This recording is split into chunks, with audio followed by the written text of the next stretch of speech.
Hello everyone and welcome to another day of streaming. So today the plan is pretty simple. They released a new trailer for Odette. So obviously I have get this out of my face. Obviously I have to check it out, you know, what exactly is going on. I got in an argument with somebody on Reddit.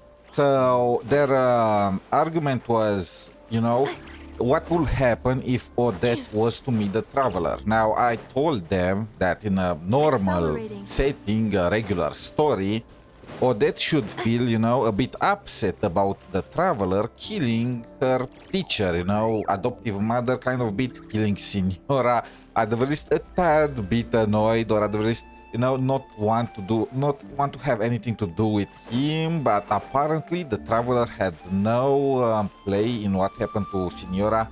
Everything was done by Raiden, even though the Traveler literally challenged Raiden to combat, well, Signora to that combat. So there is that bit. Apparently Odette is a trained assassin, so she has no feelings, so she does not care about Signora. That's kind of the cope we stay at. Now, I could be wrong about this, and they might not go the Columbina Sandrone approach by making them be all friendly and all that, you know. So this trailer is gonna be the first clue to figure out if I am right or wrong. So let's go. Let me change. First of all, I need to mute Genshin again so we can actually listen to the trailer properly. And then yep. What's the name of the trailer? Let me check. Odette, an illusion of gentle snow. Well, she is very flexible. Odette, your technique is flawless. What you need to work on is conveying feeling and emotion.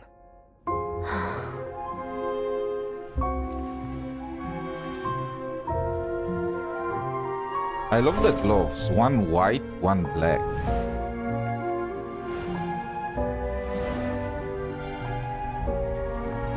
Stop. You're hiding behind other people's emotions, Odette. Show me how you feel.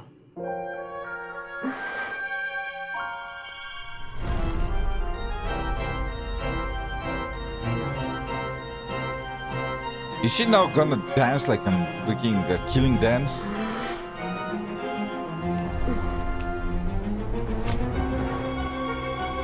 Okay. But in this land of relentless snow and never-ending winter, what is there to feel? I feel anger. Wait, I want to hear the subtitle. In this land of relentless snow and never-ending winter, what is there to feel? I feel anger, I want the bet. resentment, and hatred.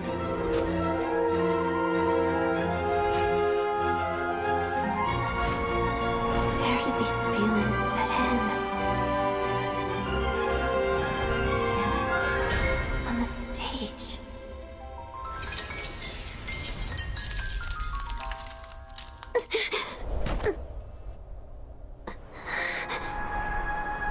That dance, I need to look again at that dance.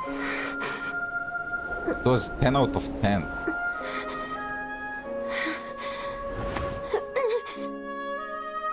Let's leave it there. Does it hurt?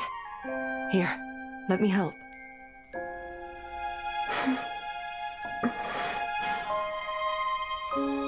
Don't worry, Mom. I stopped feeling pain a long time ago. Ah, so her mom is still alive. Interesting. I want to see the dance again. The music playing the requiem.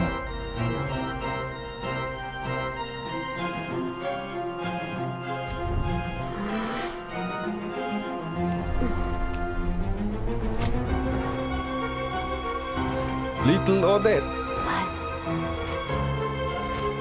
in this land of relentless snow and never-ending winter, what is there to feel?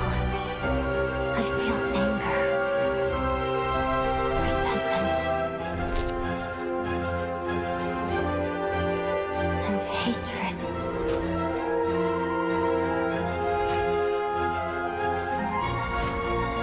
Where do these feelings fit in? On the stage. Okay, so first of all, I want the bet. The guys on Reddit are just completely delusional. I'm gonna say I got downvoted to heck for pointing that. Can I even find that Reddit post? Give me a second. I need to mention this. Like it's actually insane just how delusional some people are getting. Where is my Reddit post? I can't. Anyway, I don't want to. But point is, I mentioned about how Odette would hate the Traveler and be resentful towards them, and they were like, they lost their mind. I was getting brigaded. I was getting voted to heck. They were like, no, the Traveler had nothing to do with the entire situation. Besides, Odette is trained as a Fatui. It's normal for a Fatui to die in the line of work. And I am like, brother, it's normal to die in the line of work. That does not mean you are not upset about that. You know, there are plenty of high-risk professions out there. That does not mean the family is not going to be upset if anything happens to somebody. You know, they're not going to be, oh, well, he knew what he was getting himself into. That's what people that are not involved are saying, not people that are literally knowing these persons. And it looks like I was expecting Senora to be like an adoptive mother for her. It looks like that's not the case. It looks like her mother is still alive and well. It's just like she was a mentor or stuff like that. Now we know that she is resentful towards the Traveler, which grats to Hoyo. I was worried that they are gonna cave in and just pretend like nothing happened, you know? Kind of how it went with Arlecchino and Columbina and Sandrone, you know? They were having tea parties together one episode, and the next one after she died, they were just having fun with her murderer. So I hope that's not gonna be the case this time with Odette. another concern I have is that since she's gonna be playable, she eventually is gonna come to like Traveler, and I feel like something like that, like, you know, he killed her role model, her teacher. I feel like something like that should take time to get over it, you know, if at all. I don't want it to happen in a single version. I don't want to be chummy friends with Odette in version 7.1. It will be too fast. It will not make no sense, but it will happen because we know that there is that event where we play as Odette's manager. So yeah, still, I am glad to prove everyone wrong. I'm gonna have to go back in my comments on Reddit and just leave an "I told you so." Anyway, today's plan, after watching Odette's trailer, we are gonna continue the Masquerade of the Guilty. We are starting the Apocalypse. This is the 4th part of this Act 5. If you want to see the previous 3 acts, they are in the previous live stream. Make sure to check that one out if you want to see the entire playthrough. Right now we are gonna finish the 4th, 5th, and 6th parts, finishing the Fountain story quest completely. And after that, I want to also finish the Silver Palace story quest, finishing the Rex story quest, and if we have time, we can do some more events in other gachas and whatnot. Let's remember, later today is also gonna be the Neverness to Everness live stream, and I want to watch that live. Let's go. I need to pen for this guy. Okay. Is there any way to... I need to set my auto mode on Twitch. It's just...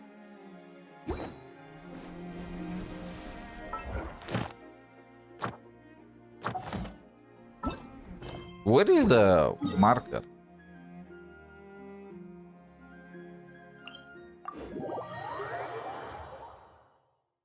This place looks deserted. Guess all the survivors must have evacuated already.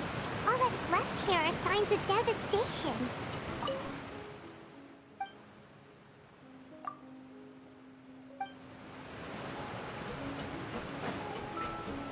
Could Farina really be here? Let's try to find her as soon as possible.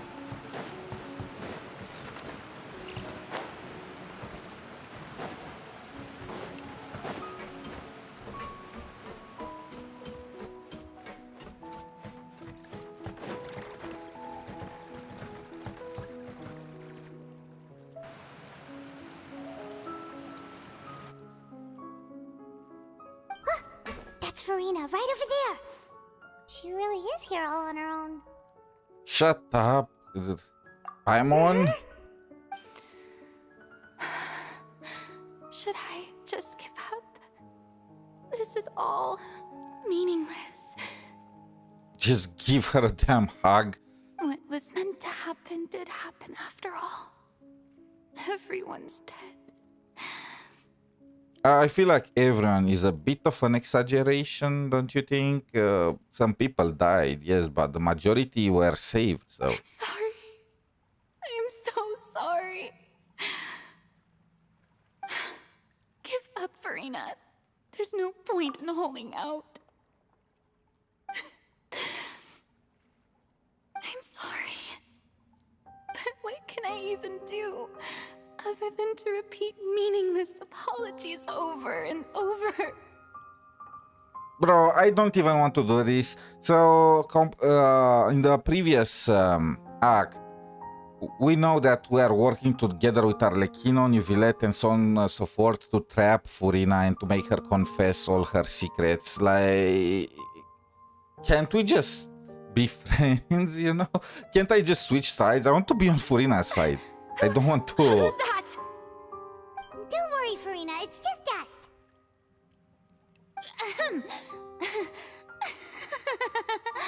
So it is you, blonde traveler from another land. Why, I almost thought you were someone from that mob of my ignorant subjects. Come to kneel and beg for my forgiveness. Farina, you were crying just now, weren't you? The tear stains on your face are obvious. Alright, she got chased by the mob that is upset that she's not doing anything about it. it's hard to be against Thanes, you know, when these are the people of Teyvat. They are literally putting everything on the backs of the Archons. Just save us, save us. And then whenever something happens, and they are like, okay, they turn against you. What do you mean, tear stains? Ingrates. Oh, I remember. The show at the Opera House earlier this morning was so moving. I'm still trying to process it. Who did that uncivilized rabble think they were? Disturbing my enjoyment of the arts. They even dare to tout their Archon. I must teach them a lesson. I can just imagine their twisted and frustrated faces once they realize that I'm nowhere to be found. Oh, and I'm sure Noirceur and those people from the Maréchaussée Phantom are freaking out right next to them, too.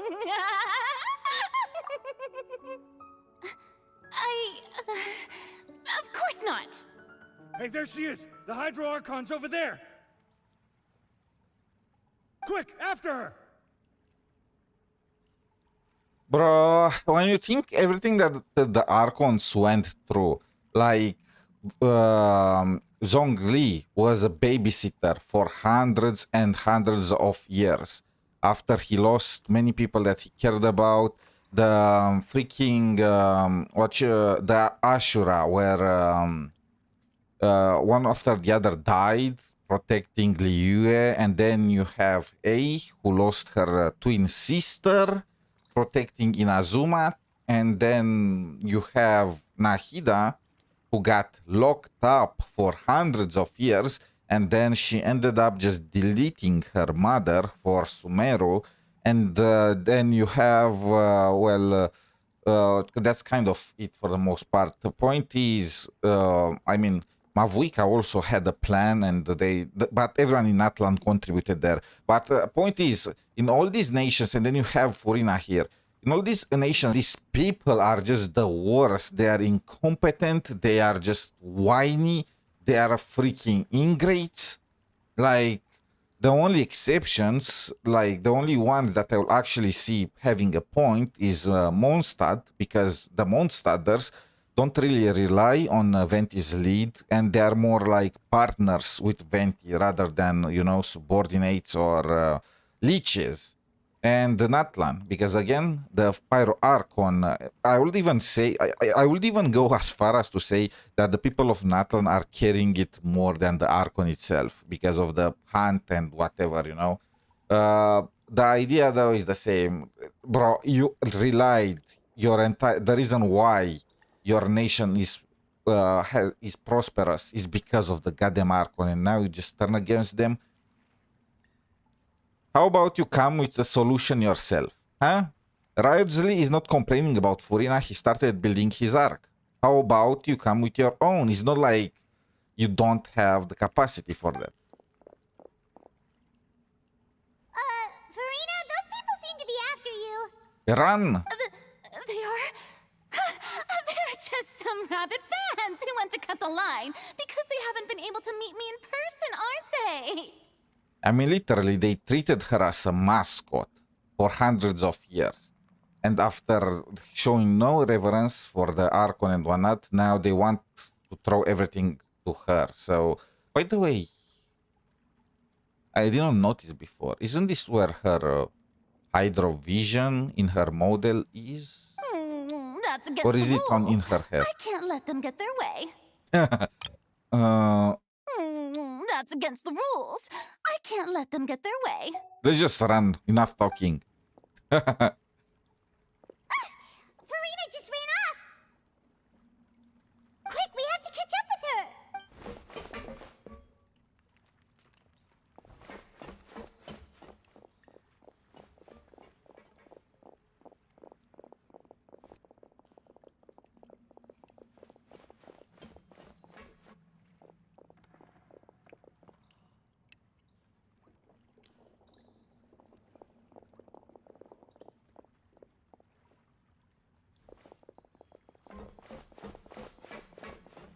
This should be the place, right?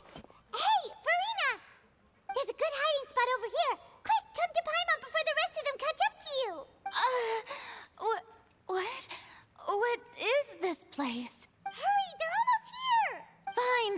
I suppose haste is warranted.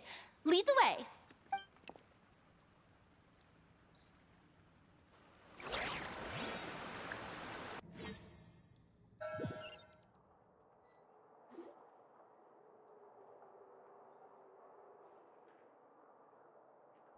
Well, we have food and water. Paimon's exhausted.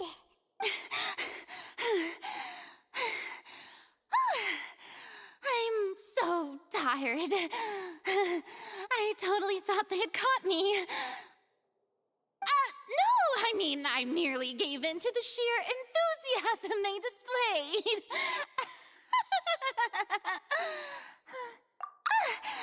You're right. Yep, that's a good girl. Then pat her on the head.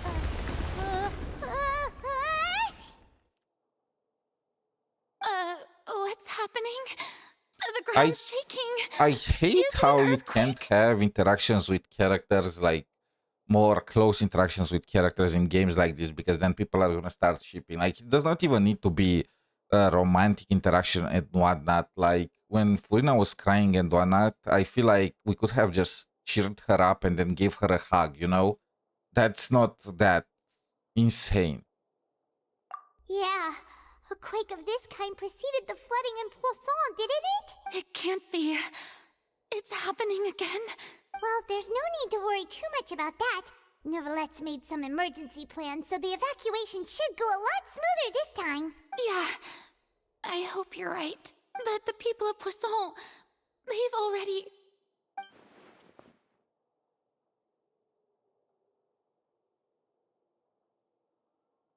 We are so cruel. It's like we are trying to break her.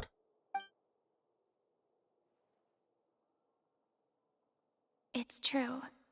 I've been investigating the prophecy for hundreds of years. I once had informants all over Tevat, searching for clues and feeding information back to me. I've tried all kinds of ways too to hold back the sea. Anything to keep the coastline from advancing. I mean, did nobody think of Riot's lead solution? Did nobody think to just make thousands of ships and then live there, like, you know, wait up out the flood in these ships, like, or maybe just move Fontaine, you know, move the Fountainians, share the space with other. There is a lot of free space in Liyue, you know, or maybe even Mondstadt.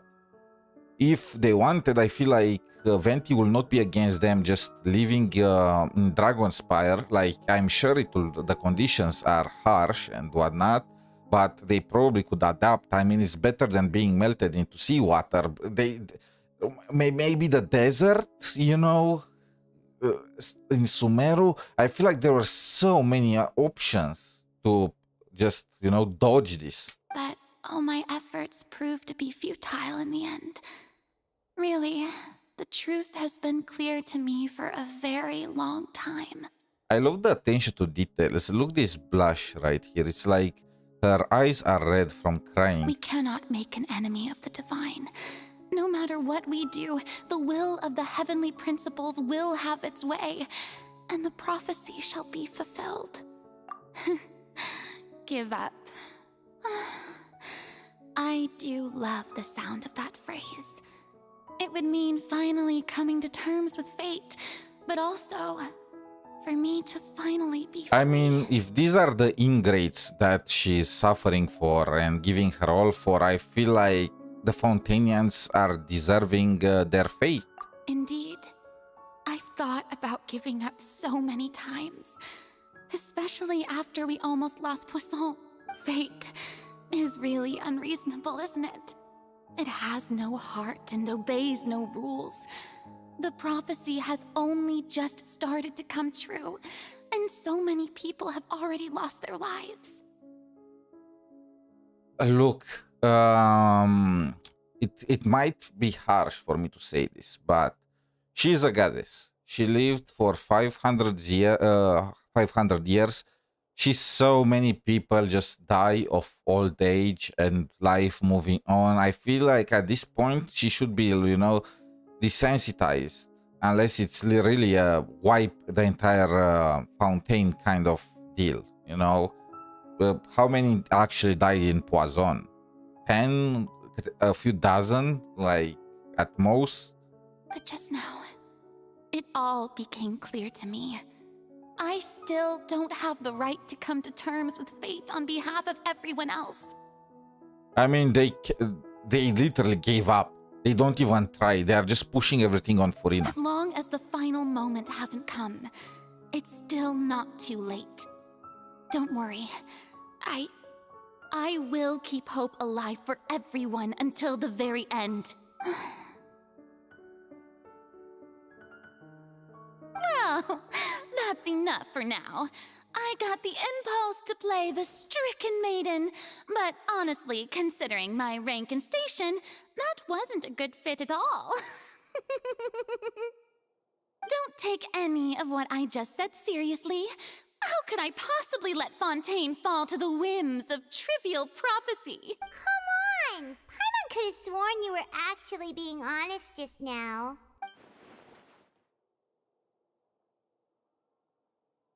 I have to get more information out of her. Why? Just a second. I need to turn off the AC.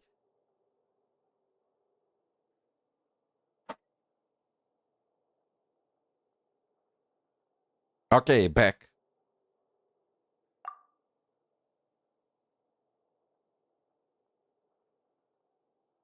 Share my burden. That's impossible. It was fated right from the start that this would be my duty alone.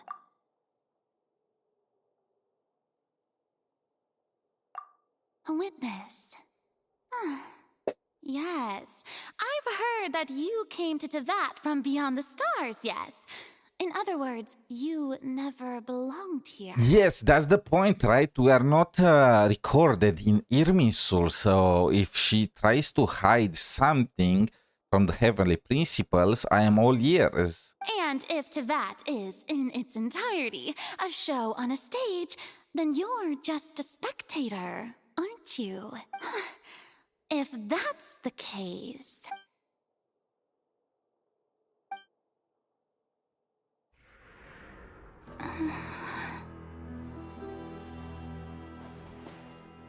I...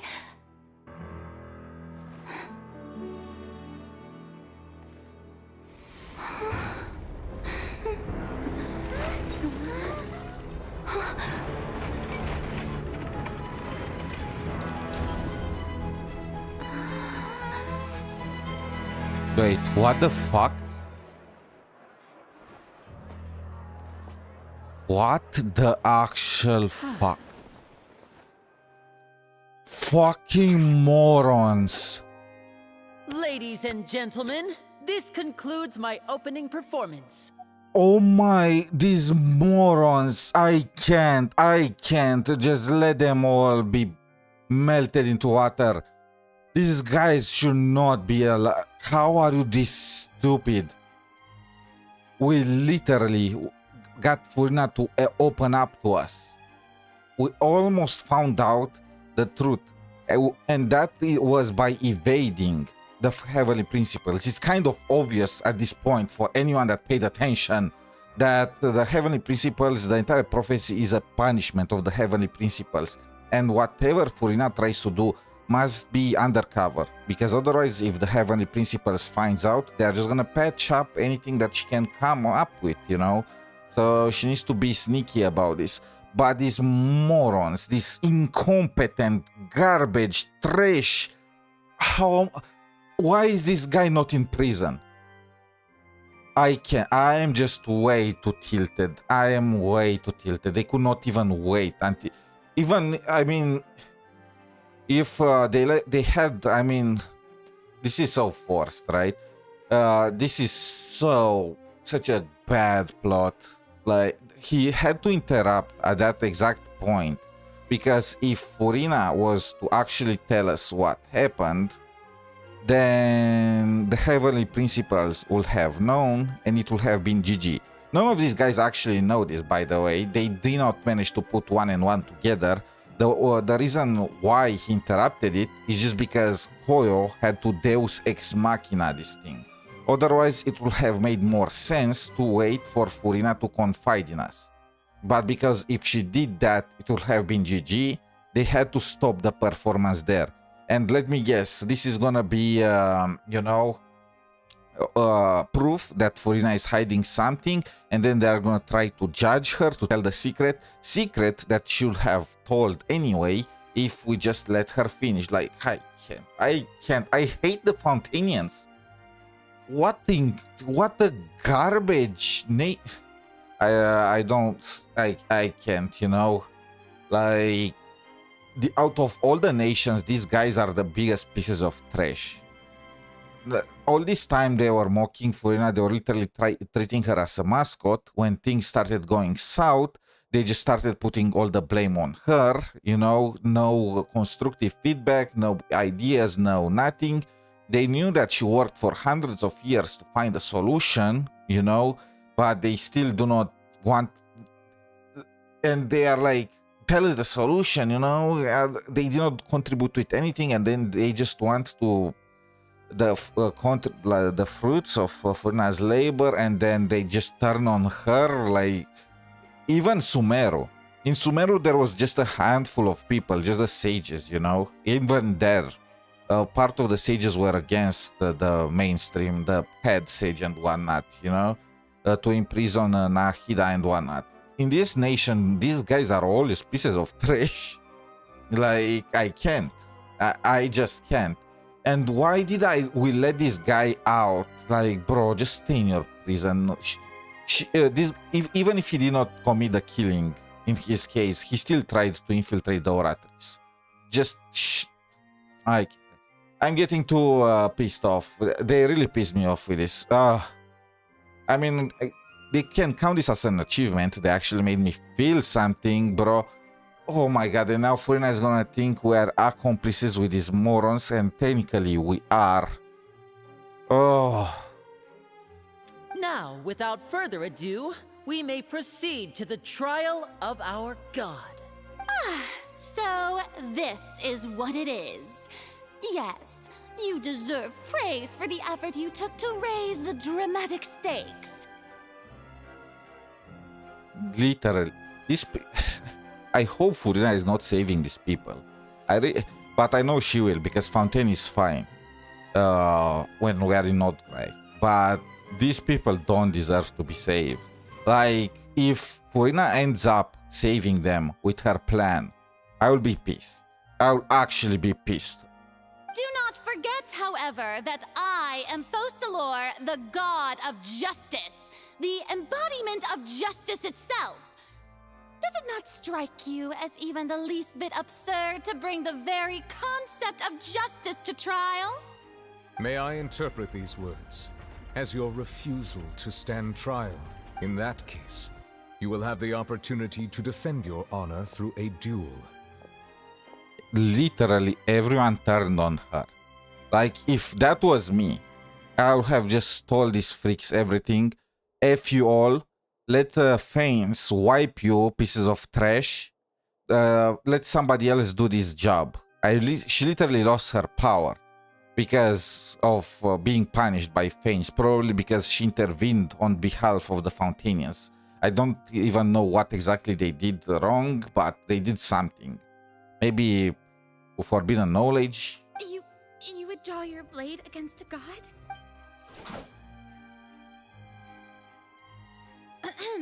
I see. It seems like you have made up your mind.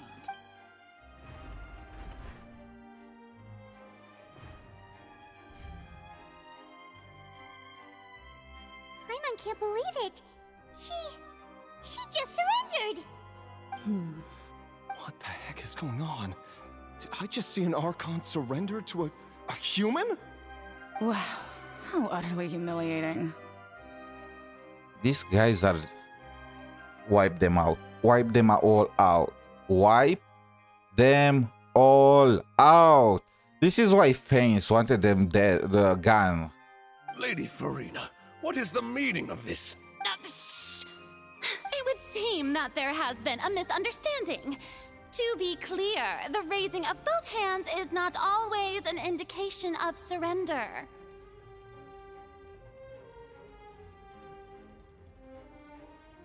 Looking for excuses again, huh? Bro, I hate all these characters now. How did they manage to make me hate everyone in Fontaine? I already hated Paimon, there's nothing new. I raised my hands just now to indicate my acceptance of the trial. No duel shall be necessary. I will admit that I've been running away for a long time.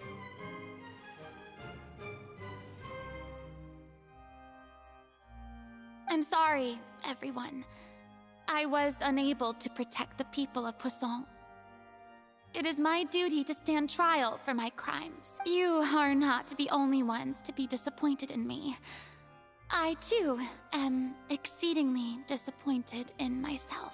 Goddamn leeches. But now, it is time for the Hydro Archon to show you her courage and resolve. I, Farina, will use this trial to show the world the true meaning of justice! This time, I will protect you. Wait, so who is she talking about? I will protect you. Everyone turned against her. Who is left? She's not talking about Fontaine. And rejoice. Is she? One of the most outrageous and fantastical arcs known to the opera epiclese is now unfolding before your eyes. Mark my words. This shall be one of the most exhilarating and brilliant shows ever to grace the stage of Fontaine. The trial of the Hydro Archon, Focalor, will now begin! Woohoo! Oh, now we're making history! These guys don't even care about the prophecy. They don't care about... Oh, I hate the Fontainians. I don't think I hated a nation as much as this one.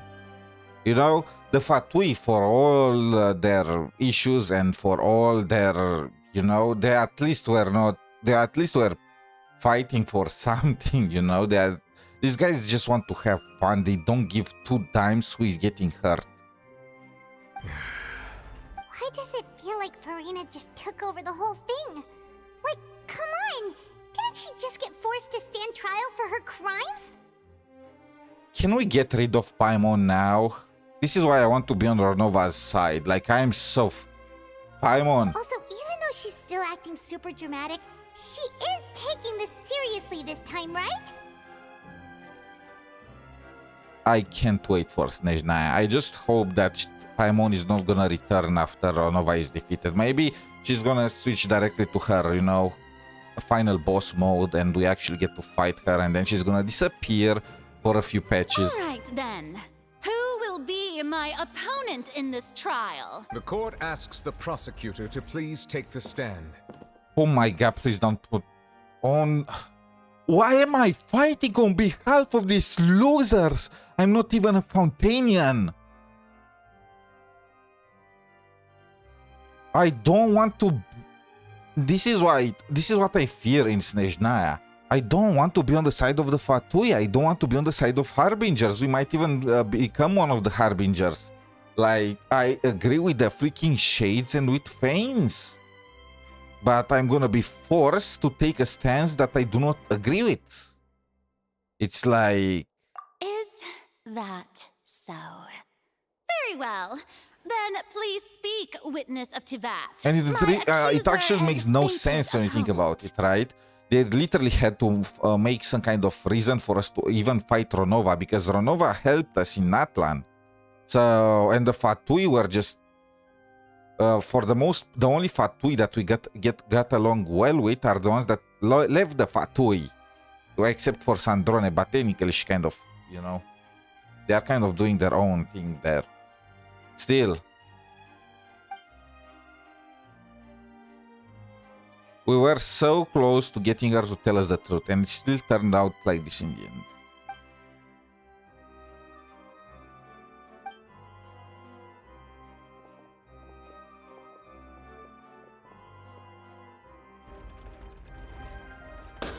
Literally, why they put me to do Also, this? please allow me to ask, as a final question before the trial begins. I'm not a Fountainian.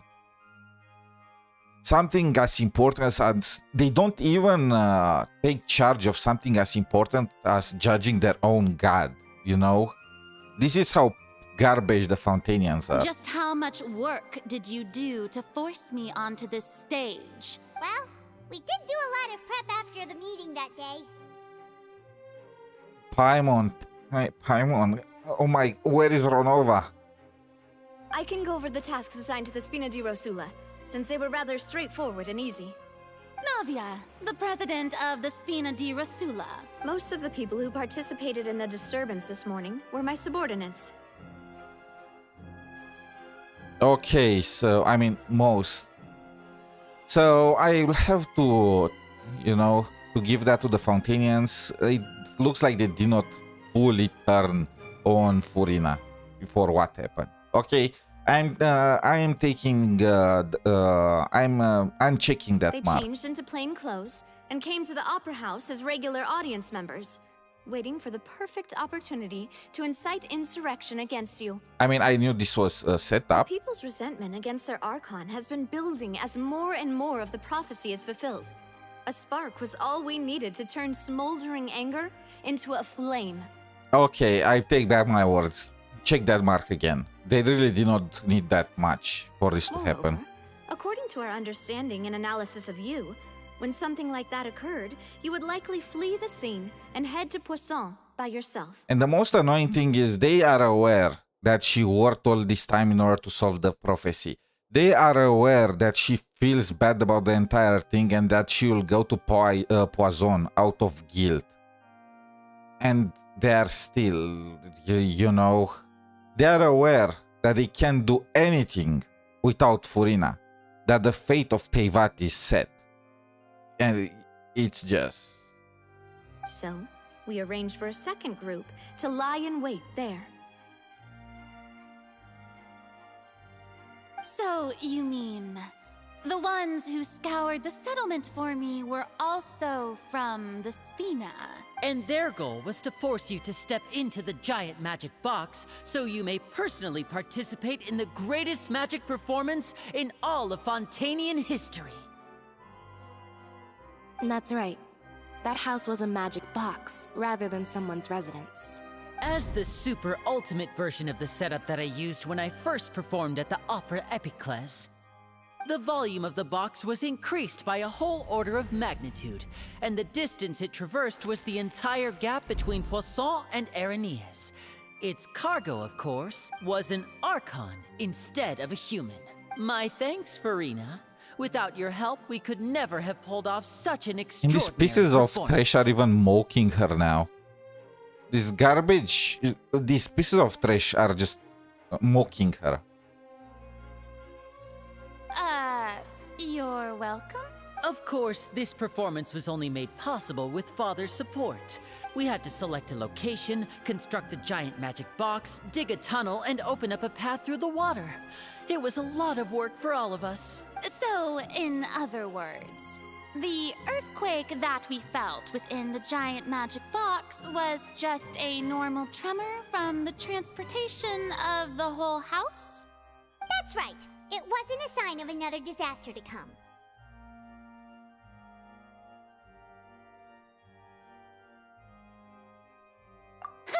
Then, I can guess Nervillette and Cloran's parts. You gathered a crowd, prepared a stage, and made sure that the champion duelist would be immediately ready for a fight. Also that as soon as I appeared on the stage, the trial may commence without a hitch.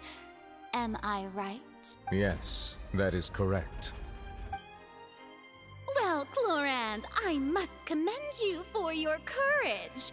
Only the most outstanding champion duelist in all of Fontaine would accept a duel with an Archon without flinching. Thank you. As for you, Traveler, I suppose your role was to keep me distracted with conversation once you found me in Poisson.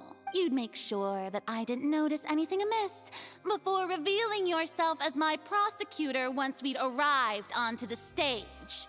Oh?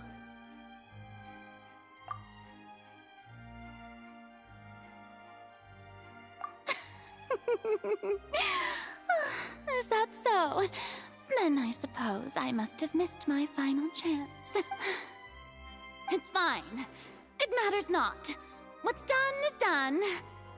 The stage is already set, so there's no reason to disappoint the audience. Let's see this trial through to the very end.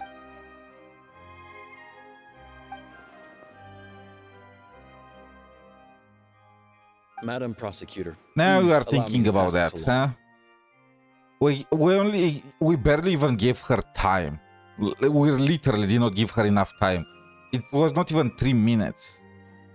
Like, oh my. We did not even get her enough time. She was opening to us. We did not even got her enough time. We could have just waited a bit more and the trial could have started only after, she tried to exit on her own. But no. I hate that Fontaine is gonna be saved. These guys don't deserve it. This is a document that Miss Charlotte applied for and received permission to share with you during the trial. According to her, it should speed up the proceedings.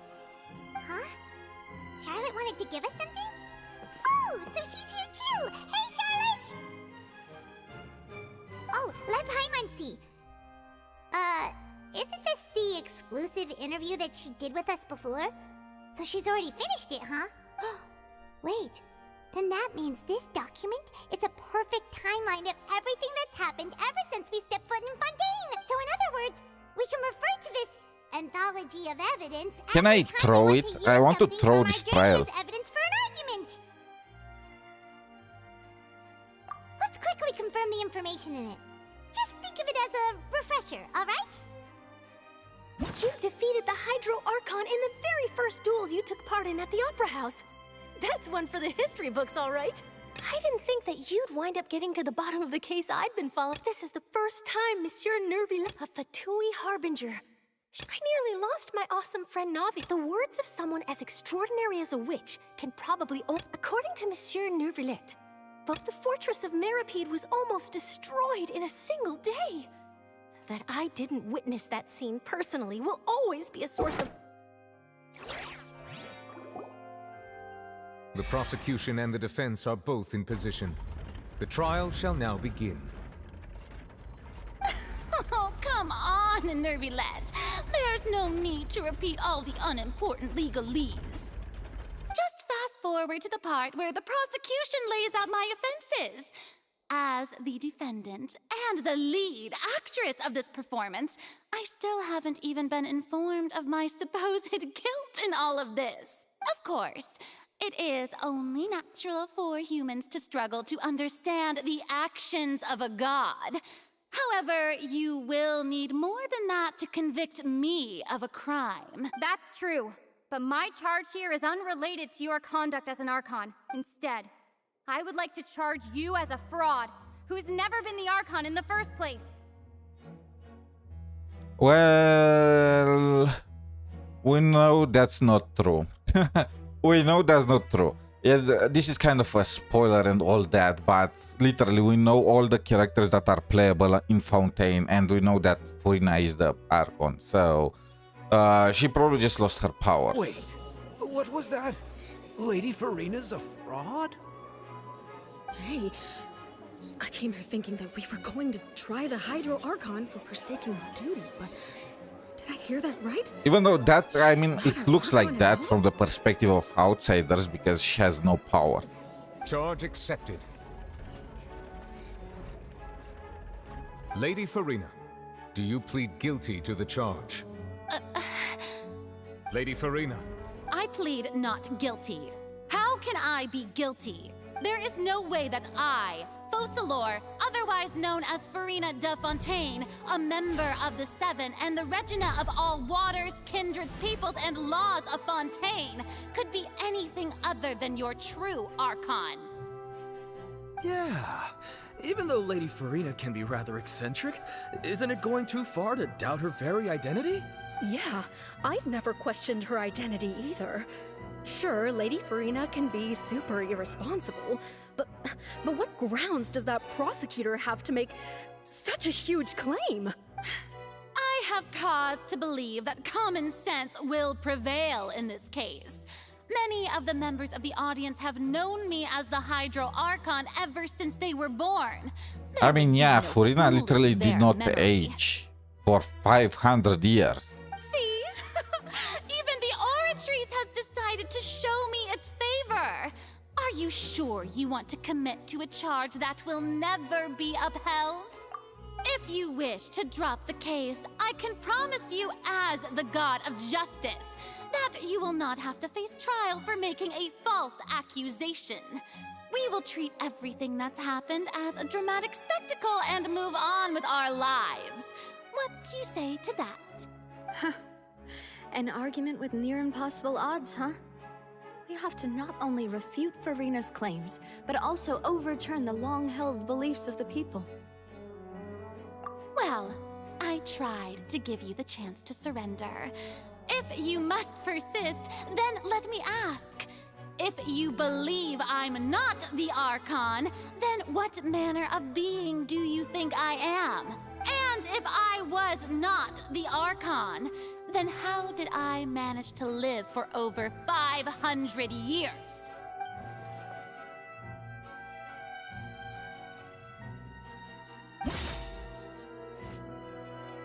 I don't care. I literally do not want to go through with this. Wait. Oh, so there are only two options?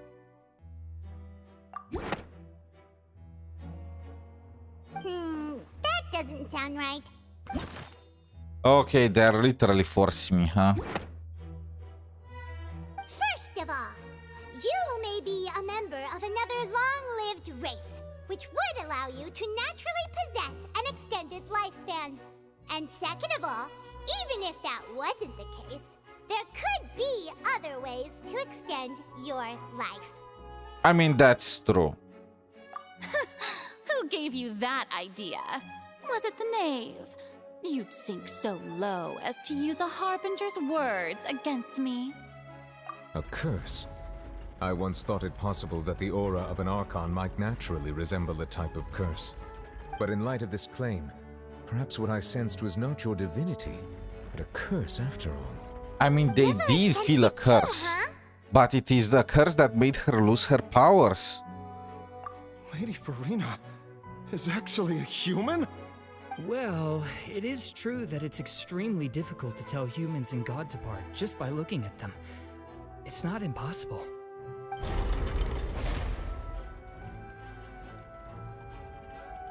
Well, don't start celebrating too early now.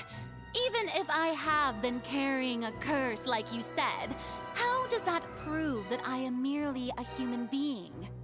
Besides, everyone knows that the main difference between a human and a god is the possession of authority. Gods can do what humans cannot. That's why they're worshipped as gods. I mean, true, but she's digging her own grave here. She literally was unable to do anything that gods do. For centuries, manifestations of my authority have served the nation of Fontaine. Such as? One need only to turn their eyes towards the Oratrice Mécanique d'Analyse Cardinal in this very opera house, or consider the endemitium that is used in every aspect of life. Yeah, that doesn't work like that. It's just, you know, it could have been made by the previous Hydro Archon, even if we assume that Farina made it. Like, it's a construct, you know, so you don't really need magic powers. Albedo could do it.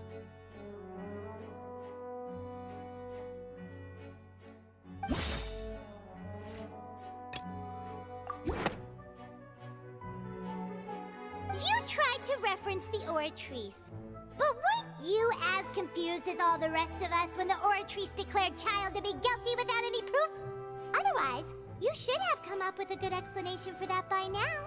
Yeah, that's not how it works. So when you code something, you know, when you release the game and so on and so forth, unless you just break the code apart, if something happens, a bug happens, there is a chance that you'll have no idea how that came to be, you know? Didn't I make myself clear at the time? The decisions of the gods are naturally difficult for humans to comprehend. There is no need to provide an explanation. Lady Farina, I believe a reminder of your current circumstances is in order. While the court is in session, the principles of justice and the law must come before all else. While you are an Archon, you are also first and foremost the defendant in this trial. You will prove yourself unable to defend against the prosecution's charges if you continue to withhold vital information against the rules of the court. Bro, this is not even a trial. They are already considering her guilty. I never thought you'd use that kind of rhetoric against me. That was no trick of rhetoric, Lady Farina. I've merely reiterated the rules of the court. Rules that all should respect and follow. So, you neither knew why Child was declared guilty, nor did you understand the structure and operations of the Oratrice. Instead of having been created by you, the manifestations of authority you mentioned... Bro, I hate... Shut up, you piece of... Oh my... Just end her. And Ronova, please, please... Please tell me we are gonna be late and she's just gonna be gone forever. The real Hydro Archon. Well, now you're really losing me. It is true that I did not know why the Oratrice gave out a guilty verdict that day. But the Oratrice handed out that verdict unilaterally. And it has been operating independently ever since it was first created. You can't argue that just because a divine creation is flawed, that the god behind it must also be no god at all. She's still throwing out all kinds of excuses. Seems like she's confident that we won't be able to produce proof that she has no power over the Oratrice. My power as an Archon. There are many ordinary citizens in the audience. How can I just carelessly demonstrate the formidable power of an Archon? I mean, we could have just jumped straight up to this. If that poses a concern, I'm prepared to extend my protection to the audience. You don't need to go that far. Aren't you the Hydro Archon? Or is it that you can't even wield the power of Hydro, much less the authority of a god? I can't stand. That reminded me why I hated Paimon so much. She became better during Nodcry and Natlan, I would say, at the very least somewhat less annoying. But this is probably the peak of Paimon annoyance right here. Indemnitium! Yes! It's all because of Indemnitium!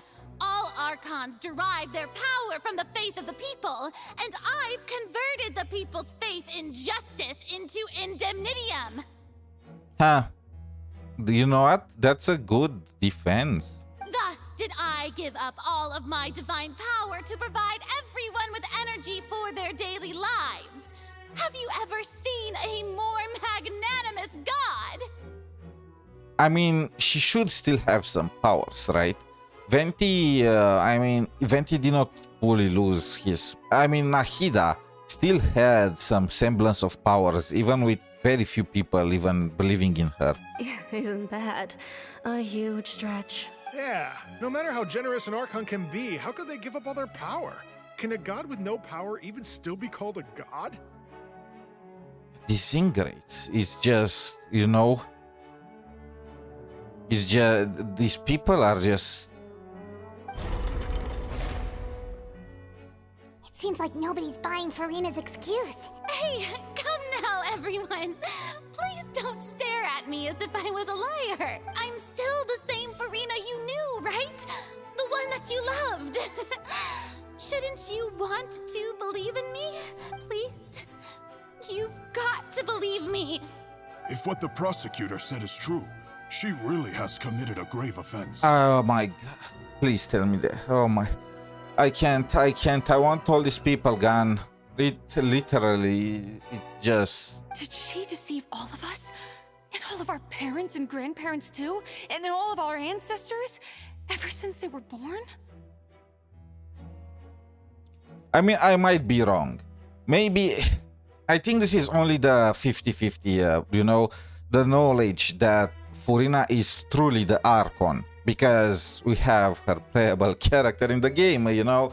I already know the characters that are playable in Fontaine, and I already know that Neuvillette is not the Archon, so there is no, unless who else is left? Unless Chlorine is the Hydro Archon, it will make no sense. Isn't Furina the only Hydro character in Fontaine?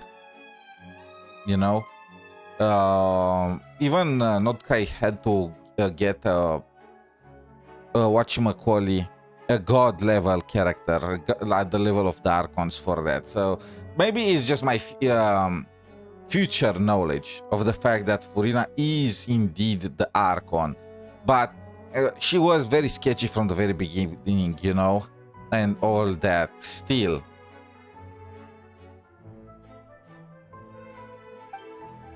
Enough! That's enough! Still, it's not about believing that she is the Archon or not. It's about just how annoying these people are.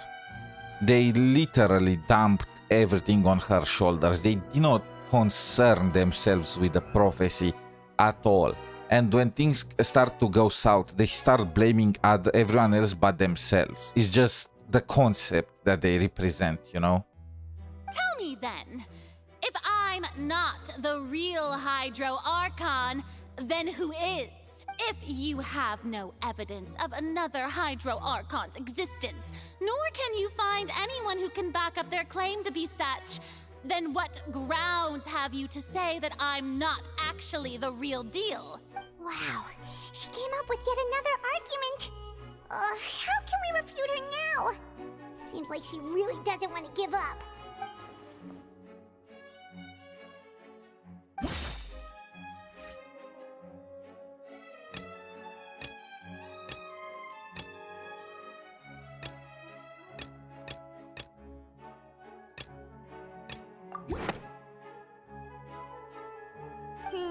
That doesn't... I mean, tea time with Anne, Navia falling into seawater? What does Navia have to do? Oh, maybe this one. She did not push the primordial seawater back. Wait, what? Navia? But what does this have to do with? Maybe that she did not know about this guy, about Vasher. Vasher was his name. It has been established that all Fontanians can dissolve in water from the primordial sea. And that means... Since you insist on claiming to be a god and not a human, then there's a method that you can use right here and now to eliminate all suspicions of you being the latter. Miss Navia, please apply to serve as a temporary attorney for the prosecution before addressing the court.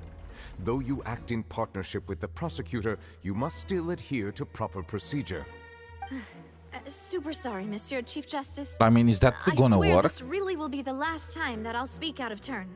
She lost her powers, but she is still an Archon, right? Is that gonna work on her? I've brought some seawater from Poisson.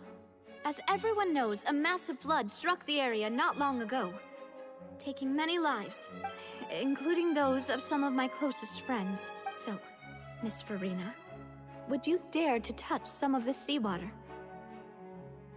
If we are to believe that you are indeed the real Hydro Archon, touching the seawater would have no effect on you. All it should do is strengthen your case. I mean, how do we know it has no effect on Archons? I mean, it should have no effect on her, right? The prophecy says she's gonna be the only one left with everyone dissolved in seawater. Bro, how can she not be the Hydro Archon when she literally shows up on the freaking slabs? We've seen the slabs with Furina in them. But if you don't dare to touch it, then we would have basically proved the reverse. Oh, and I must remind you that after the disaster at Poisson, nobody wants to see any more people dissolve. I do hope you'll act prudently and choose the simpler path of admitting guilt. Now I'm even starting to dislike Navia. Navia from the Spina di Rasula. The Spina has governed Poisson for many years. I guess her suggestion is valid. If Lady Farina is indeed just a human, she's probably Fontanian like all the rest of us. Would she really dare to try? I mean, look, bro, you mentioned the long-living species. The two options is she's a human under a curse or a long-lived species. If she is a Fontanian under an immortality curse, would she even turn into water? Even if she was not the Hydro Archon, you know?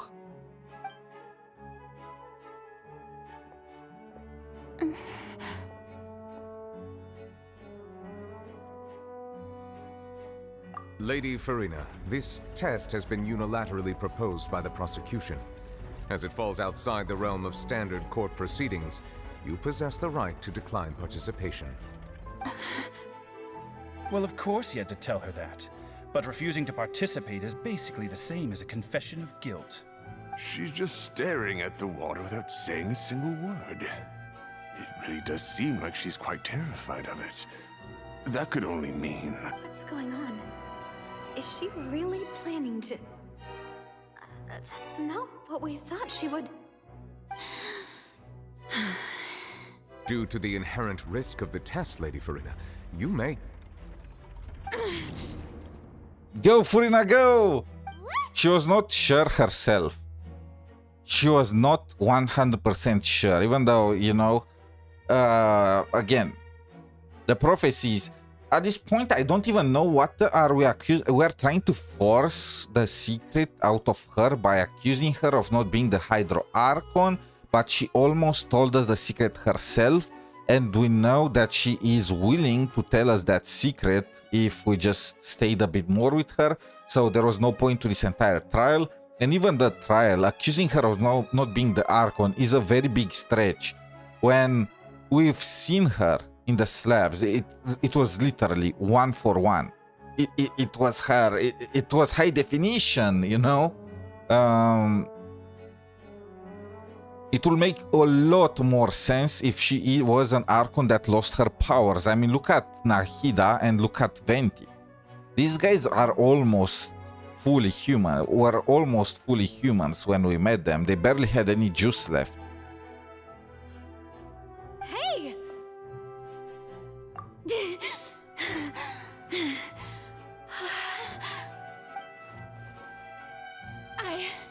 I'm fine! Look at me, everyone! My hand is still here! I haven't been dissolved! I mean, she was not sure herself. I wonder if she was... Did she think if she... this entire bit is a bit over it. There is also the prophecy, right? We know that the prophecy cannot be broken and all that. So the Hydro Archon needs to stay alive until the end. So if she... Is she actually... What the freak is going on?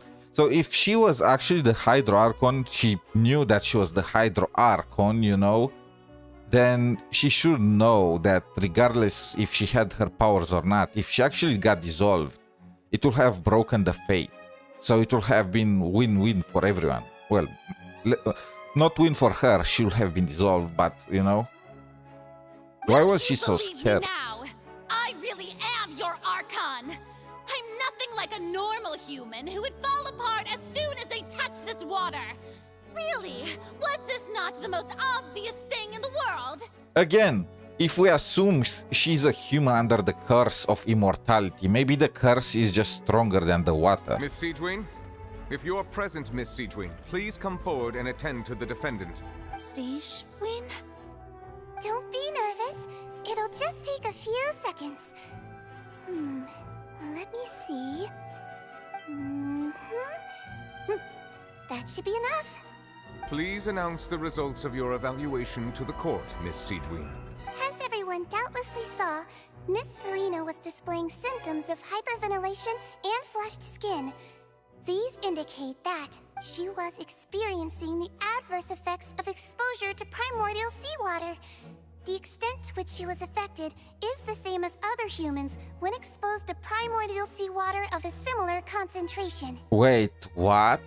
Oh, so they did not place enough primordial seawater in there.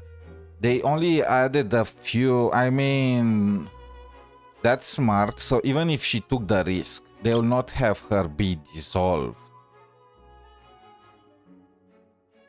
But hyperventilation and flushed skin, I feel like these are the same symptoms as somebody that will be in danger of being dissolved, you know? Is this really gonna be taken as face value? Like somebody excited that they proved their innocence. They're literally, most people that attend the court case are gonna have these symptoms. This does not mean that everyone is affected by primordial seawater. Will you believe me now? Thank you, Miss Siegewin. Lady Farina, you may return to the defendant's stand. Oh, wait. What did she just say? I didn't get dissolved. Shouldn't that be enough to prove my innocence? Well, considering your tendency to run from your problems, we did originally prepare a direct sample of the seawater around Poisson. However, after extensive discussion, we exchanged it for a sample that is not concentrated enough to dissolve an actual human. After all, on the off chance that something entirely unexpected might occur, we don't want anyone else to lose their life to the sea. Yeah, so out of Hypocrites. regard for Farina's life, you secured a low-concentration sample and asked the head nurse to serve as an expert witness. I mean, hypocrite is not the right word, but really they established her guilt from the get-go, you know? It's a great thing that the direct sample wasn't actually used. Farina could have... I can't believe... You...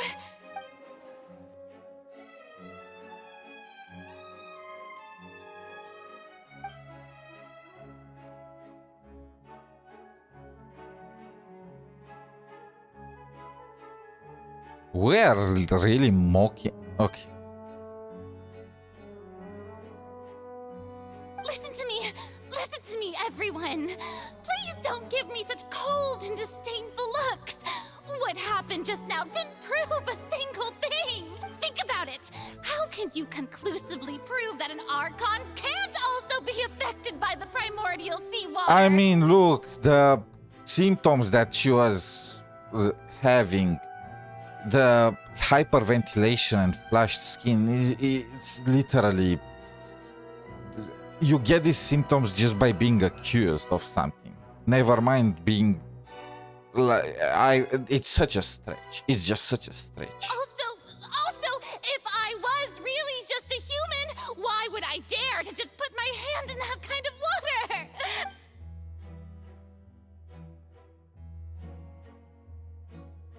Please, anyone, just listen to me. I swear, I really am your Archon. Bro, we are pissed off. We made her cry. Everyone just ditched her. This is even sadder than Nahida. I don't think anything she says at this point will sway anyone. The odds are just too stacked against her now. With all the things that have been said, Paimon doesn't think there's any way left for Farina to win. I believe the time for arguments and presentation of evidence has come to an end. If there are no objections, we will move on to the final judgment.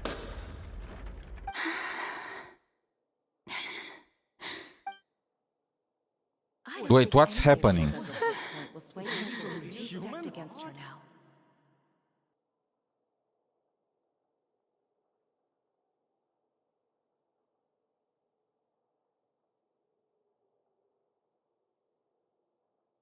In my capacity as Chief Justice, I shall now render judgment on Farina's misrepresentation of herself as the Archon of Fontaine.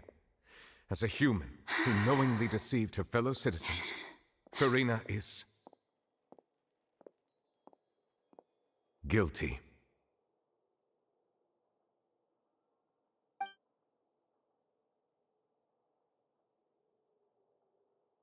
Wait, is this the prophecy?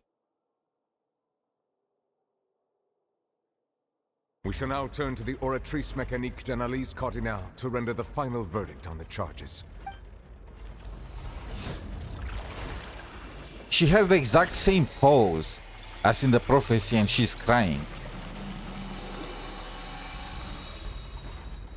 Wait, is that what it was? According to the judgment of the oratrice mécanique d'analyse cardinale, Farina is...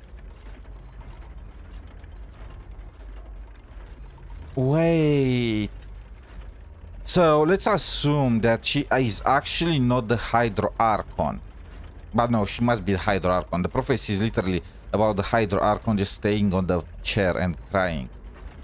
So does that mean being found guilty is the trigger for causing the flood? Well, what's wrong? What's the Oratrice's verdict? No. The oratrice also displays a guilty verdict. Isn't that correct then? However, the exact wording of the verdict is thus. The Hydro Archon, guilty to be punished via the death sentence. The death sentence? So she is the Hydro Archon, and because of these morons, she got the death sentence. That's actually one of the available sentences? I've always thought that it was just a myth. The one and only time the death sentence has been handed out at the court, and it's been given to the very person we've worshipped as the god of justice? What an unexpected twist. Farina's been sentenced to death by the Oratrice? We just wanted to use the trial to show her the seriousness of things so she'd tell us the truth. Bro, just shut up, morons. I already hate every character here. She was literally willing to tell us the truth. If we just gave her 5 more seconds, we barely gave her enough time to even speak before we just put her on stage. Like, just shut up, morons. This outcome is indeed quite strange. According to Fontaine's current definitions of justice, as well as its recommendations for criminal sentences, is this sentence really appropriate for the crimes that have been committed? I mean... She did pretend that she is the Hydro Archon, at least in their eyes. Of course, the Oratrice herself called her the Hydro Archon. So they were accusing her of pretending to be the Hydro Archon, but the Oratrice calls her the Hydro Archon. So there is something not adding up there. Maybe, wait, maybe the guilty sentence is not necessarily for what she did now, but maybe for the sin that she did against Celestia, right? That's why she was found guilty. And the death... Wait, no. Again, Farina must be the only one alive for the prophecy to happen. Yeah, even Fauché wasn't sentenced to death by the Oratrice. You know, the real evil mastermind behind the serial disappearances case. Yeah, at least we noticed this. I was worried that we're just gonna let it slide, just like we let slide that Lina went to the Oratrice chamber. Sorry, I'm not gonna let them forget about that. Indeed. Not only is Farina's sentence overly excessive, the very point of our trial today was also to prove that Farina has never been the Hydro Archon in the first place. But now, the Oratrice seems to have deliberately invoked the title of the Hydro Archon. What does this mean?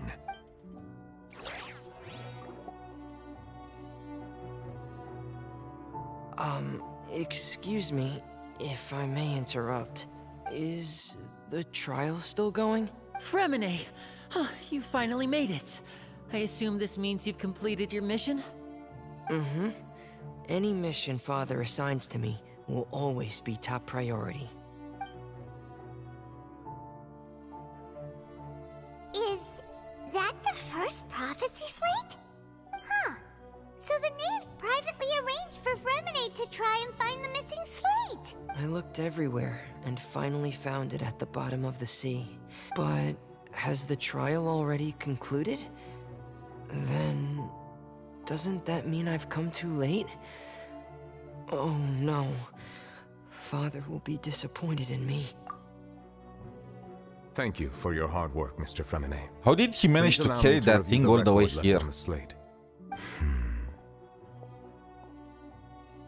Traveler, I believe that you have already seen the other existing slates. I would like you to come here and confirm their contents.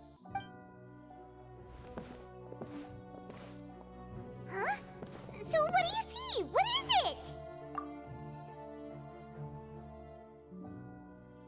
The previous Hydro Archon releasing her divine power, turning the Oceanids into human beings. Holy shit, what the I mean... I knew the connection between Oceanids. What the... Is this even possible? And why? I believe I've now made sense of the Hydro Archon's crime. It has to do with Fontaine's lost history. Huh? Isn't the Hydro Archon just guilty of deceiving her people? Oh, wait, no, that's Farina, and we've already proven that she's not the Hydro Archon. So when you say Hydro Archon, do you mean the real Hydro Archon we've been kind of... Is Egeria still alive? In truth, everything that you've encountered in Fontaine up until this point can be traced back to the contents of these stone slates. However, I'm uncertain as to how much sense they currently make to you. Okay, let's try to recall the contents of the other 3 stone slates. Paimon will do her best to help you remember. If the Fontainians are subcustom, so if the Fontainians are Oceanids, when they get in touch with a water, I mean, shouldn't they just revert to the Oceanid forms? What's the point with being dissolved? Oceanids don't get dissolved when they come in contact with water, do they? They are all over Fontaine.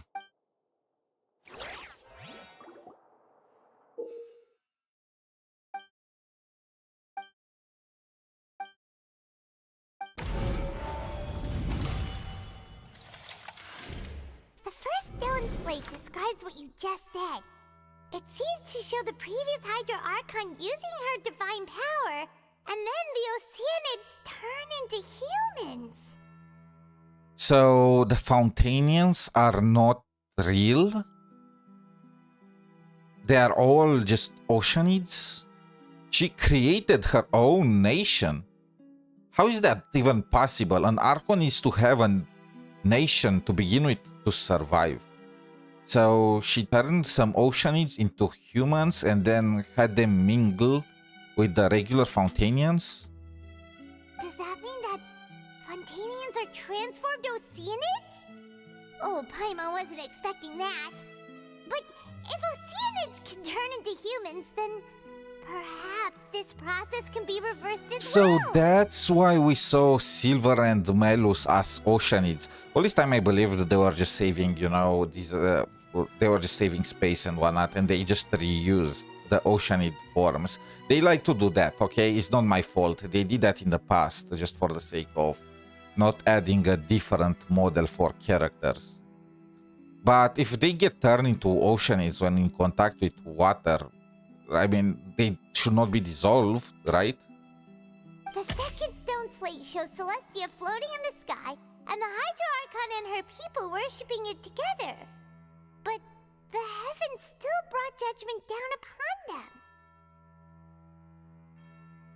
This must be the point when the Hydro Archon and the Fontainians were branded with their original sin. Does this mean that the original sin and the Hydro Archon sin are the same thing? Creating humans? Is that the sin? I mean, only Celestia, only Fanes created humanity.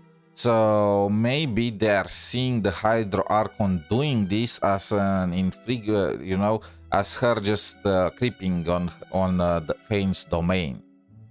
So they punished the Hydro Archon and probably the Oceanids that got turned into Fontainians, but there should still be just regular Fontainians, right? The third slate shows the Hydro Archon seeking into the sea surrounded by many people. How can we accuse Furina of not being the actual Hydro Archon when she shows on this goddamn plate? Down to her head. Literally. It can't be more clear than this.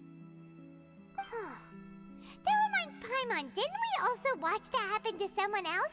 Well, the first slate is the prophecy the Fontanians have been talking about. People dissolving into the sea, the Hydro Archon crying on her throne, and so on. Congratulations, morons. Furina is now crying on her throne thanks to your entire, your entire spectacle. And you accused her of not being the Hydro Archon. Who is this then? This is a one-on-one representation of Furina. So this is also not the Hydro Archon in your empty minds, is We it? didn't believe that such a crazy disaster could happen at first, did we? But after that incident, it was just a question of when and not if.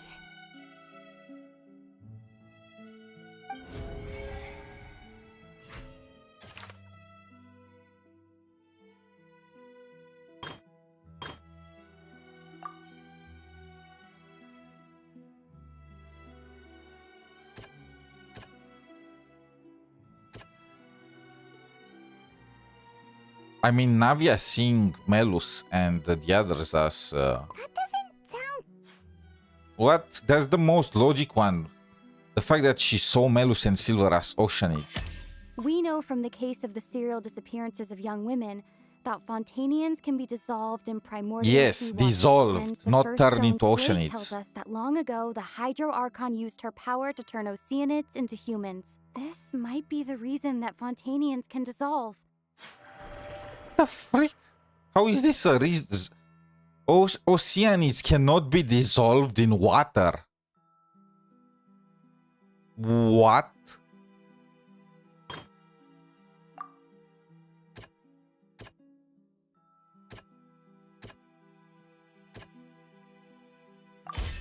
Perhaps what is about to take place has all happened before. The true sin of the Hydro Archon that Nervilette mentioned, and the original sin cast down on the people of Fontaine by Celestia, as recorded on the stone slates.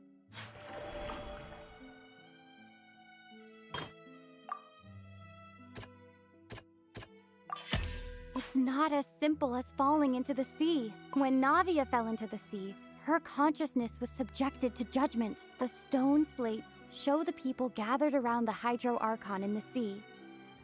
Could that be alluding to the same thing? Oh my, we did that. Navia fell in the water and she was subjected to judgment. We pushed the prophecy forward like freaking morons. This is equivalent, so since they are all Oceanids, the entire whatever, the Judgment House, it can be seen as the ocean, and the jury are all Oceanids. So they are surrounding Furina when she fell in the water, as in this is her judgment. And then after she was found guilty, she is crying now on the throne. And now all these morons are gonna get swarmed by the waters.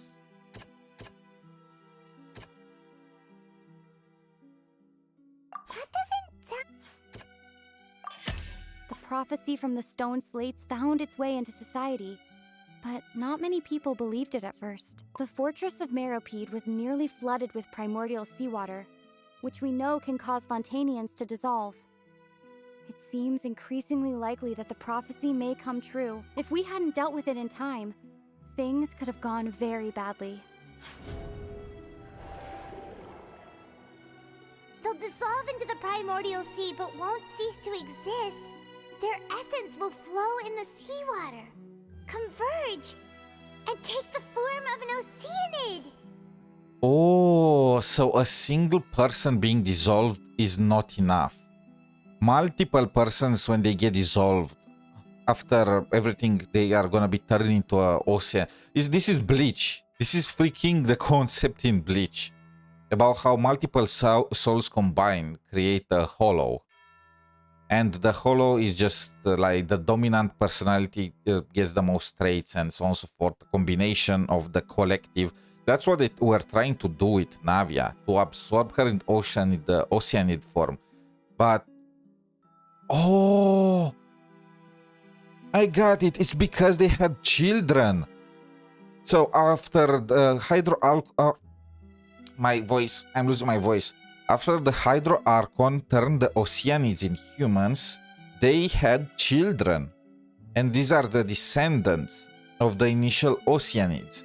So they get dissolved. They are just parts, you know, they are not the full Oceanid.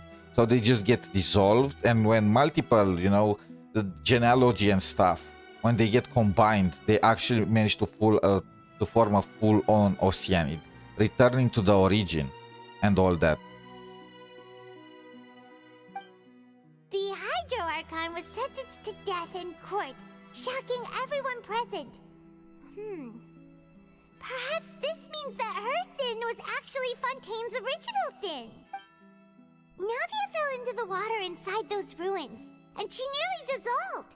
She was surrounded by the people of Poisson in a court within her consciousness, and was forced to take part in a Are we trial gonna and figure to make out her that we stay. just push the prophecy forward? We just put Furina in a car to a trial, just like Navia was. And if my theory is true, why was Romelus and Silver just full-on Oceanids? Maybe it's just a consciousness thingy, you know, I'm not gonna take that one too seriously. But, so the initial sin is because the Hydro Archon turned the Oceanids in humans. So why? I don't know. Maybe she wanted to have fun? I don't... Since she was an Archon already at that time, she should have had already a population of Fontanians, right? And here is the crazy part. Wait, here is the crazy part. So any Fontanian that comes into contact with primordial seawater gets dissolved. That means that any Fontanian is Oceanid. But Fontanians, after hundreds of years, they are no longer pure-blooded, right? They do not just have children among themselves. They also combine with monsters, with snezhnayans, or whatever they are called. And their children are still considered Fontanian. And they still get dissolved. So, if the Oceanids are allowed to continue like this for a few hundred more years... Oh my... Wait. So, assuming that she also had her own population of Fontanians, across the time, across 500 years, as they, you know, have children with one another, and their children are going to be assimilated as Oceanids, the original population of Fontanians will have been completely replaced. And give them 500 more years, and the entire Teyvat is going to be replaced. Humanity will go extinct. Holy sh... Okay. That's... How can I not be on Fane's side when this kind of stuff happens? Let me guess. She wanted to... when the Hydro Archon initially did this, she just wanted to be nice to the Oceanids or some stuff. You know, how Melusines kind of want to integrate in society or stuff like that. And because of that, she almost exterminated humanity. Can we talk about how the heavenly principles are always right? The eruption of the primordial sea at the fortress of Masquerade was the surest sign that the prophecy was about to come to pass no matter what. The stone slate's contents can all be verified by recent events. If we combine what we know together, loads of truths should come to light.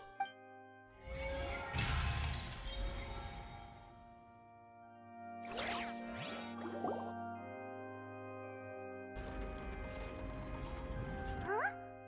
Oh, Paimon gets it now! So that's how you can make sense of it. But then it feels like we're going to have to share some truly shocking revelations. Let's hear them. Incredible. Linny, did you hear that? We're not real humans.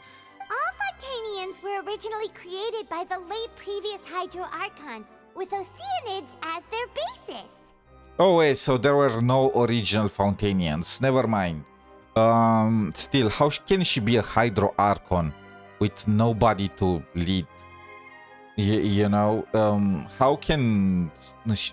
Maybe it's just a mistranslation or something. She was a god and she wanted to have her own civilization, and she turned the Oceanids into humans. But then why did Celestia give her a Gnosis and turn her into an Archon? It does not match up. It really doesn't. Celestia punished them, didn't it? So why did they acknowledge her status as an Archon? It does not really make sense. I mean, it does not even make sense not exterminating them there and then. You know, they just let them cook for 500 years. That's also weird. Probably we are going to find that out later. But still, my theory is still in standing. If a Mondstader has a child with a Fountainian, that child will be dissolved in the seawater, wouldn't it? It will be an Oceanid. Because if that was not the case, I feel like the Oceanids will have turned into... If that was not the case, there will be some Fountainians that will not be affected by the seawater, you know? Some that just were the children born from Mondstaders and then they just returned to Fontaine. So my theory still stands. The Oceanids turned into humans. The Fountainians are slowly exterminating the humanity of Teyvat by having children with them, and the children being Oceanids. The evidence for that can be found in how only Fontainians could dissolve in primordial seawater, and how all the girls Vacher dissolved were also turned into Oceanids. I believe this was just a metaphor, you know, their souls, the way their souls look. And according to Navia, when she was about to get dissolved, she also saw everyone gathered around for a trial, all of them in the shape of Oceanids. Indeed.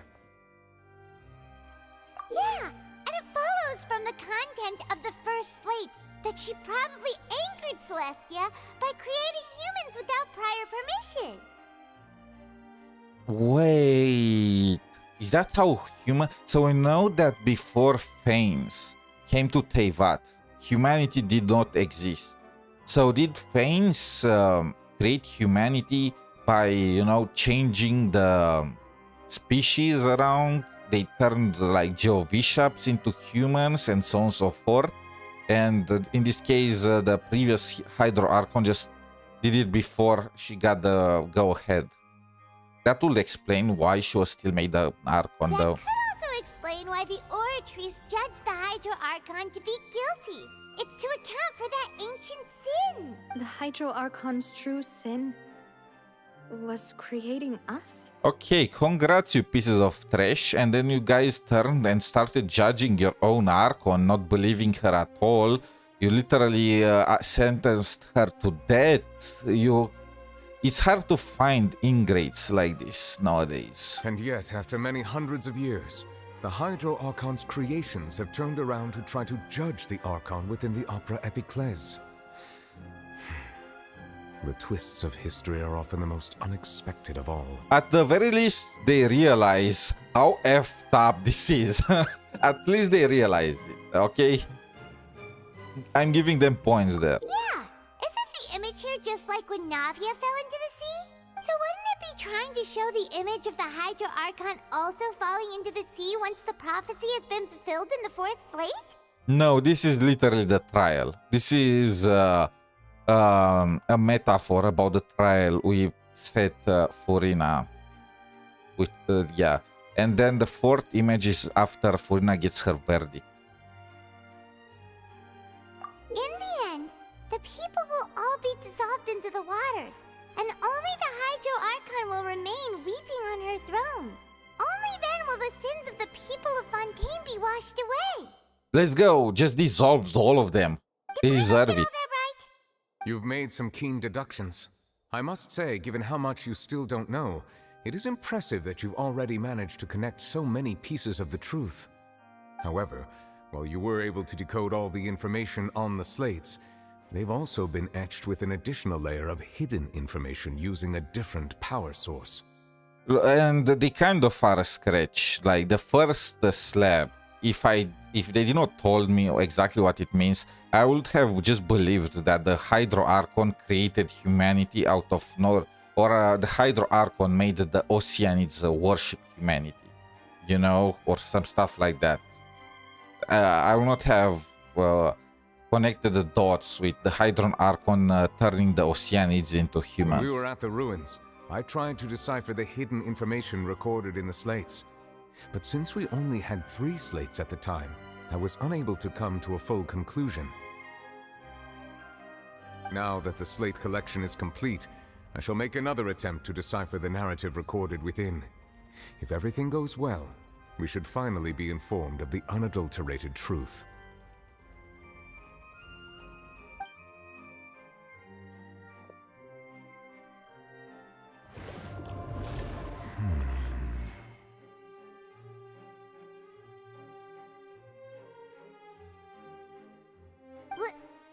Well? Did you get it? I believe I should share this truth not only with you, but with all the people of Fontaine as well. I will try to briefly summarize it for you. Your hypotheses regarding the origin of Fontainians and the sin of the Hydro Archon were both correct. In the Fontaine of old, the previous Hydro Archon sensed the yearning of her Oceanid familiars for life on land.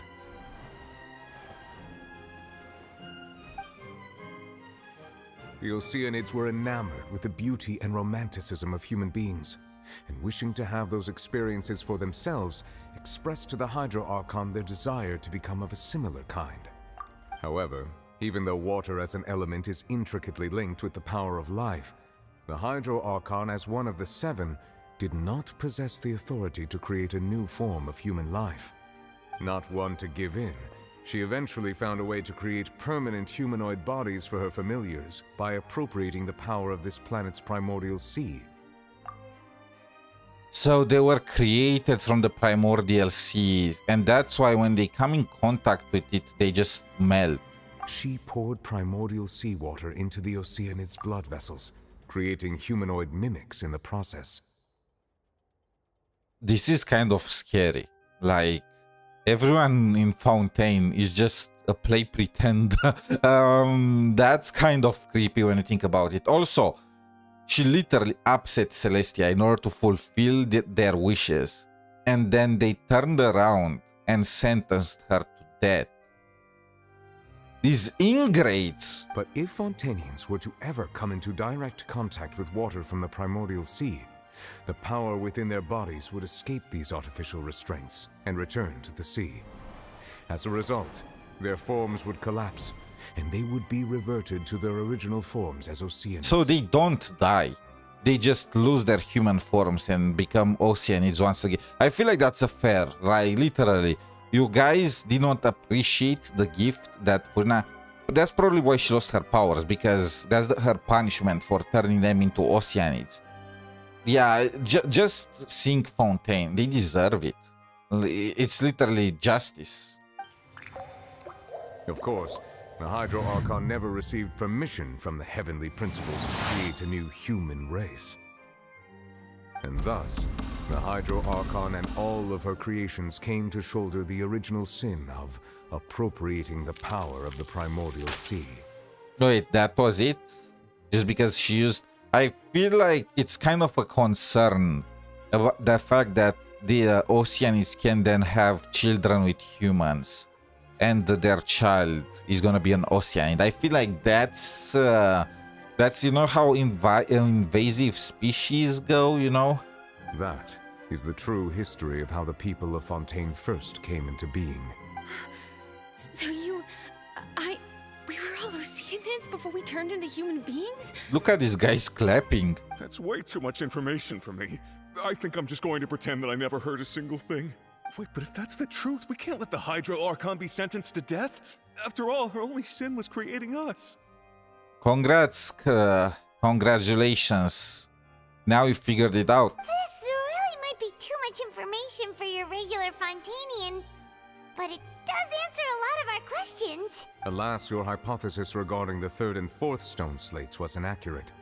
The slates' respective positions are, in fact, correct. A key point of the visual on the 3rd slate is how all the individuals depicted in the water are humans rather than Oceanids. They have not been dissolved, which implies that the water depicted in this slate is not water I from the actually primordial didn't notice that. It escaped my The mind. nation of Fontaine is the nation of Hydro, as well as the nation of Trials and Justice. Instead of being the literal element, the water in the scene symbolizes judgment. Okay, this and one I got justice. right. I got right. This is the very trial that we subjected Furina I to. also recall Navia's experience. When she fell into the sea, her consciousness was surrounded by that of many others who intended to hold a trial to determine her fate. My God, I hate Fontainians. I hate their very nature. Look at these guys. These guys, after they got reverted back to Oceanids forms, they got upset that Furina could still, that Navia could still walk around as a human. And they wanted to just turn her back just because out of their jealousy. Oh my, just wipe the ocean, or them Oceanids out of every race that the Hydro Archon could have had as a familiar. She chose the Oceanids.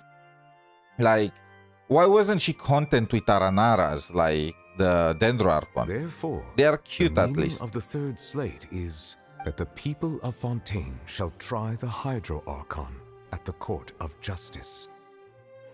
Yep, you move the prophecy forward. Yes, it refers to our present situation. I think I'm following now. So, what you're saying is, even though we decided to put on this trial to avoid fulfilling the prophecy, You fulfill the prophecy. Clowns, and us as a descender not bound by the fate of Teyvat were the only chance to turn this around. But we just decided to play along with the sheep. in truth, everything we've done has happened exactly as the prophecy foretold. So now, it seems, we're the ones making sure it comes true. What should we do? Huh. No matter what, the prophecy will be fulfilled. Is this what it feels like to be a prisoner of fate? If that's the case, does that mean the scene in the fourth slate will also be fulfilled soon? You already fulfilled it. Traveler, I would like to point out another small fallacy in your deductions about the fourth slate. You probably thought that the eruption of primordial seawater beneath the fortress of Meropide served as the surest sign that the prophecy was about to come to pass, yes? However, I believe that rather than being a sure sign, that eruption could in fact only be a small warning of something far worse to come. As for the root cause of the catastrophe, I believe you've already encountered it once before.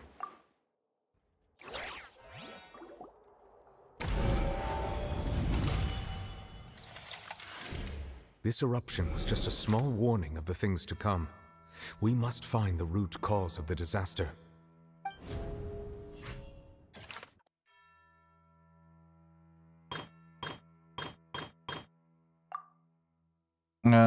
What else is left? And the whale. It was both dream and reality.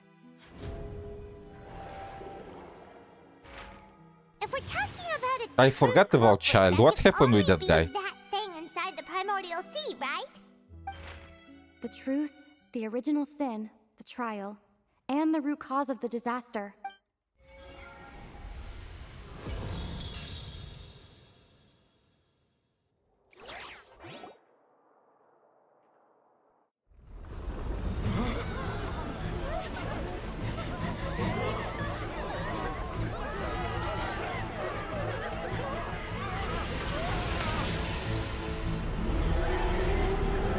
Huh? Right on time. Did this guy prepare for this moment? You know, at the perfect moment, right at the climax, he shows up.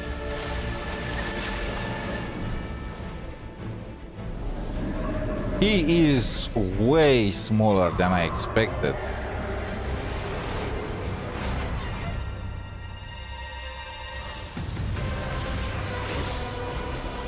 Oh, there he was.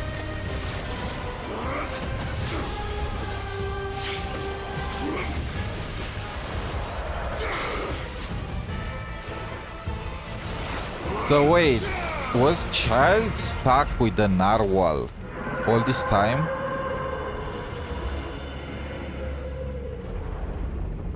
So after he escaped the fortress, he was just stuck in the dimension of the narwhal. But how?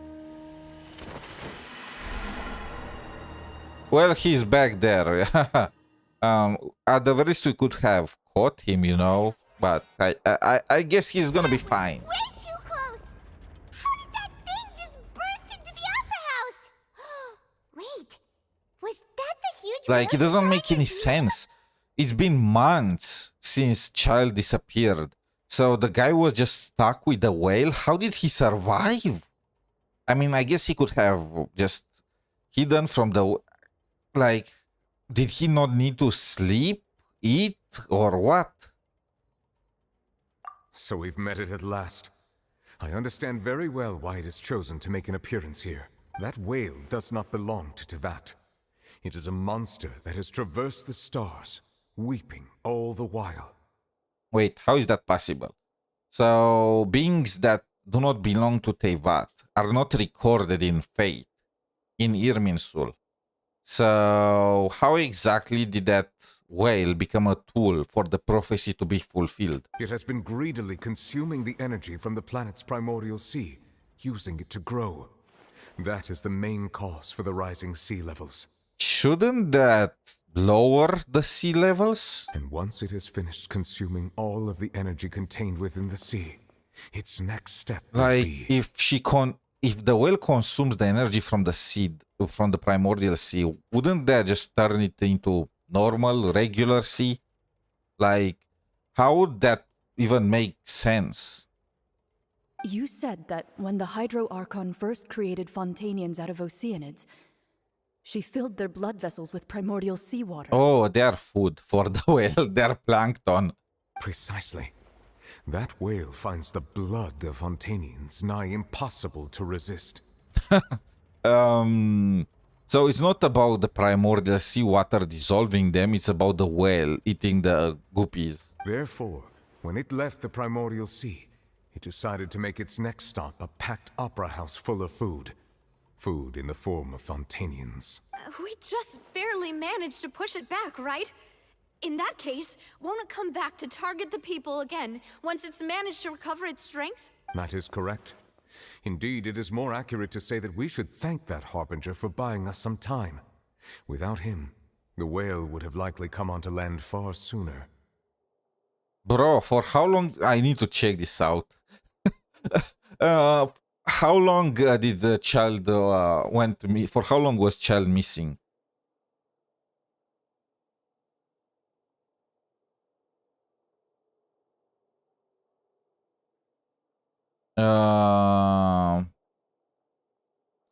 One or 2 months. So the traveler served a 45-day prison sentence. We started this sentence after child disappeared, and we still did some stuff after the sentence ended. So it's more like 2 months. Child was stuck fighting that, or maybe just escape, fighting. He mentioned about how he bought them some time. Fighting that narwhal for 2 goddamn months, and nobody cared about him. You know what? I do not see him as a friend of the traveler or not, but I can understand that the guy got done so dirty. So Arlecchino did not give 2 dimes about him. She was too busy playing with Furina. Even the traveler was there just to, at Nuvilet's request. It's just Linnea did not care about him. Nobody cared about him, and it turns out this guy was fighting for 2 months. No sleep, no food, protecting Fontaine in a way. This is why you are not. This is why you. This is why you don't want to be a saint in the real life. You are just gonna become everyone's walking mat. From the way he looked, he must have been fighting the creature for quite a long time. 2 months. How did he survive? That battle maniac. We've always known that he had a special connection with that whale, but we definitely didn't expect it to help us out like this. Damn. I mean, just think what kind of stamina child has. That guy could be the protagonist in some kind of novels, you know? Fighting for 2 months without sleep or food. Like, damn. Anyway, now that we know that this whale is the actual cause of the disaster recorded in the prophecy, all we need to do to stop the prophecy would be to find a way to beat it up, right? It is too late. It had already absorbed too much of the primordial sea's energy before we could notice it. At this point, it has become practically I integrated mean, I was with the thinking sea that the itself. whale flopping around in the water, in the primordial seawater, was what caused, you know, the bursts and the raise of the seawater level. How exactly would eating the primordial sea's energy cause it to overflow? Even if the entirety of Tevat were to be destroyed, it could still survive and swim off towards some other world. That's not something I will accept.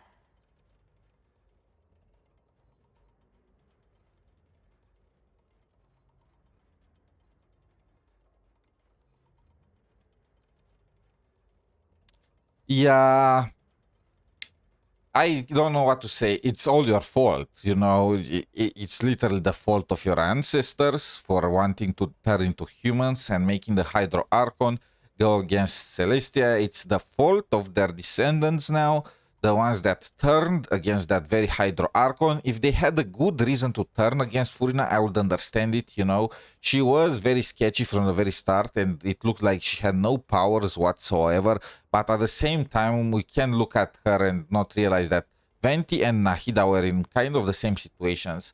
And unlike Venti, who still had people worshipping him at the church, and Nahida, who is still worshipped by some people here and there, Nahida was, Furina was literally treated as a mascot. Nobody was respecting her.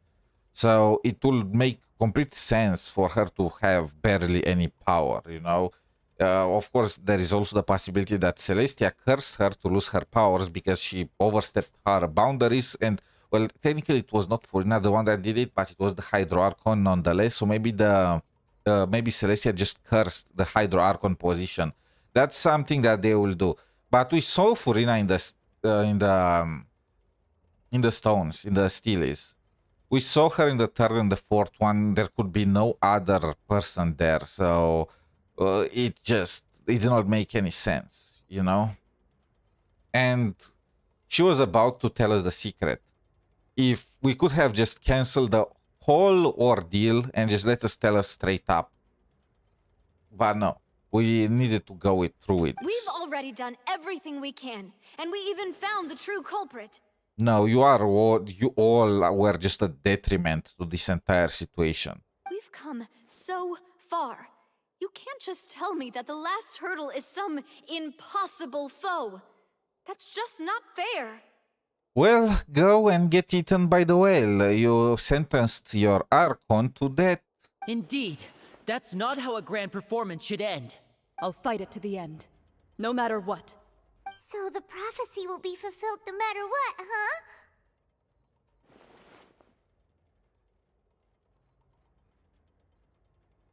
The prophecy. Yes, what has been prophesied will be fulfilled.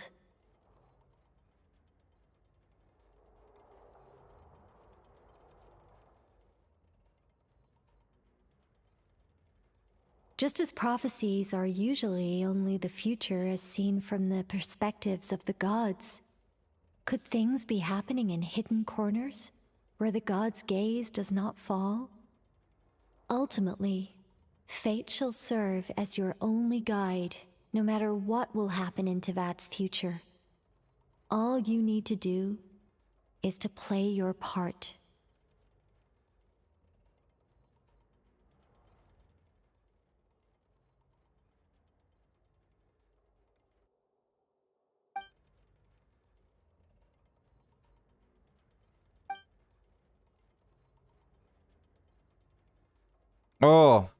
Now we remember. Now we remember, you moron! Oh my... I don't know about how great Fontaine is in terms of story. It is definitely great because in a single version, they made me hate the Traveler, everyone in Fontaine, and every playable character there.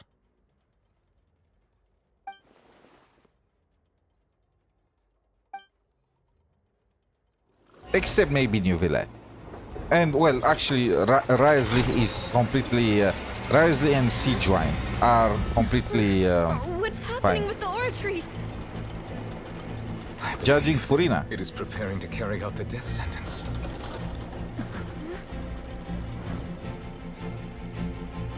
Farina!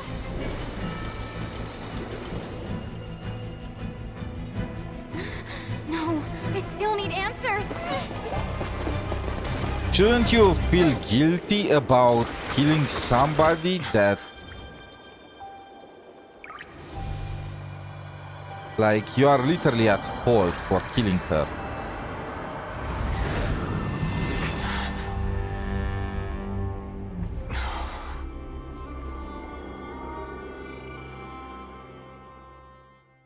Wait, what the fuck?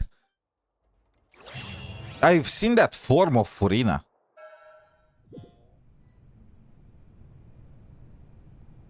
It's in my thumbnail. It's the I believe it's the image for the 5th park of Arc 5. It looked cool. Did she transform? Magical girl transformation. Furina with a question mark? Sorry. That shocked expression on your face is just too amusing. I couldn't help myself. Egeria. This is Egeria. The previous Hydro Archon. You are not Furina. Who are you? Ah, the sweet sound of bewilderment. Marvelous. A sure sign that my attempt to deceive everyone was a resounding success. But to answer your question, I am Focalor. You know, the god. Wait, what? So... Oh, wait. So Furina was not actually the Hydro Archon. They were kind of right. So, but how... Okay, I'm gonna... So this is my theory. Just like Hoyo likes, you know, to make this kind of connections. So just like Egeria turned Oceanids to humans, Focalor turned an Oceanid into herself. She gave her her appearance. But why? Focalor, why did you deceive us? Oh, that wasn't my goal, of course. Goodness, no.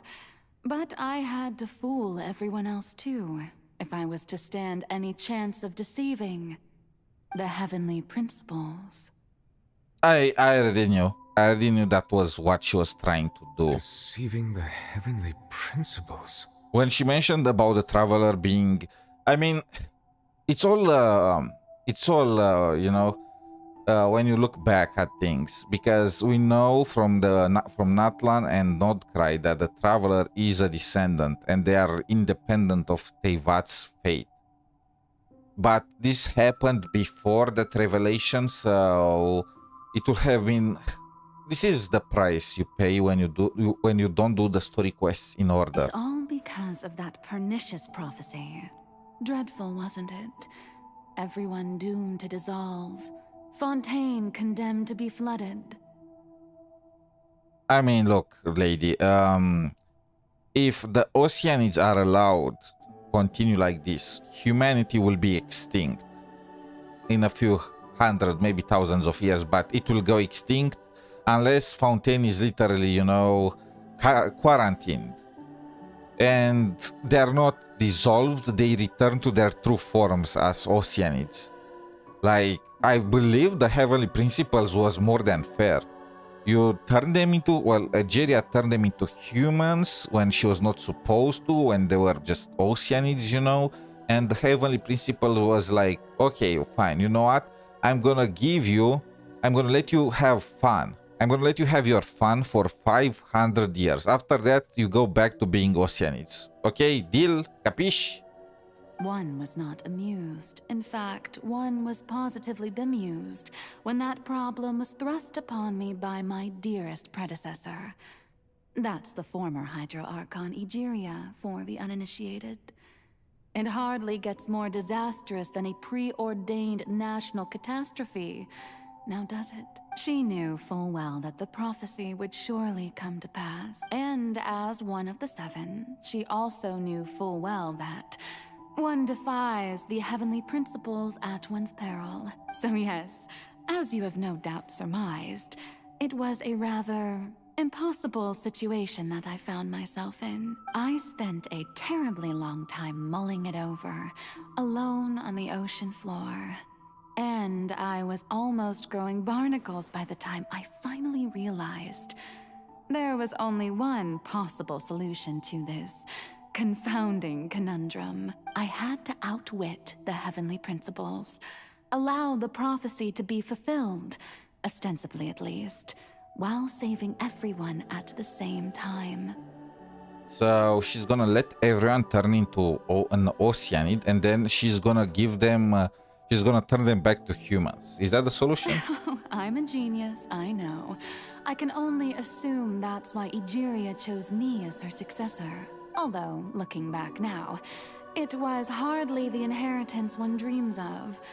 Between the task of saving the nation, the quotidian duties of the Hydro Archon, and not to mention the original sin of creating a new race of humans, I dare say she left me quite a colossal mess to clean up.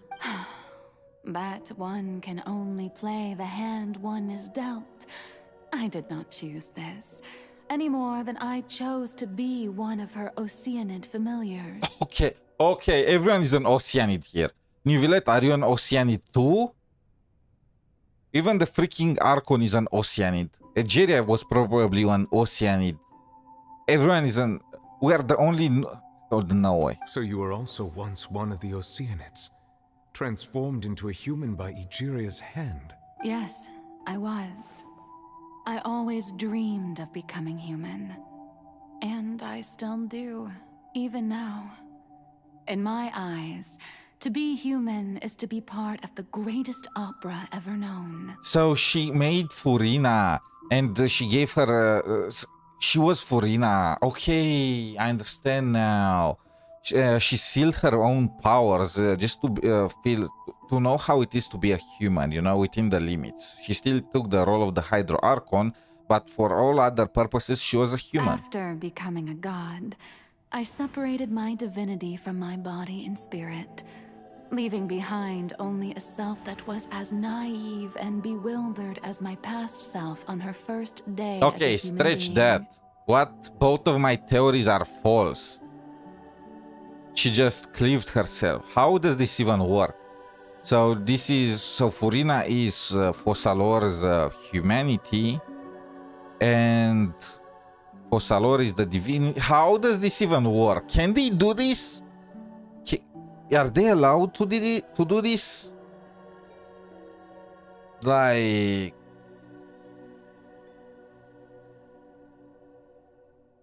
Isn't the divinity like the power given by the heavenly principles? It's just like extra power. How is... is there any... I don't know. The me you see before you now is that divinity. And the human counterpart I left behind, I named Furina. She could feel joy, sorrow, and everything in between. She could be as vain and conceited, or as meek and vulnerable as she wished. Her strengths were of a kind only a human could possess, as were her shortcomings. She's talking about this as if this is something... She's talking of this as if it's great, being as strong as a regular human. I love this story. Fontaine's story is really memorable for me. For me too. Even though, I mean, the Sumeru story quest made me hate the Grand Sage. The Fontaine story quest made me hate everyone in Fontaine. So to me, it is very memorable. Indeed, it is just the most memorable one so far. Like, damn. When you think everything that she went through just to be sentenced by her own people in that kind of... They literally all turned on her. Everyone. Chlorine turned on her. The Traveler, after she was about to tell us her secret. Like, that was harsh. We even were mocking... People were mocking her during the trial. And we just gave... That was so cruel. We gave her that thing full of primordial seawater, and we had her put her hand in it. And when she thought that she was fine, we just revealed that it was all a trick too. Like, we literally were... Damn. But in my eyes, Farina's humanity was what made her perfect. She was perfectly human in every way. The person I always wanted to be. So I don't know if this word is banned on Twitch, on YouTube or whatever, but... So essentially, Fossalor was schizo. Is that right? She just had two personalities in one? Anyway, so then I cursed her. Anyway, so I cursed. So she was a cursed human with immortality. Why is it called curse? Like, immortality does not sound like a curse. All part of the plan, of course. The plan to deceive the heavenly principles. Do you still remember the final scene of the prophecy? The Hydra Archon alone, weeping on her throne. Yeah, we made that one happen too with this trial. In order that the prophecy might appear fulfilled, I invited Farina to be an actress, to play the part of the Hydro Archon in the prophecy, under the curse I placed on her. So long as I, Fossalor's divinity, continued to exist, she could not die. But nor was she free to live her life in the pursuit of happiness. Instead, she was forced to take the stage in the opera house, to embrace the role of leading lady, to forever play the part of the god from the prophecy, all to create a deceitful appearance of that prophecy coming to pass. I suppose now you probably understand why your court is called the Opera Epiclese. Yeah, I am not mad on Neuvillette. The only two characters, actually three characters that I'm not mad about in the entire Fontaine are Neuvillette, Wriothesley, and Sigewine. Sigewine is a Melusine and just goes along with whatever. Neuvillette was... I mean, he was mostly just an impartial judge in all of this. And Wriothesley is the only Fontainian that actually came with his own idea as to what to do if the prophecy came to pass. Everyone else was just, do something, Furina, do something, Furina. They were pushing everything on her, but Wriothesley came with a logical solution. Let's build a boat, you know? Let's build the ark. But Farina is only human, isn't she? Even though she has had a long life, her mind is no stronger than that of any other ordinary. I cannot begin to fathom what she has had to endure. It must have been torture for her. I mean, yeah, just think about it. So I guess everyone at some point lied to their parents about, you know, their grades or stuff like that. And they were just spending every single moment just thinking, what will happen if they found out? I need to keep pretending. I need to keep the lie going, you know? And that's for something so small, you know? And you get so stressed out by that. Usually, of course, it kind of gets found out after a week or two, but it's always that stress around you, okay? In this case, Furina had to play literally a god when she was a human. And that was for 500 years. She could not show attachment to anyone. She could not, you know, she had to play that part. Like, that's just... It has indeed. And although she is, in a sense, me in human form, I most definitely owe her an apology for it. It's been 500 years, and all along, she's been playing her part in the most unimaginably long, unbearably lonely, and agonizingly painful opera of all time. And she could not tell anyone about this. And if anyone found out, everything was over. But still, I don't know what was the purpose. They better have a good reason for doing this.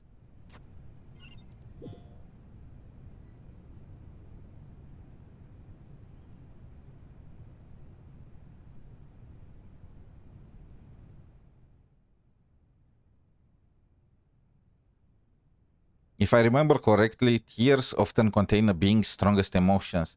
Yes, but she's a human. What the freak is happening now? We've seen people cry before, right? So why did this happen in Furina's case? It's confirmed that she has no divinity right now. This is such a stretch. This is such a goddamn stretch from Hoyo. They literally confirmed that for all intents and purposes, Furina is a human now. Now you are telling me that if we come in contact with the tears of a human, we are just going to be able to enter in their minds or some stuff like that? I mean, I guess they're going to say that these are tears that have been held back for 500 years, so the emotions are very strong, but still.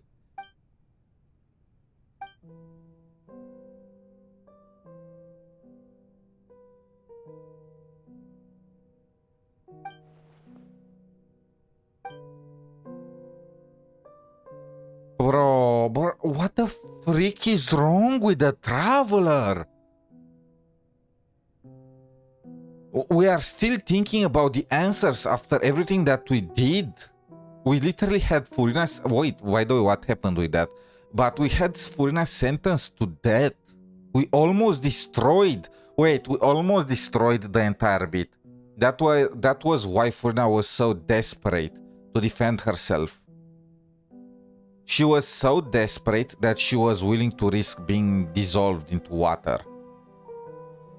And everything could have been avoided if we just let her explain to us. Like, if we gave her 5 seconds after that entire bit to just confess to us everything that she knew. Like, we've shown more goodwill to the Fatui that came to kill us than to Furina.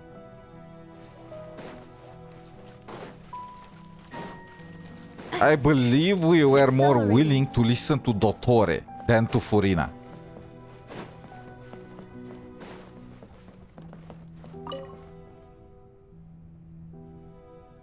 Oh, who permitted you to come onto the stage? Now, I understand your admiration for my august self, but I must ask you to keep to the rules. All right. It is not my intent to reprimand you. There is no need to state your name. Don't look at me, don't look at me. Just be off with you. Do not distract me from my performance. Oh, do not jest. Can you not feel it? I am Focalor. The eyes of countless Fontanians are upon me. I must, at all times, display the utmost elegance and nobility. Holy shit, this is so depressing. So literally everyone was watching her every single moment. She literally had to pretend 24/7 for 500 years. And then she got questioned by everyone and she was still willing to risk her life for these people. I would have just gave up after like 1 year and let everyone just turn themselves back into Oceanists. That's what they deserved. They were Oceanists to begin with, these freaking ingrates that then just turned on Furina.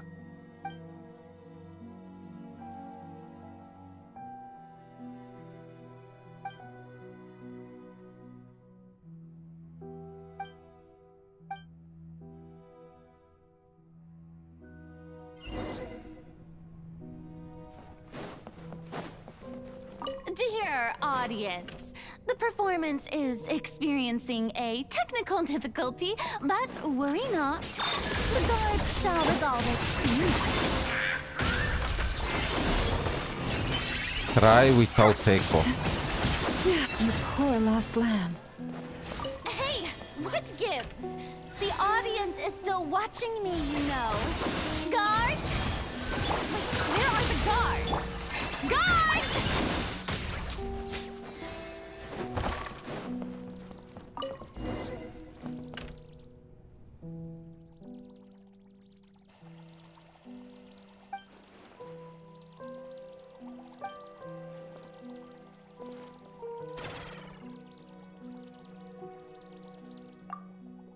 Wait, a ticket for the Astral Express? Well, close enough.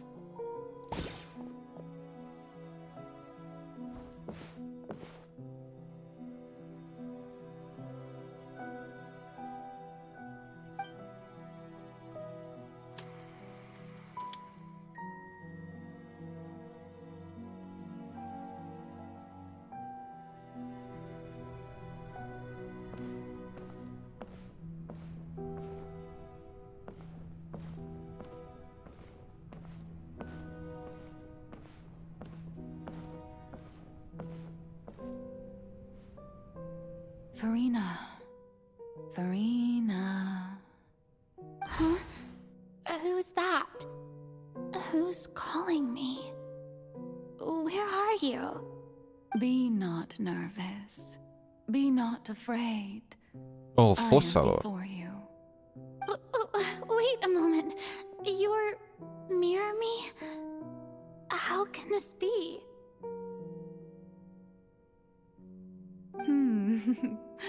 Mirror you, huh? You know what? That's not bad. Let's go with that. Mirror me. What do you wish to say? The prophecy. Have you heard of it? What prophecy? Wait. I know. I think. I don't know why, but it's in my head somehow. The people will all be dissolved into the waters, and only the Hydro Archon will remain, weeping on her throne. Only then will the sins of the people of Fontaine be washed away.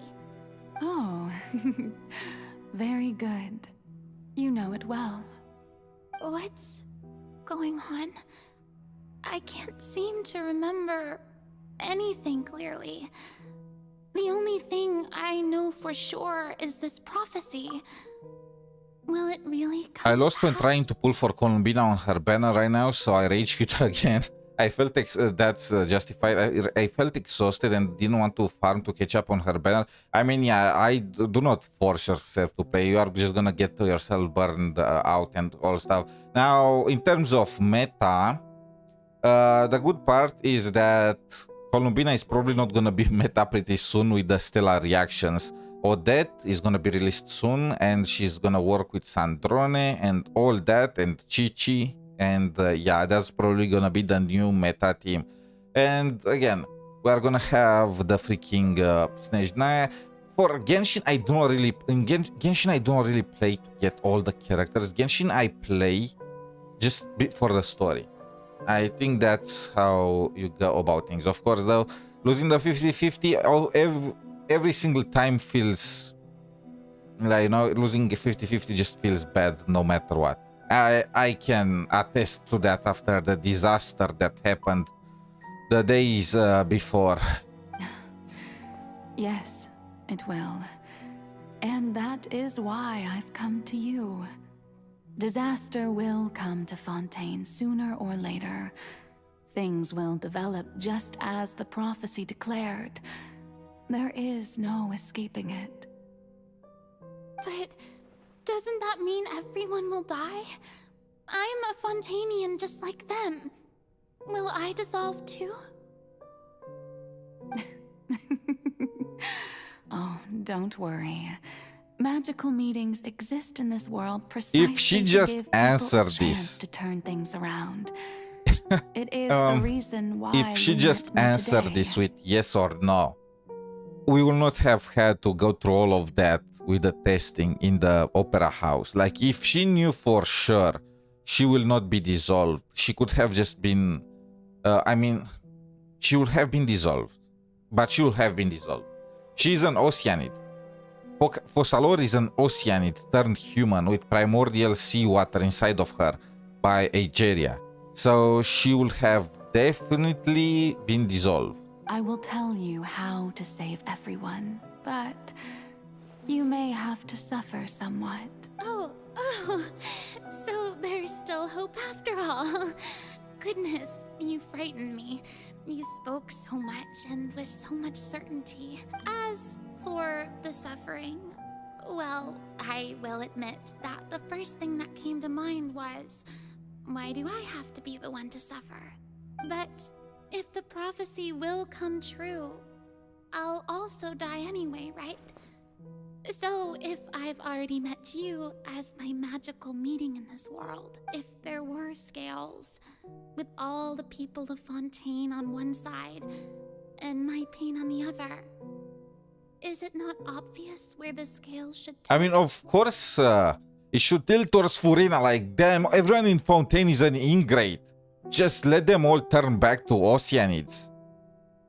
They deserve it. And to be honest, from the very beginning, it was just a gift from the Hydro Archon. A gift that she paid for by being then cursed by the heavenly principles. Probably killed off because, Furina then took her place. You truly are the perfect human. My ideal. I just realized Fussalor is an entire head taller than Furina. Like, she's chibi-sized compared with her. Is the legs? I suppose this would also be the justice that belongs to you. Huh? Don't worry, it's nothing. Listen well. Fontaine has just lost its Hydro Archon. I need you to play a role. That of the new Archon. But I don't understand. Why couldn't Fussalor just play that role herself? Play as a god? That's right. You must begin a never-ending masquerade. You must never let anyone suspect your identity. If you can keep it up, then I shall have my way of defying this prophecy. But should your identity be revealed, then all hope will be lost. But how will I do this? A human assuming the role of a god without being exposed. I guess we can count ourselves lucky that the Fontainians are morons. Don't worry. What you must do is not to turn yourself into a real god. You simply need to play the role of a god as humans imagine them to be. Being a human yourself, I'm sure you already know what such an entity would be like. Remember, your true challenge will not be pursuing divinity, but contending against humanity. I'm still not sure I understand, but I'll try. I'll try to do this. I actually procced Capturing Radiance when pulling Ne and before Columbina and losing a 50 minute. Oh, damn, that's so. So you lost like what, 4 50-50s in a row? I mean, at the very least, imagine if there was no Capturing Radiance, but that still sucks. Very, very. Especially in Genshin. Like in Wuthering Waves, you lose the 50-50, it feels bad, you know? But the value of currency in Wuthering Waves, it's like, it's not as, you know, there is inflation in Wuthering Waves. You get more currency than in Genshin, so its value is less. That's why in Genshin it feels the worst when you lose the 50-50. That's literally why I mean, am I no. going to have to play this role? I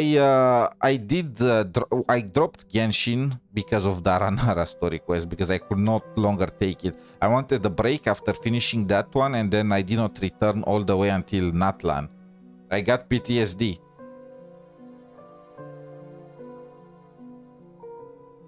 I got unlucky in Genshin, but I believe my luck was just average. I never... I did trigger Capturing Radiance once.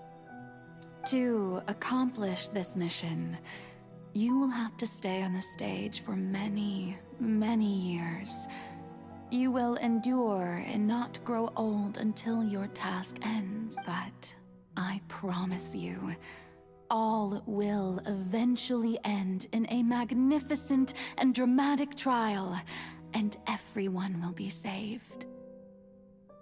A trial, huh? How exciting. I'll be looking forward to it. Oh, but she is lying to herself. Like, that's cruel. Like, the trial is for herself. This is just like tricking a child.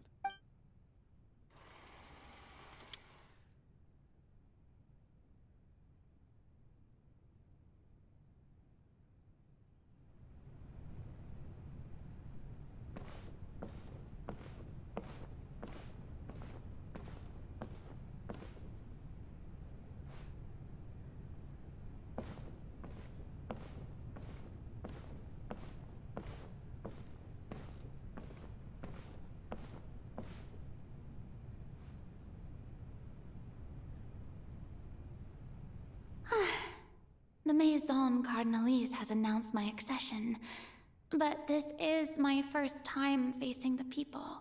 What should I say to most appear like a god? To be honest, I still don't know. Perhaps I should first try to act natural. Ladies and gentlemen, good evening, and welcome to the Opera Epiclese. I'm sure you've all heard about how I have taken on the role of Hydro Archon. Indeed, I am Verena de Fontaine, your new Archon. This looks like yeah, this looks like a team leader getting replaced. Like, what? Do Archons hold out auditions for who is gonna be the next Archon? In truth, Archons got talent. Becoming a nation's new god, but it will be my honor to guide you all. As the god Focalor, the god of justice, I shall do all within my power to lead you into an age of fairness and justice. Once again, thank you all for coming. If you should have any questions or suggestions, please send them to the Maison Cardinalise. The future of Fontaine will require us to work together, after all. This should do it. I thought I might stammer, but thankfully, I was able to convey my thoughts just fine. Okay, and next. That's the new Hydro Archon.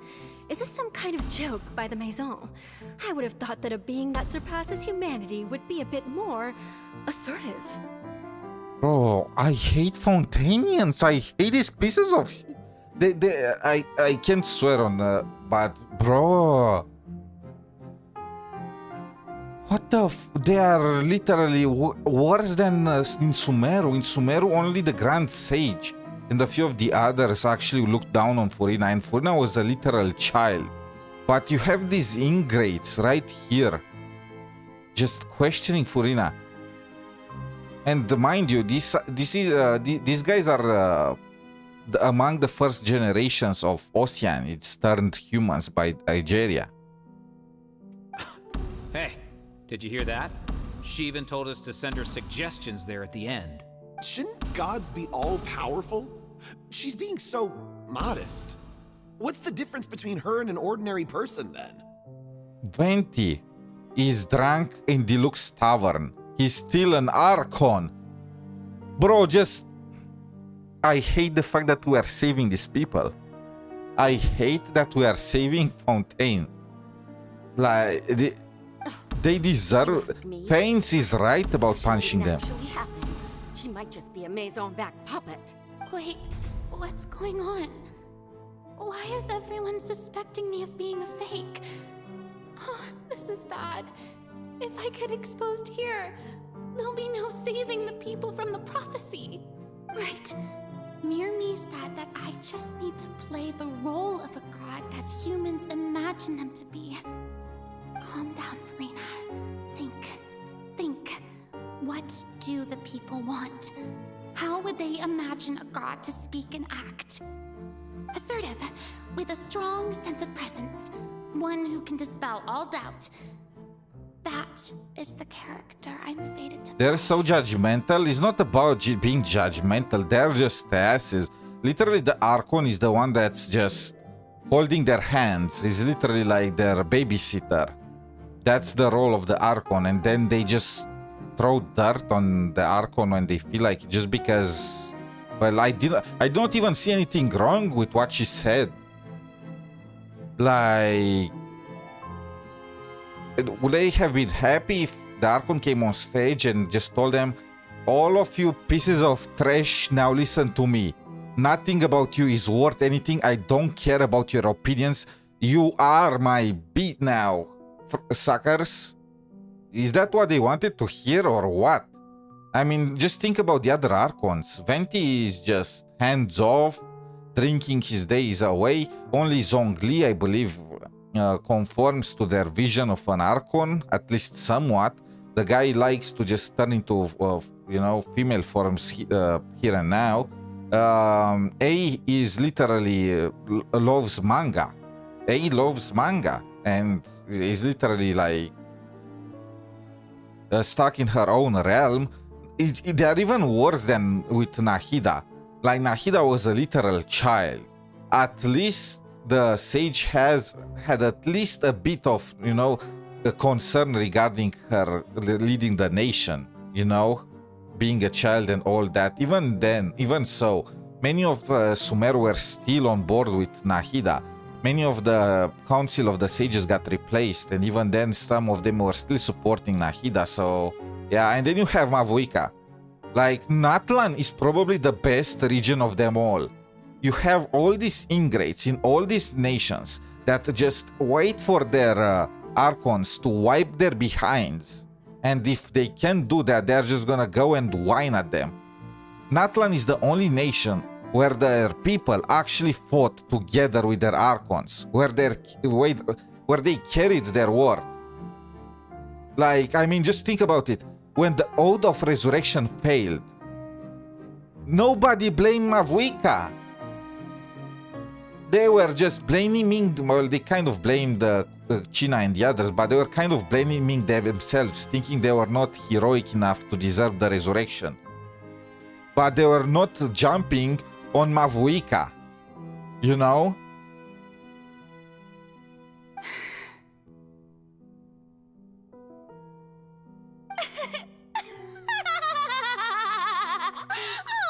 Oh, very good, my people. Only ones such as you are deserving of my rule. Now, I was wondering if some weak puppet were to one day come onto the stage and claim ownership of this opera house, would the children of Fontaine follow them? I mean, look, it's kind of a bit Furina's fault too, isn't it? She kind of played along with them. Like, in this situation, when the child is such a ass, you give them the stick, not the carrot, At this point, I mean, she would have been... I feel like Fossalor was just a bit... She should have first shown her power a bit, scared the suckers a bit, and then have Furina come on stage. But maybe she could not do that from the very beginning. I still don't know what is the purpose of Furina pretending to be the Hydro Archon, so I can't really tell, but still. And, bro, is this how they were seeing a god? That's what the god was to them? Like, this is a mascot. They themselves admitted that Furina is more like a mascot. They did not look for a god. They wanted entertainment. They did not care if she was assertive or anything enough. They did not care about any of this stuff. They just wanted it to be fun. They themselves admitted that Furina's behavior is not reassuring and it's more like a mascot than an Archon. That's what happened when we just came to Fontaine. So they did not care from the very beginning. They just wanted something to laugh at, to have fun with. Like, this is so messed up on so many levels. Well, it seems that you would all see right through them. Having passed my test. You are qualified to witness wondrous trials alongside my august self, here in this opera house. I mean, even if Furina was the real Hydro Archon, I feel like these people could not produce enough worship to actually give her any real power. You may consider my previous act a door gift of sorts. I thought it was a debut that suited the atmosphere. Now then, let us be reintroduced. Ah, so that was just a performance. How could I have forgotten that we were inside an opera house? A personality? It's quite shocking, to be honest, but I suppose it's a better look than before. Yeah, as I expected, they did not give two dimes about the character of the Archon. They just wanted fun. Such a fascinating and bold deity. How wonderful. Our future may yet be bright after all. It seems I've turned them around. Best follow this flow and restart my accession speech. My dear people, whether you acknowledge me or not, whether you trust me or nay, I say to you, keep faith in your ardor for justice. We have heard it said that this nation's sins can no longer be washed away. Well, I say that justice is most fragrant when it blooms amid sin. The scales of justice should not weigh heavy in the hands of its God. On one side, it must carry fairness and justice. And on the other, praise and applause. May law be the prayer on our lips. May judgment be our worship. Let us light the fires and drink to the future of Fontaine. There is no trouble in this world that justice cannot solve. All that is needed is for you, my people, to believe in it, heart and soul. You know, the funny thing is that if there was justice, these people will actually be sentenced and the prophecy will be fulfilled. That's the truth. Like literally, they went ahead and turned themselves into humans because they felt like it, because they wanted to be like humans. They broke one of the rules of the heavenly principles, you know? And I could have sympathized with them if not for the fact, you know, that entire sequence with Navia where she falls into water and then the guys that got turned into oceanids. These people were all from Poison. They were people that Navia helped in the past. And they wanted to drag her down and turn her into an Oceanid because they were jealous that she could still play as a human and they couldn't. Like, these guys are the worst of the worst. Like, literally admitted to all of them being helped by Navia. And they still wanted to drag her down with them just to feel better about themselves. Like, it's just... And of course, there is also the issue with... so, if you let the Fountainians do their thing, let's say a Fountainian gets together with a Mondstadt. I already mentioned this before, but the child is gonna be technically a Fountainian. He's gonna be an Oceanid. So, eventually... the Oceanids would lead to the extinction of humanity if left unchecked. So yeah, they really should be turned back. Stand within the opera epiclese. So long as I stand before the oratrice, I shall even judge the gods of this world. I mean, when you think about it, Faints was very less fair here. He was like, bro, you broke the law, you turned Oceanids into humans. These guys are just gonna cause an ecological disaster sooner or later. I'm gonna give you 500 years to have fun, you know, party, do whatever you want to do. After that, the show's over, you know, you guys go back to being Oceanids. Deal?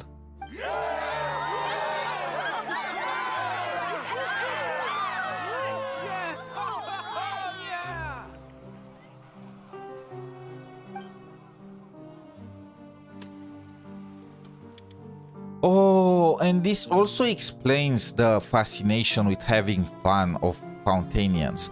Is because that's the whole reason why they chose to turn themselves into humans. They wanted to have fun.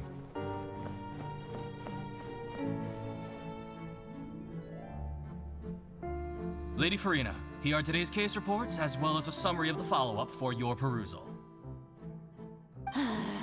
Come now.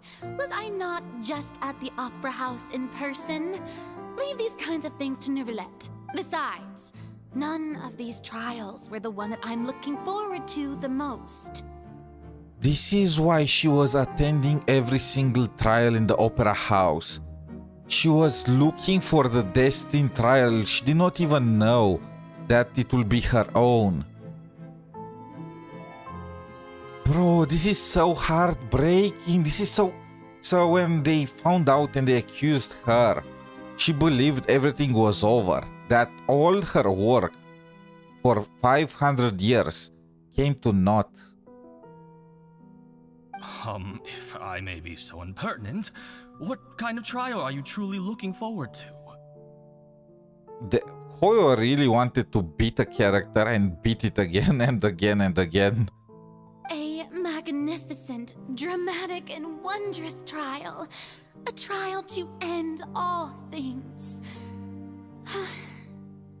How could you hope to understand? That's true. I fear I lack the ability to grasp your divine thought, Lady Archon. No need for fright, and do not take what I said before too seriously. Go now, do your duties. The trial I await. It will come one day.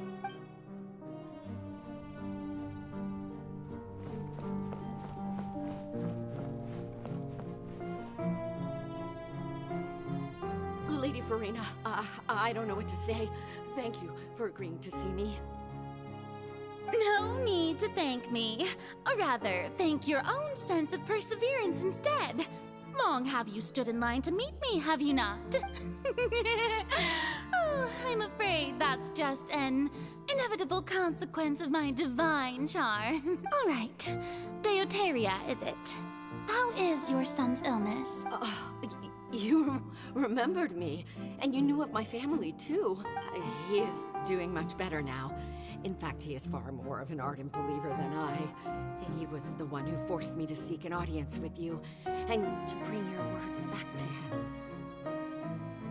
I feel like Furina also goes out of her way too much with these people.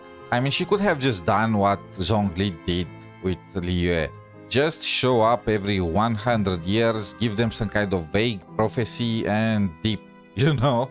She could have just done that, or just like Venti. Just disappear, up and go. From time to time show up your existence and that's about it. She just went the extra mile. Or like freaking A. A just locked herself in the Garden Palace and only allowed her retainers to talk with her and let them rule in Azuma instead of her.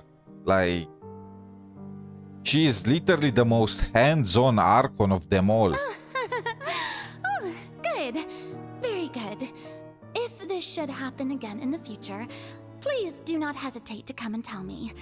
Going down to citizens' homes every so often, while not usual practice, should serve as a fine change of pace. You're such a gentle and wise god. Thank you once again, on behalf of my son.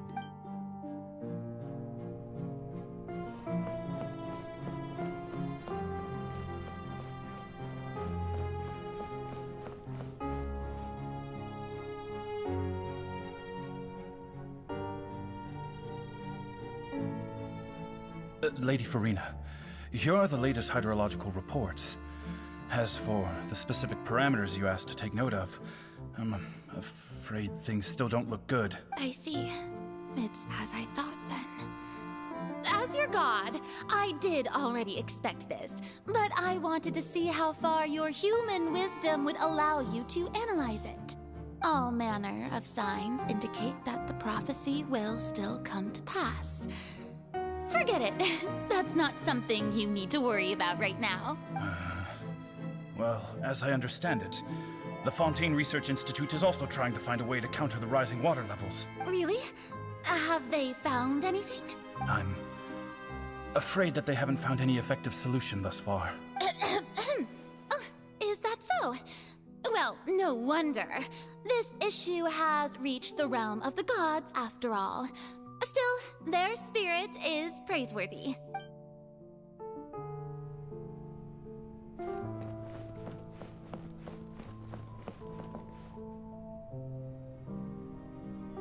The day is finally over. I haven't had a moment to breathe this whole time. But it's good to see that everything's getting on track. There are no longer any voices of suspicion. Maybe this is fine. I just need to keep going, and everyone will be saved. Alright, Farina, don't think too hard about this. You need rest. Tomorrow's a new day.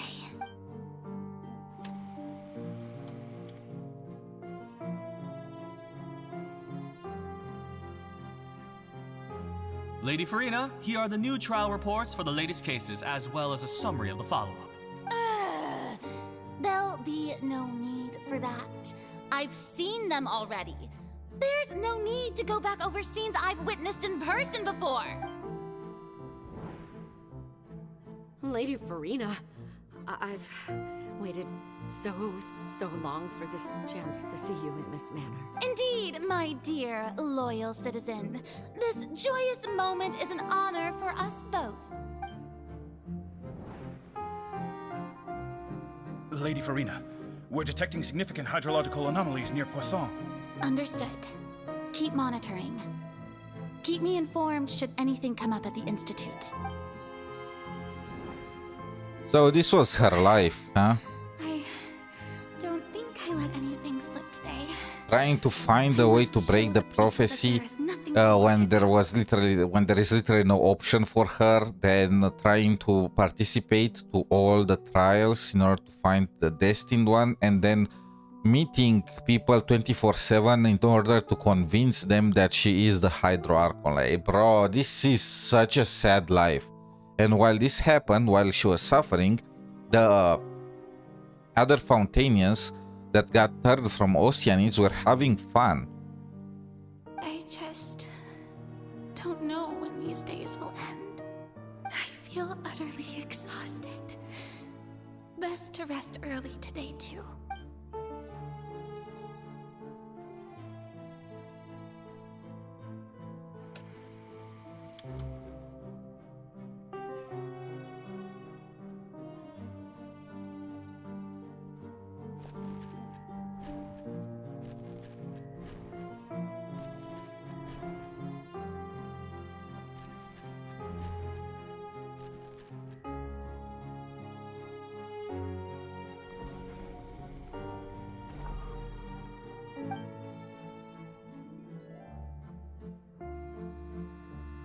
Lady Farina, it's like a dream being able to speak with you up close like... Wait, 182. Is that the number of days?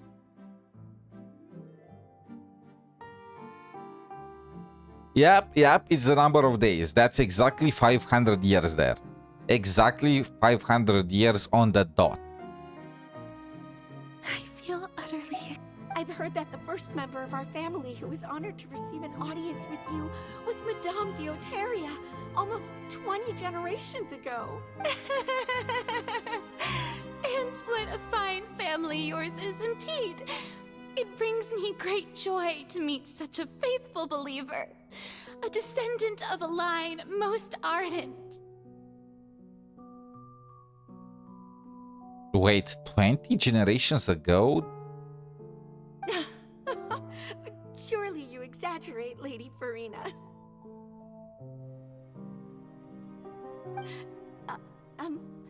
My lady? What is it, good citizen?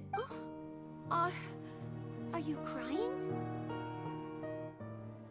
Uh-huh. Oh, really now? I didn't even notice.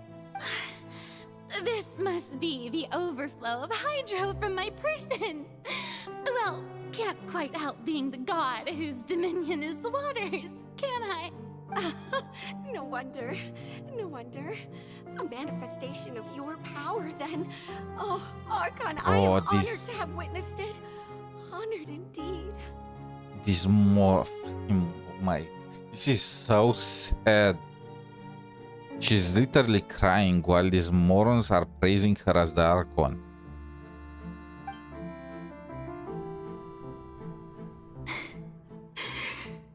So interminable. So lonely. Just how much longer? Hundreds of years must have passed by now. Perhaps the show must go on for hundreds more. I never imagined that it would hurt so much. Have I reached my limit? No. Perhaps I reached it long ago. Today I didn't even notice my own tears. I want to tell someone, anyone, about this. But would that not destroy all I've done so far? I've conducted so many investigations across the centuries.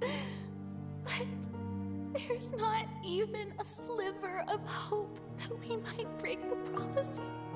As sad as this all is, did really nobody think of just relocating the Fountainians to, you know, a different location? Maybe? Did really nobody think of that? Or maybe making special houses that float, you know, boat houses?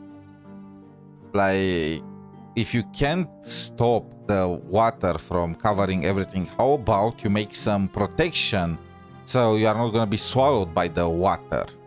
All I can do is keep heart.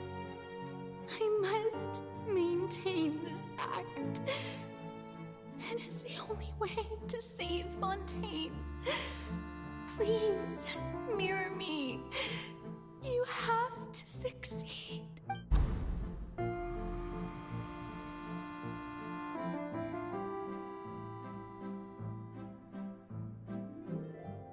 So this was the very next day. Farina, you don't have to shoulder this burden alone. Although I don't know what you might be keeping from everyone. Your people are more than willing to share your burden with you. And then we betrayed her and put her on trial and tried to destroy everything she worked for. Congrats, Hoyo. You made me hate the Traveler.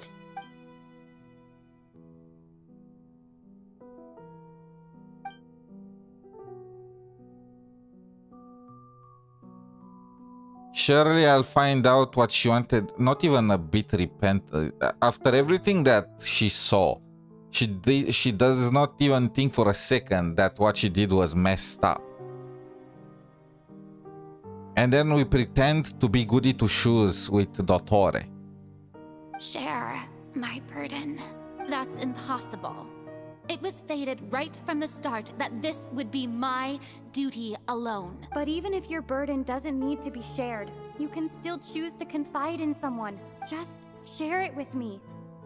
I'm what you'd call a witness. A witness? Yes. I've heard that you came to Tevat from beyond the stars, yes. In other words, you never belonged here. And if Tevat is, in its entirety, a show on a stage, then you're just a spectator, aren't you? If that's the case... She's right. I could confide in her, couldn't I?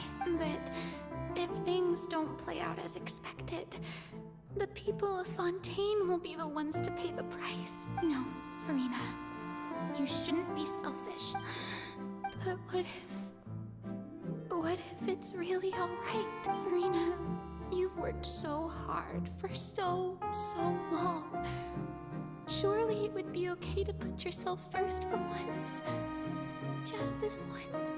Is it such an outrageous thing to do anyway? To find someone in whom you can confide your frustrations and sorrows? Surely it... Holy shit, and we ended up doing that. It was all a trap. We just put her on... If you let this opportunity slip through your fingers, it might never come by again. Yeah, it did not come again, ever. Long and hard.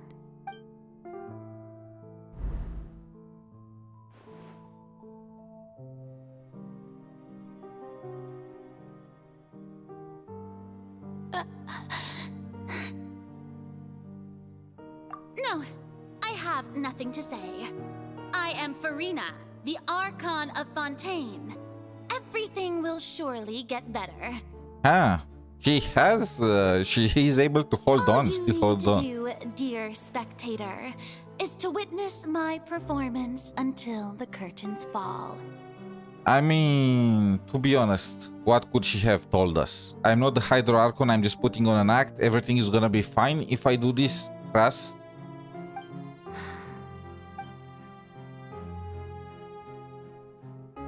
Give her a hug, you monster. Fine.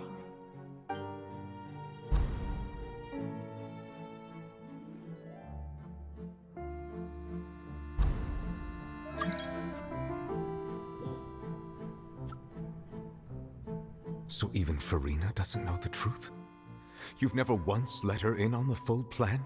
Yes, it had to be done. To deceive the heavenly principles, you must first deceive yourself. She did very well. If she had let her resolve falter even once in these 5 centuries, Fontaine would have been doomed to the most tragic fate. The most tragic fate is for them to turn back to Oceanids, which is what they were first to begin with. Like, that's what I will call justice to begin with. Second of all, I wonder what Fossalor will think if she knew that Thanes, the heavenly principles, has been asleep all this time. So it will not have mattered if Farina did not play the role of Fossalors. I mean, literally. Asmodai was missing by this point. Ryan daughter already was fusing with the other one of life. Ronova was just doing whatever. She was probably the only one that was actually doing her job, but that had no place in Fontaine because they get turned into Oceanids, they don't die. And the other one, the time one, she was doing whatever. So literally there was no point in Farina pretending like that. It seems that trusting humanity was the right decision after all. No, it wasn't. They almost put you on trial. They almost killed you off. They literally did everything against themselves. We are in this mess because of them, and they just... I mean, nobody in Fontaine could have done what the human Farina did. I believe that I understand how your deception works, but that is only half the truth, is it not? How would you build on this foundation to save the people of Fontaine? That is the most important thing. Ah, good, good. Of course, the Iudex of Fontaine has pinpointed the crux of the issue. I mean, is that so impressive? Like, it's just a question. What was the point of all this? I'm sure you've long sensed that the Oratrice is no simple machine.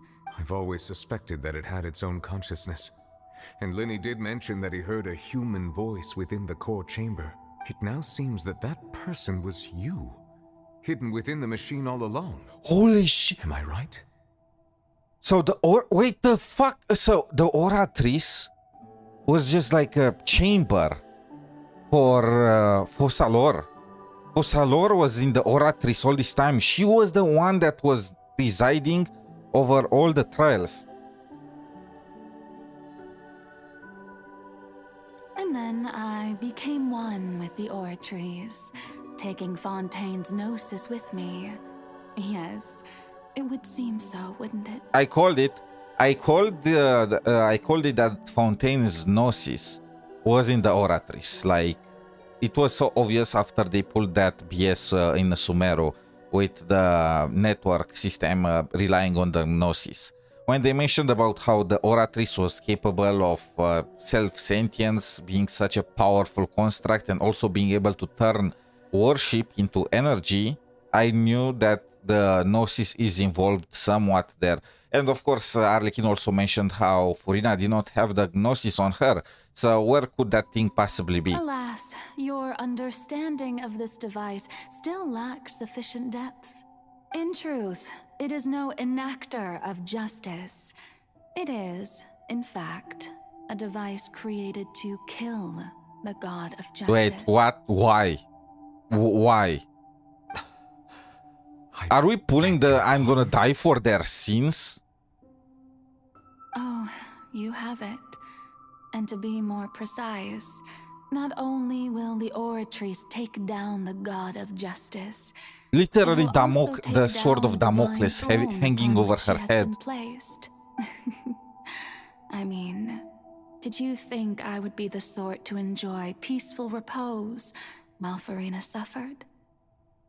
My work over these last 500 years has been to constantly accumulate indemnitium within the Oratrice. So she was holding some of she was holding some of that indemnitium back from the freaking she did not give everything. But really, some have already discovered that only a small fraction of the energy generated by the device was ever used to provide power to Fontaine. The vast majority had to be accumulated to enact this death sentence. Holy bro, just take the Fontainians. Just take the damn Fontainians. It was all a part of your plan then? Both the trial and the sentence? Indeed. This power, accrued over 5 centuries, could have sustained Fontainians for millennia, had it only been used for that purpose. Almost all of it has now been stored within the Oratrice, but only power of this magnitude could hope to destroy the Hydro Archon's divine throne, shaking the rules established by Celestia, and breaking through the institution that is the Seven. I mean, you can just destroy the throne. Is that a metaphor? The throne is a metaphor? Is it an object? Can you not just destroy the throne? It's kind of obvious that the power of and the authority of the Archons is in the Gnosis and the throne. Like, anyone can become an Archon if they get these two things. So she does not really need herself to die, does she? So the Oratrice's call for death was for neither Furina nor Focalor, but for the Hydro Archon. Wait, what isn't Focalor the Hydro Archon? The destruction of that divine throne. If I do not misunderstand your intent, you must be... Holy shit! It all comes back to me! Neuvillette mentioned, I don't even remember in what act, but he mentioned that if he had his full power, he could fight back the sea. That was after that scene in the Fortress of the Meropids with the thingy. And he mentioned that for that to happen, the Hydro Archon will need to die. Oh my... They already prepared us beforehand, huh? Returning what's rightfully yours to you, of course. In other words, this was all done to return the authority of the Hydro Archon to the Hydro Dragon of this planet. Okay, so that's why she tried to hide this from the Heavenly Principles, because they will definitely not be happy about the Hydro Archon getting his authority back. But I feel like all of this was just useless. Like, Fanes was already asleep while she was doing that, but let's assume that she did not know this. When Neuvillette will get his power back, when he became again the Hydro Archon, then at that point Fanes will know, right? And he will intervene directly, so it's just... I feel like if they were doing this with the Heavenly Principles as an imaginary enemy, then they really had a bad plan.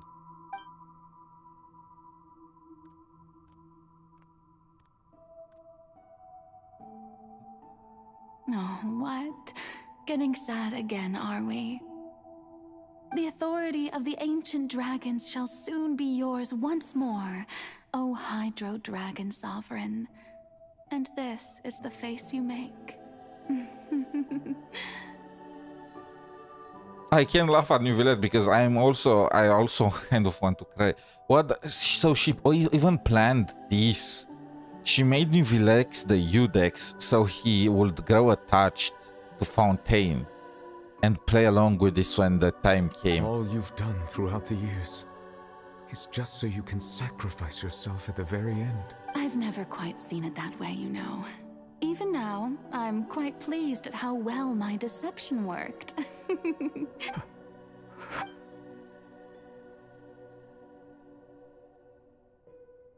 Hydro Dragon, don't cry. I must say, had it been within my rights, I would have loved to judge the heavenly principles themselves. Were they not guilty of essentially the same crime? I mean, yeah, technically the heavenly principles did create humanity. But really, by turning oceanids in humans, you would pretty much exterminate humanity and then, and then just replace the humans with oceanids constructs or stuff. Egeria stole the power of the primordial sea, and the heavenly principles stole the power you ancient dragons possessed. I, for my part, am the god of justice. And is it not just that your original powers should be returned to you? Speaking of justice, I have always believed that justice lies in the process of pursuing human existence itself.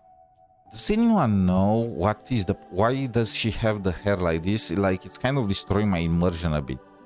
Like, New Villette has his hair like normal, but Furina's hair, for some reason, it's kind of like a creature on its own, just splits in two like that towards the end. If the theft of the primordial sea's might was Fontaine's original sin, then, leaving matters of procedural right and wrong aside, the descent of the Fontainians as humans and their right to exist in this world would be Fontaine's original justice. In other words, existence was Egeria's justice, and to me, justice is the continuation of that existence, defying the prophecy and ensuring that Fontaine's people shall live on. That should be the justice enthroned over all others. She kind of reminds me of an attorney, you know, that just checks every law and comes with some kind of BS, small writing under the, like, in the very corner of the page, provision that nobody knew about. At this point, we, whether it be myself or all other Fontainians, have shouldered the burden of this sin for far too long. What exactly did the Fontainians shoulder? They did not give an F about the prophecy or anything related to it until like 2 months ago. Udex Nervilette, the highest judge in our land. When you regain your full power as an elemental sovereign, what verdict shall you pass upon us? So when I was invited to the court of Fontaine to serve as Udex, I see now that that was your idea too, at last. I now understand the true purpose behind this position. In the beginning, I was uninterested in human existence. But these 5 centuries of living alongside them have gradually brought about mutual understanding between us. And I have even attempted to feel as they feel. I mean, you have to give it to Fossalor, right? I feel like she's more of a god of wisdom than Nahida was. Everything was just part of the plan. She planned everything. Every reaction, every interaction, even her final trial was prepared beforehand. Like, yeah. You are a devious one, Fossalor. Things being as they are. Devious. Surely you know that I could never declare them to be guilty. A judge should not use the... Wait, what? Cutscene. The hour of my execution is almost here. Wait, they are actually killing her? For the sinner, the curtain call has come. No. I know I may not sound it, but faced with death, I find myself a little afraid. Perhaps this is one thing both gods and humans have in common. No. Okay. Farewell, Nervalette. I hope you've enjoyed the part you played these 500 years.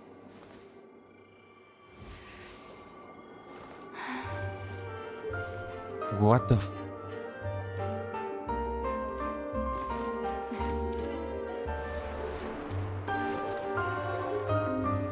No, no, no, no, no, no, no, no, no, no, no. They can. She's playable.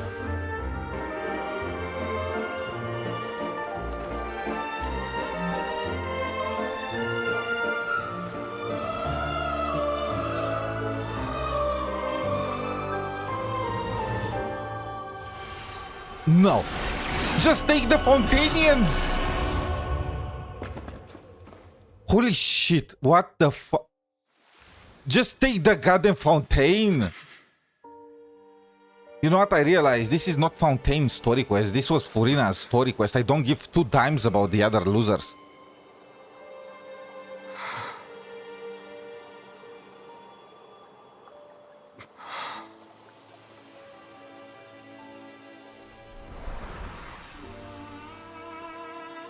Wait.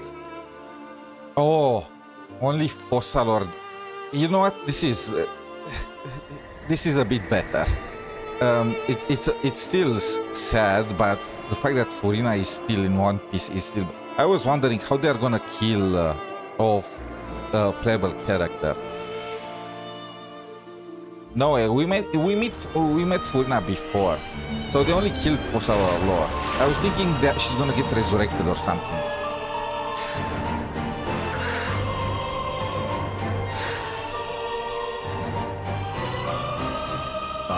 Udex Nouvelette, hereby declare, people of Fontaine, your sins are forgiven. Holy aura farming. Before Pyrois, there was Nouvelette.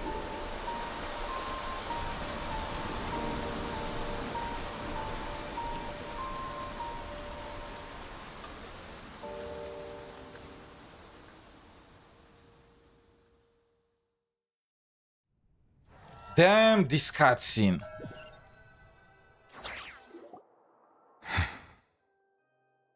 That cutscene was so damn fire. Okay, for a second I kind of lost. I kind of got lost in the sauce, you know. Of course, Furina could not die. She's playable. This is the benefit of. I mean, everyone knew at the time that Furina is not gonna die, you know. Fossalor dying, like, damn, that was... It was the dance she did at the end. It's like one of these the dances that the performers do before the curtain falls, you know? But towards the end of the opera. Is that Lini in the background? Like that. Okay.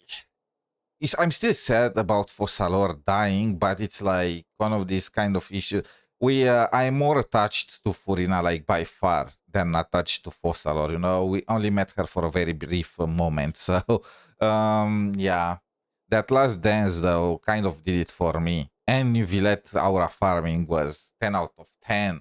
Even though the prophecy actually did not happen, did it? The prophecy was for everyone to be dissolved and Furina to stay alone on the throne crying. Nobody got dissolved other than the ones already dissolved. And yeah. And she did not look like crying. She was more like dancing. What just happened? Has the death sentence been carried out? Just shut up. Just shut up. I'm just hating all of you right now. I'm just hating all of you. Even though I only met Fossalor for like, what, 20 minutes, she still was more of a character than any of you losers. And because of you just not being able to wait with patience, you almost ruined the entire plan. And you even, I mean, it was part of the plan for her to be sentenced to death, but I'm still resentful that it happened because she predicted the people of Fountains are going to be pieces of trash and eventually they are going to turn on Furia. She knew that was going to happen. She predicted that. Was that bright light some sort of misdirection? I have a feeling that something huge just happened. But since we're all still alive and haven't been dissolved, I assume whatever happened was good for us. I would rather have all of it dissolved right now. It's time to end this. We must mete out punishment to that beast. I feel like the people of Fontaine are more beasts than that whale. Didn't you say just a moment ago that it can't be defeated? I have gained the strength sufficient to deal with it. Through certain means, I now have the ability to separate the power of the Primordial Sea from that creature. We should seize the opportunity to pursue our quarry. Traveler, now that the oratories can no longer function, I require an executor to help me mete out justice. The root of the calamities befalling Fontaine. The beast that enacts the prophecy. Its name is the all-devouring Narwhal. Come with me, traveler. The hour of execution has come.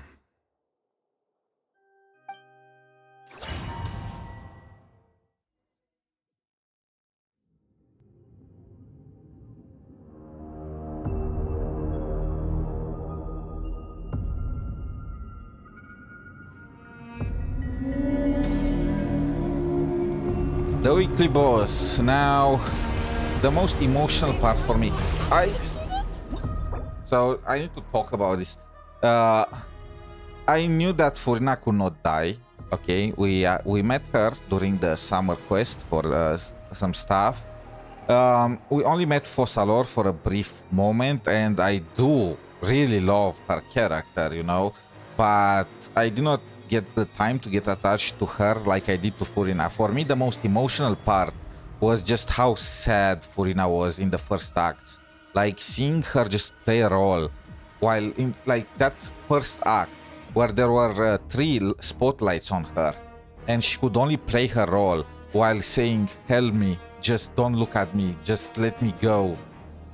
In the one in the background, like that was, I actually teared up a little just seeing her like that, and then just having her slowly crumble as she did her performance over, and that was for me by far the most emotional part of Fontaine.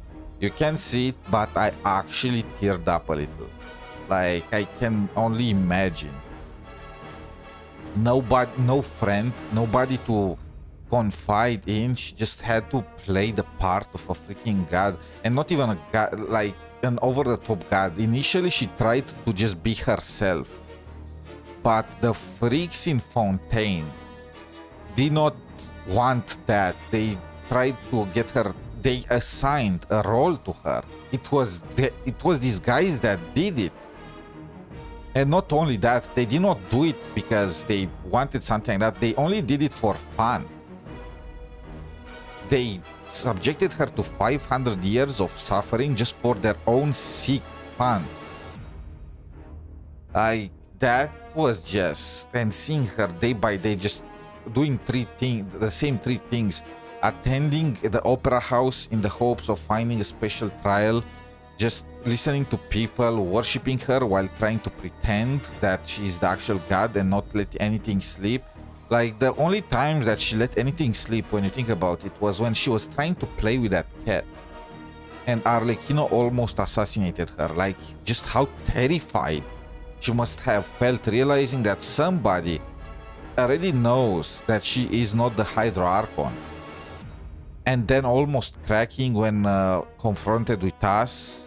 And, bro, like, I'm tearing up again. Okay, no. I am strong. Okay. Let's return. Like, I'm gonna say the Fontaine plot has so many holes right now, from my perspective. Lini just going into the Oratrice chamber and not being punished in any way, him being a fatui and all that. What else was there? The prophecy, like the Fontainians actually did not get dissolved. Fontaine was not covered by waters. We just jumped straight to the finale. What else? Child fighting for 2 months without sleep or food, or like, damn, bro. How is that guy the last of the Harbingers, you know? Tons of inconsistencies in the trials and whatnot, but when put together, this was probably my favorite Archon quest by far. Just the emotion, all of... Like, I did not care that much in Columbina's story quest. Like, it did not feel as... It did not make me feel as attached to Columbina, you know? What I'm trying to say here. Like... But I will not say that it was the Fontaine story quest or Archon quest that was good. It's Furina. Furina was the star of the show. It was Furina that carried the story. Okay, let's go. I've already done my best to separate the power of the primordial sea. Considering the size of this, I can't reach the power source. Yes, find a way to attack it from within. We shall share a part of the Infinite power. We shall look for an opening together. I can feel its sorrow turning into hostility. Okay, listen, Cartlejax. Usually I will play along for a bit, but right now I am doing some story quest and I'm very focused on it. So I have very low tolerance for in case you are a bot. So yeah. Usually that start is what most bots say. So I hope that's not the case here. Yep, you are a bot. You are banned. I mentioned this and the first thing he says right after is asking me where I am from. Like, at the very least, make the bots better.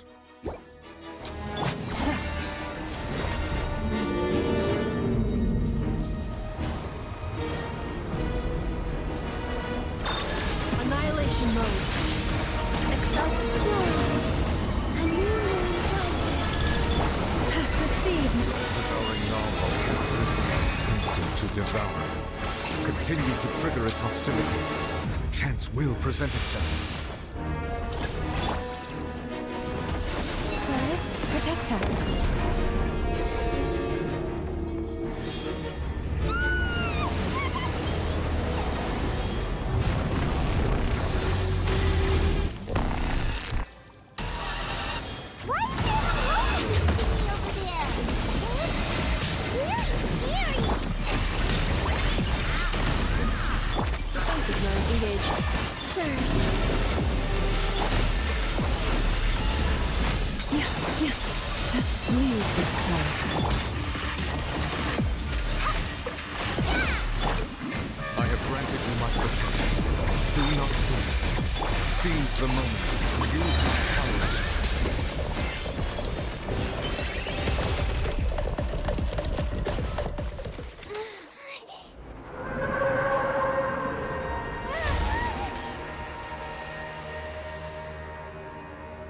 Beach Dwell.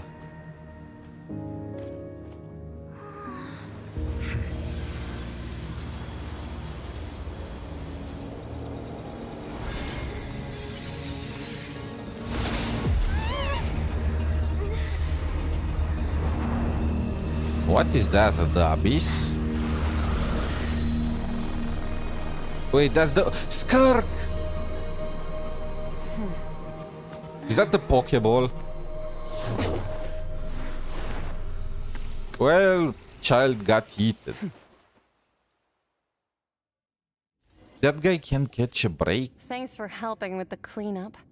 It should have been my job, but oh well. Wait, is she telling me that she will have solved this issue regardless and that Fussalor died for nothing? It was just supposed to be a short private training session for me. I didn't think that my disciple and my master's pet would start brawling in the meantime.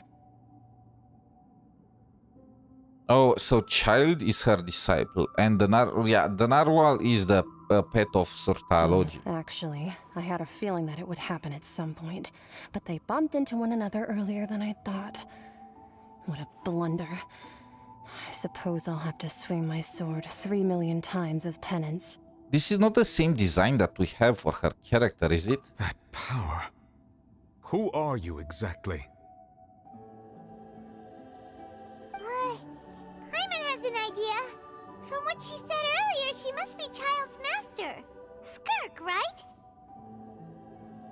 It's just that he gave us the impression that she was the less talkative person. I simply did not have anything to say to the weak. But you, on the other hand, managed to defeat the all-devouring narwhal without I like using the power angle. from beyond this world.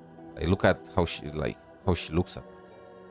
So you may speak to me as equals. I have to agree. It's a strange use of a planet's primordial waters just to raise an all-devouring narwhal. That kind of power is wasted on it. It's not cooperative. It eats too much. And I have more important things to do with my time than pet sitting. The only thing that creature has going for it is its looks. All in all, it fails as a pet. Miss Skirk? I think you might have missed the point. The point being? Well, being that this pet almost destroyed an entire nation. So what sort of person is your master? Well, Child's master's master. Wait, is that right? Oh, right. So you don't know him. Sorry. I mean, I assumed you know did. him now because I did not cry, but... His name is Sir Deluge. I am unfamiliar with that name. One of the sinners. Huh. So Master isn't sufficiently famous. How should I describe him then? Have you heard of the name The Fowl? The Fowl? Still nothing? Well, how about the Visionary? Vetterfulnir then? Or Gold Rhindaughter? At this point, we should know about Rhindaughter. That one we've heard. Rhindaughter's part of the Hexen Circle. She's Albedo's mom, right? Oh, so you do know that name. To be honest, I also heard all of those names and titles from my master. I don't actually know them either. But I suppose you understand now, yes? My master is likely a similar sort to Rhindaughter. They are both pursuing some form of perfection. Wait, didn't you also mention a visionary person? Hyman didn't quite catch their name. Vetterfulnir, the origin of the Abyss cult. Actually, never mind that. I believe it expedient to inform you that the all-devouring narwhal used up nearly all its strength fighting you. Such roiling hydro energies will prove difficult for the planet's deep seas to digest.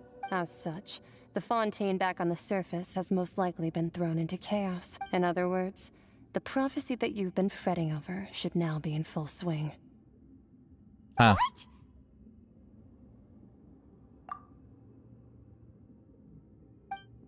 Not to worry. Focalor has already managed to deceive the heavenly principles.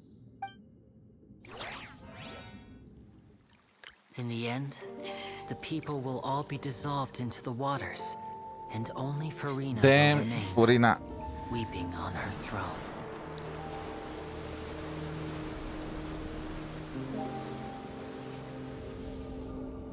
Wait, this actually happened. Only then will the sins of the people of Fontaine be washed away.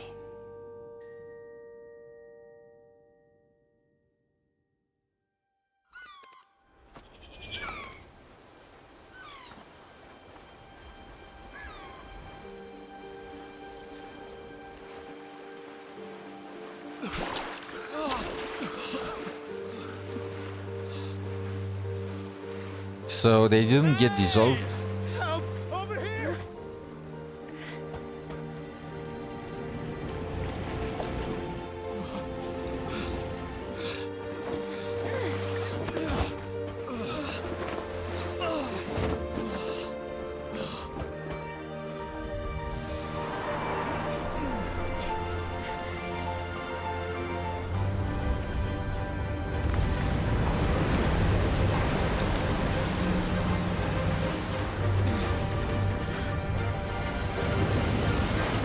That's Riosley's ship.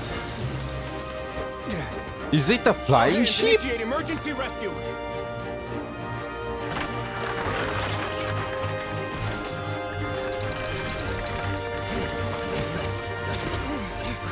Yep, it's flying all right. Hey, lend a hand.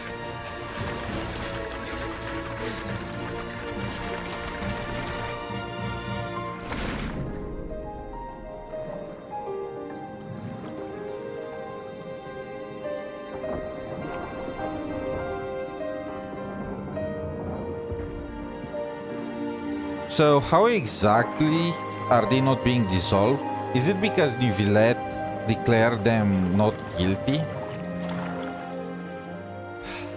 And that deleted their scene? But it was not the scene that was dissolving them, it was the fact that they were made with primordial seawater.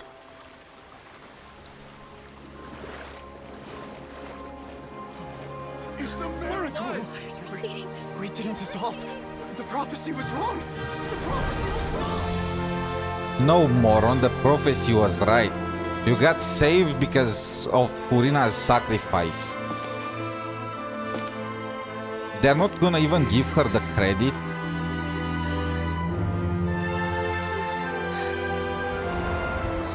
Are you alright?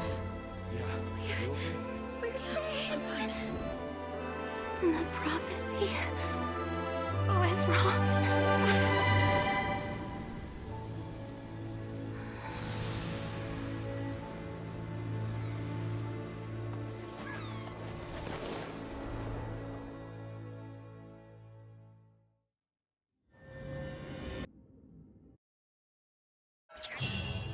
They literally should be worshipping the land she walks on right now. The Spina Rasula talks post-disaster rebuilding.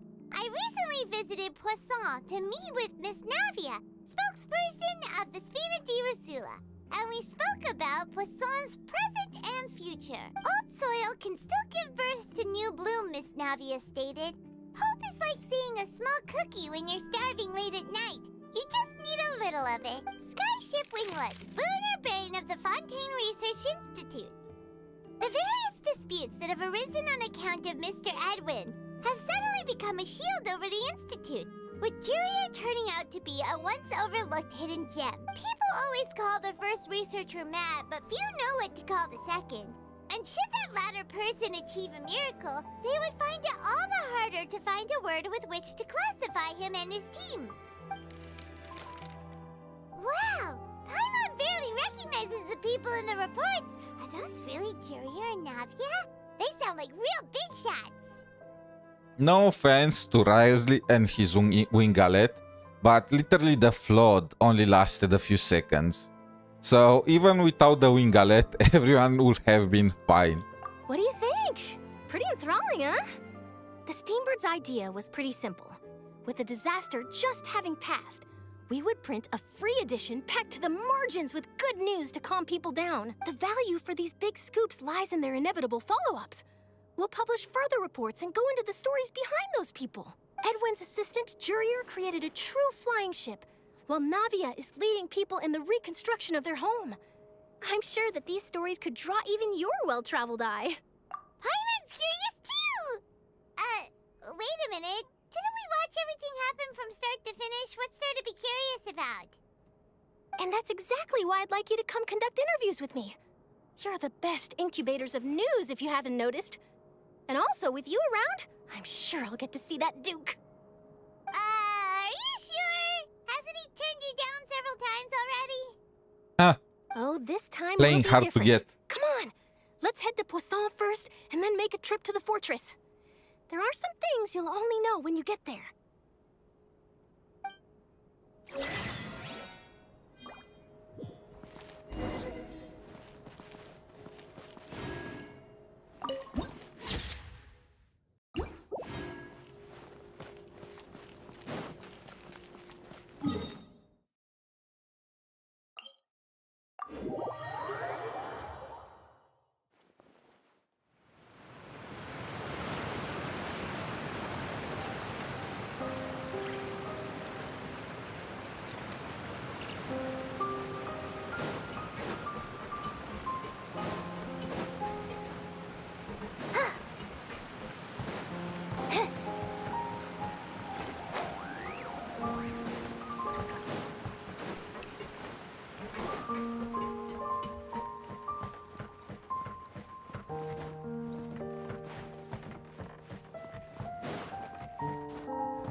Oh, it's you. Is that the Fatui?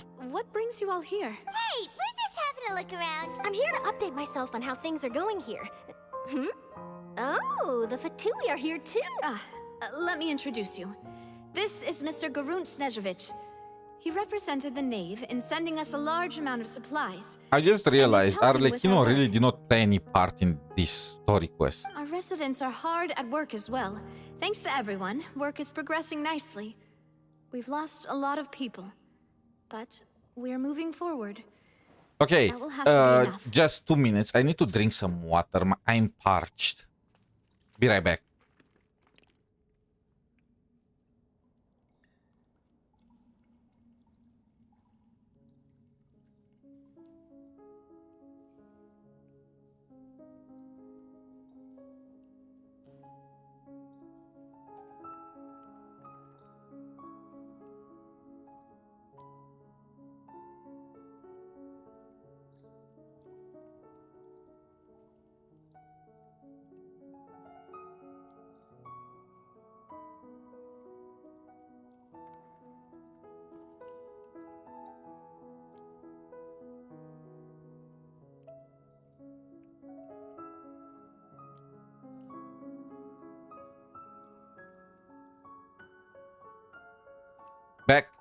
Back.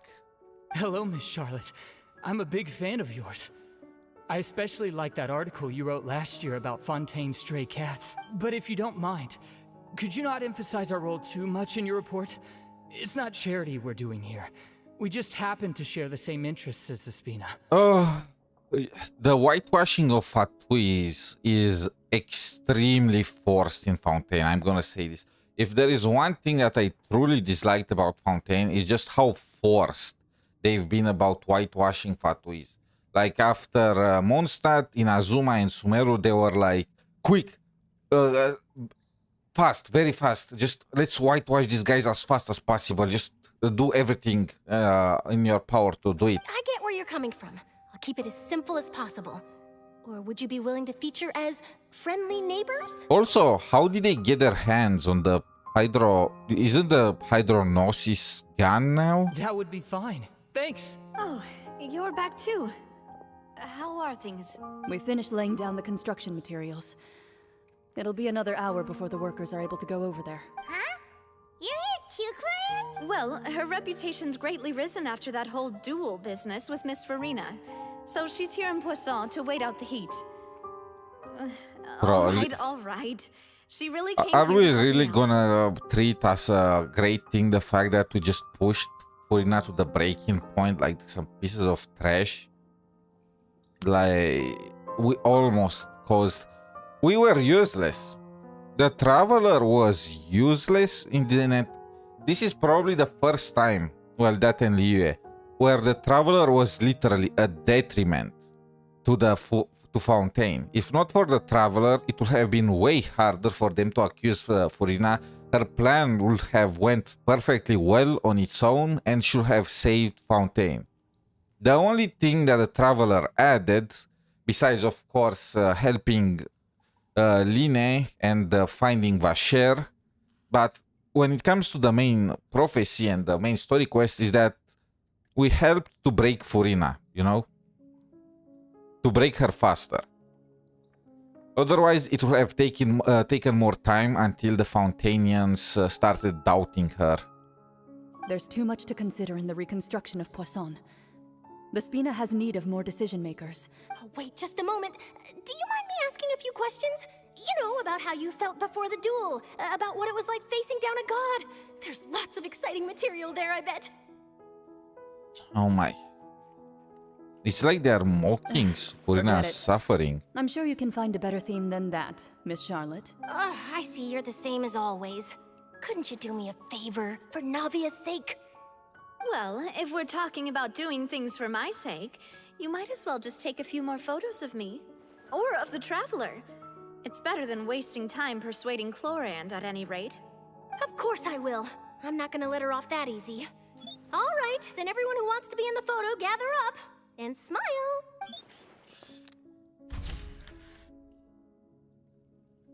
How did it go? Was it a good shot? Did Paimon look cute in it? Not bad. Your addition really helped the composition of the picture. All right, hang on a moment. Let me snap a few more shots.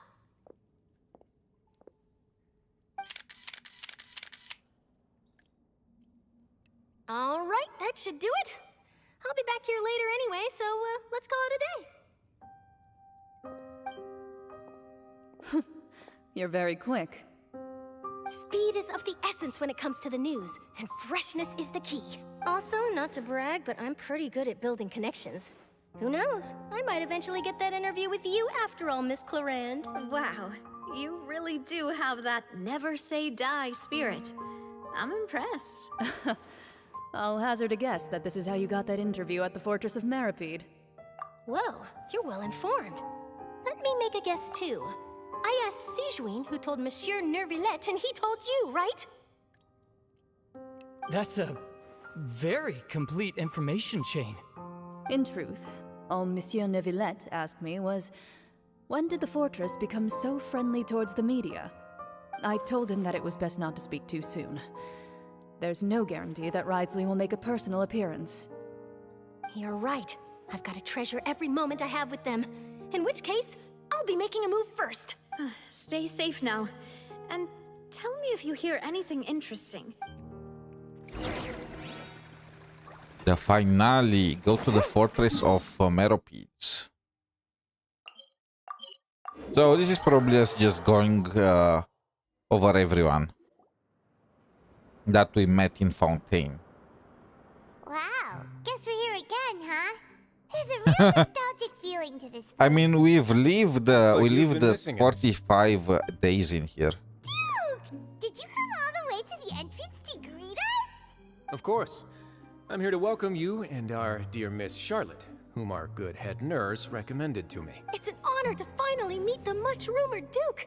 No need to thank me. But that said, I shouldn't be the focus of your interview. I trust you recall our agreement? Of course, of course. All right then, this way.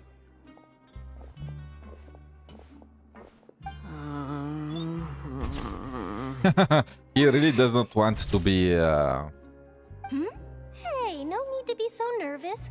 I've already taken all the photos we need. Miss Charlotte, do these pictures really need to be published on the cover of the Steambird? It would seem that Miss Lorvine doesn't want her face to appear beside that of Mr. Jurier, Sir, please don't say things like that. But it looks like dear Mr. Jurier denies it. Might this interview be very important to you then? No, I just... This is my first time being interviewed, and I'm very thankful to the Steambird for... Now, I might not look it, but I actually did meet Mr. Edwin once. And I'll be honest, I enjoyed chatting with you more. You've definitely got more of that genius vibe going on. The boat that brought about a miracle, the ark that saved the people. Why, you recreated a myth back there, like an emissary of legend. Wait, Still, what? If I might ask, where's that flying ship now? What the heck? Again, that entire thing only lasted for a few seconds and then the water went down again. And even without that boat, there were plenty of smaller boats that, you know, I mean, the idea was sound. I still don't understand why more people did not do that and why didn't Posalor or Furina think of it. Looks like Charlotte's trying to get herself another exclusive scoop. I have to apologize, but that ship is presently in the bowels of our factory. I'm afraid it won't be easy for you to get a shot of it. Really? Well, then in that case, could I have an interview with you to make up for that loss? You already know my answer, I'm afraid. Best you interview our head nurse instead. Or perhaps you'd like to take another photo of this couple of researchers? Did you really have to use the word couple? I was expecting this 100%. Well then, 2 solo photos will do. Is my hair messed up? Please, someone help me have a look. Things sure are getting pretty lively here. We've seen this kind of thing before. Oh, seems like everyone's here. Would any of you like to try this new drink I came up with? Ah, Sigewin. Hey, Miss Charlotte. Why don't you, take some pretty photos of our head nurse? Sure. Come on, Miss Sigewin, over this way. Let's find a brighter spot. Huh? Sure. Do I have to smile? So, how have things been at the fortress? Same old, as you can see. Fontaine's undergone some changes, but this place is still more or less the same. Other than that flying ship, it got a tad too much attention, I think. That's why I decided to let the interview go through. We should direct more public opinions toward the behind-the-scenes heroes. Am I right, Mr. Jurier? Miss Lurvine? You're too kind, sir. I believe that you too should have your day in the sun. Not that you... I'll just leave the spotlight to you two.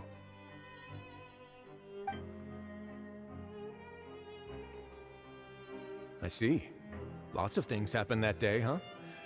Anyway, regarding that Harbinger, I'm not sure you remember, but his 3 young followers are still waiting for his return. He sure did win them over, huh? I'll tell them that there's good news and bad news. The good being that their boss seems fine, and the bad being that they must face extended sentences for abetting his escape. Oh, I was thinking he's talking about Arlecchino and, Lini Lynette and Freminette, but no, it's about Child and the 3 Stooges. Oh, actually, what about you? Are things gonna change for you too? What change can there be? The fortress will keep chugging along, and so will my duties. As to what Miss Farina's departure will mean for the nation, and if our laws and governance will be transformed, we'll leave those to the folks in the overworld. Wait, Farina left? Hey everyone, the photo shoot's done. Good. In that case, let's call it a day here. Thanks for your cooperation. Come on, Traveler, let's go. Till next time, everyone. There'll be a next time? Maybe. Who knows? I might write a story about the underwater factory next time. Until then. Toodaloo, I'm gonna miss it. All right. Last stop, the docks. Oh, I'd love to see you in one of Charlotte's photo shoots one day. Is that really necessary? Our line of work doesn't really require much photographing. It's precisely because we don't need the picture that they'll have value as keepsakes. Maybe I'm just happy that I managed to once again avoid the spotlight. Yes, you successfully kept prying eyes away by using Mr. Jurier and Miss Lurvine as shields. Very good. You should be happy for them. They have a bright future ahead of them. Here are the interview notes. They mentioned that the flying ship may have many uses in the future, and the journalist asked me what I thought of them. Seriously, how would I know anything about that? Flight is just flight. Whether people want to use a flying ship to broadcast good news or organize weddings is none of my beeswax. I mean, honestly, true. A wedding?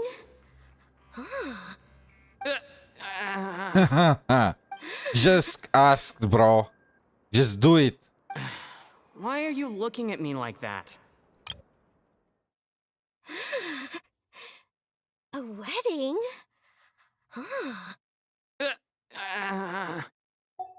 Bro, if you don't want to play, pass the controller. So the flying ship can be used for weddings? I didn't say that. That journalist mentioned it, and what does that have to do with us anyway? Pass the controller, loser. True. What does that have to do with us?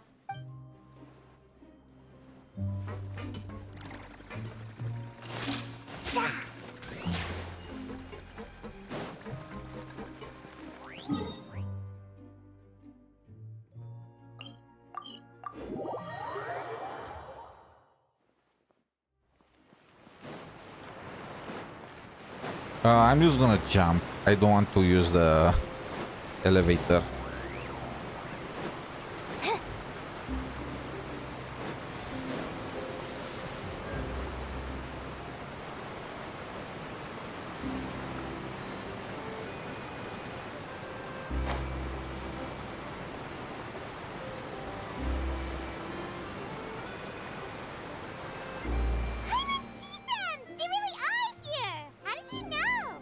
Tracking devices. She stayed in touch with Linny and the others after working together.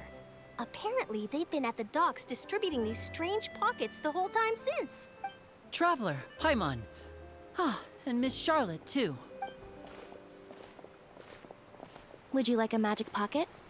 What sort of gadget is it? It's a wondrous bag that can be used to carry many things. The water level has returned to normal, but if you see any of your things floating around, you can use this to carry them. Or you could trick a friend into doing it for you. Trick a friend?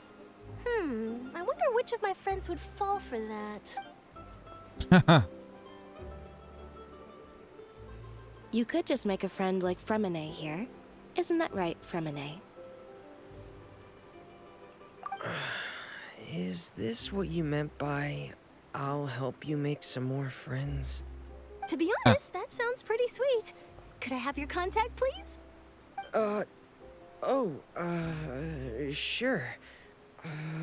Please, write down my address. Lynette sure is working hard to help Fremine socialize. He was the one who proposed doing this. He even wants to assist in our magic shows. Yes, I was planning to first introduce Pear as an assistant, and later Fremine himself. In the future, I think we can leave underwater escape magic to him too. That said, would anyone want to see a diver escape underwater? Oh, it'll work out. Every journey begins with the first step. He'll become a part of our show eventually. Lynette, could you come over? Miss Charlotte says she wants to take a picture of us. Got it. My, that Charlotte is rather perceptive. She got rid of everyone the moment she realized I had something to say to you.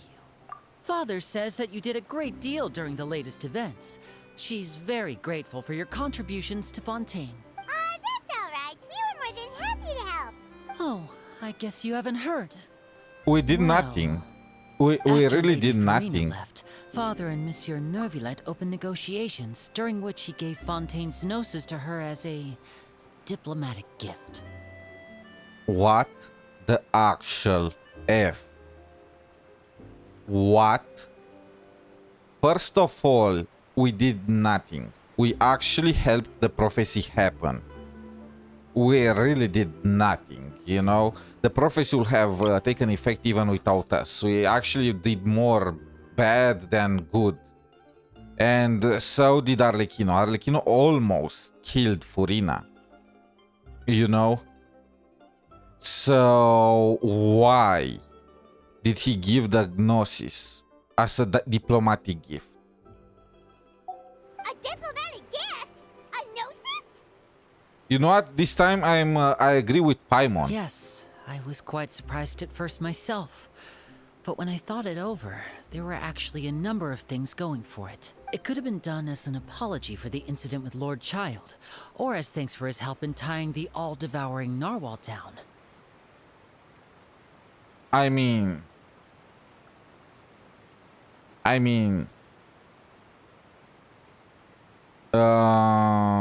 yeah, he did tie the narwhal for like 2 months. Did Furina predict that? Wait, what the I just realized. Child was declared guilty, even though he was innocent there.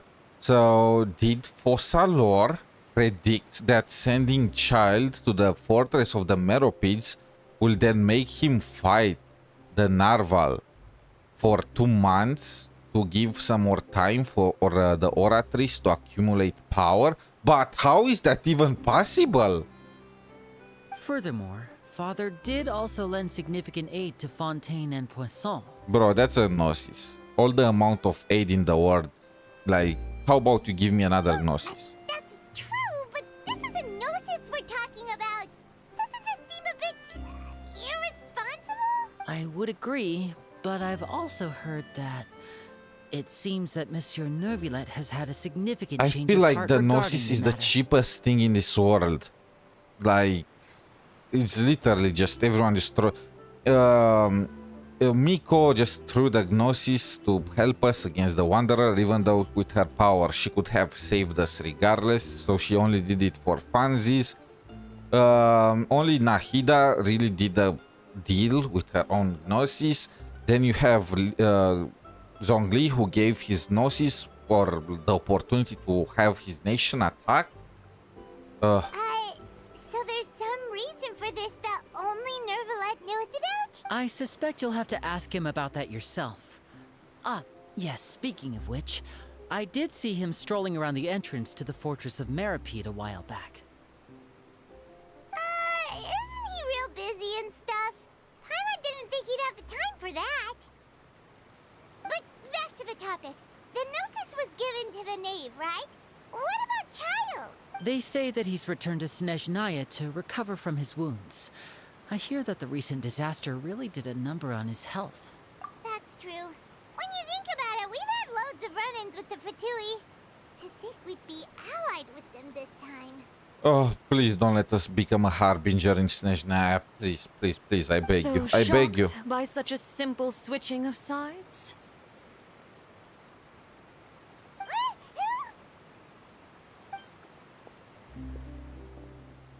Father! Well, well, what do you know? Come to the docks to see how my children are doing and meet the Traveler by chance. Please do not pay my accomplishments in Fontaine too much mind. You almost killed Furina. You almost exposed and ruined everything. You created doubt. Oh. Bro, it's like, it feels so bad. Literally, Furina did everything, and now you have this group of losers just getting out of the sewers, patting themselves on the back, saying, "Good job, you did well, you helped it, you succeeded," you know, when they literally did nothing, and in the best case scenario, they did nothing. In the worst, they actually were almost ruined Furina's 500 years of sacrifice. I can't stand these people. They literally made me hate every single person in Fontaine except for Sijuan, Radsley, and Neuvillette. But outside of these specific 3 characters, or well, 4 with Furina, I hate everyone here, the Traveler included. Are you going to take the Gnosis back to snezhnaya? Hopefully I'm gonna do the other story quests and I'm gonna recover for snezhnaya. That is our duty as harbingers. Yeah, don't be too preoccupied with sides. The goal of the Fatui concerns not a single place or person, but the entire world. With such a grand goal in mind, it is inevitable that we must wear many masks. Switching my masks is something I've always done. Well, that depends on many things. No one truly knows what the future holds. What good is honesty if you can't rely on it forever? As for you, I very much look forward to our next collaboration. Good things cannot be achieved alone, and you've proved yourselves to be great partners. A vision? Alright, child's I'll vision. remember to return it. Thank you for keeping it safe for him this entire time. And that's a wrap for me. Huh? You're... Greetings, Miss Journalist. Hello. If I'm not mistaken, there are diplomatic channels I'll need to report to take a photo of you. That is correct. So forgive me, but I will not be able to serve as a subject in your article. However, feel free to write as much as you'd like about our dear magicians and our upcoming rookie talent. I will. The sea breeze is quite pleasant. I shall continue my walk while the weather remains so agreeable. Are we gonna not even meet Furina after everything is finished? She's just gonna disappear like that. Farewell, Father. Oh, she has such an intimidating presence. I didn't even dare to take a picture. Thankfully, I've already wrapped up all my pre-scheduled interviews. Thank you all. This'll be more than enough for me to write about, I'm sure. Don't be too nervous. Why don't you take a magic pocket before you go? Here, Traveler, Paimon, you take one too. To move things about? That's right. Funny. I was giving out magic pockets when we first met too. And what do you know? I'm doing the exact same thing right now. So many things have happened, But the pockets are still the pockets. I guess this must be life. We will all... Alright then. We'll be handing out pockets in some other districts later, so... Yeah? Guess we sent Charlotte, huh? Shall we go see what Neverlette's doing? As long as he's not so busy that he doesn't have time to chat with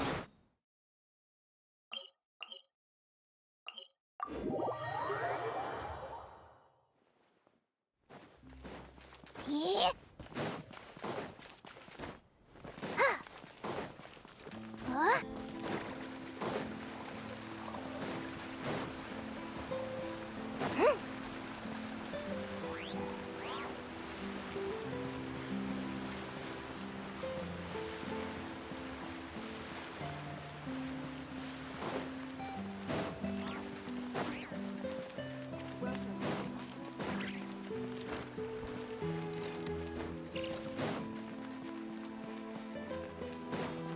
The entrance to the fortress!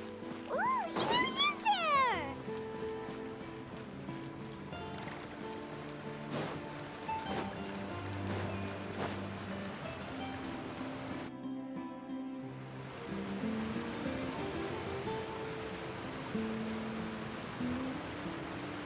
So, you really are here, Neverlet! Paimon didn't think you were going to have free time this hour of the day. Really? Oh, I suppose you must have met Mr. Linney. He took the time to greet me earlier when he passed this way.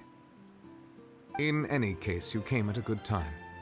I was just considering reaching out to you to set up a meeting, so I may explain some things that I haven't had the time to before. Aw, Paimon's glad that you remembered. Thank you for keeping us on your mind, what with you being busy and all. Alright, let's have it then. How was Fontaine actually saved? The whole business is still quite the mystery to us. Alright, we were completely left out. We just saw Furina start dancing in her inner world. It is strange how words can often leave a bitter taste in the mouth when it finally comes time to say them out loud.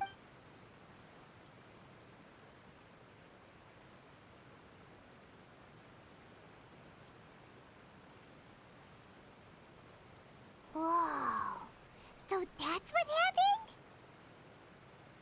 Focalord destroyed the divine throne of the Hydro Archon and restored your power to you, transforming you into a fully fledged elemental dragon sovereign. But Paimon still doesn't quite get what you did to save the Fontanians from dissolving. For me, the authority of the ancient dragons refers to absolute control over the hydro element. Fontanians were incomplete humans born of Egeria's use of the power of the primordial sea, with constitutions similar to that of mimics. But so long as those primordial energies remain within them, I could use the ancient dragon's authority to grant them true blood. After the fashion in which life So was he first brought turned them being into on this planet. actual humans. Now they are truly full. Okay, because that answers my question. So I was again, my theory about how Fontanians, when they make children with other nations, they just give birth to Oceanids. So now that's no longer the case. They are truly human. So yeah. In other words, when I gave my verdict, Fontanians became true humans, and thus would naturally no longer be dissolved by water from the primordial sea. Focalord must have counted on you to make that decision as well. Your verdict was the key to making the prophecy appear to have come true while saving everyone. Yeah, and in a manner of speaking, Focalord finally managed to fulfill the original Hydro Archon's wish to turn Oceanids into real people too! It seems from your expressions that you still have more things you wish to ask. Ask away. I will tell you the truth as I know it. I have investigated his case along many avenues, and I have learned that he once fell into an unknown chasm when he was young. There, by chance, he awakened the all-devouring narwhal. But whether it be by sentiment or reason, that should not have been enough to consider him the root cause of the disaster. At most, he would have had tangential liability.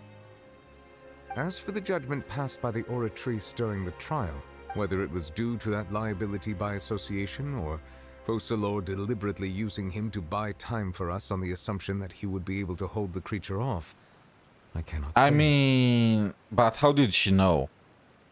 Legit, how did she know both of these things? how did she know that child was the one that awakened the narwhal, and how did she know that he will buy time? You know, that he will fight the narwhal for 2 months. Like, if she was all-knowing, then there wouldn't have been the issue with Vasher. So how is it possible that she knew this? Guess Focalor had Fontanians in mind the whole time. In the end, it was thanks to her that they finally became real humans. Hang on a second. Paimon suddenly got another question. Back when Fontanians hadn't yet become real humans, were the children they had also transformed? Wait, it's actually my own question. Life has always flowed like water. Do you recall how Fontanians would often come to the Fountain of Lucine to pray for children? Yeah, Lynette said the fountain is where all the waters in Fontaine converge. In truth, even those couples did not know that such prayers were no mere custom, but instead a form of ritual. Those Oceanids who were blessed within the spring water would later descend as new humans in the coming months. Paimon sorta gets it now. Either way, it seems like this ritual won't be of any further use, but it'll probably live on as a local custom. Wait, what? So they needed the ritual to make...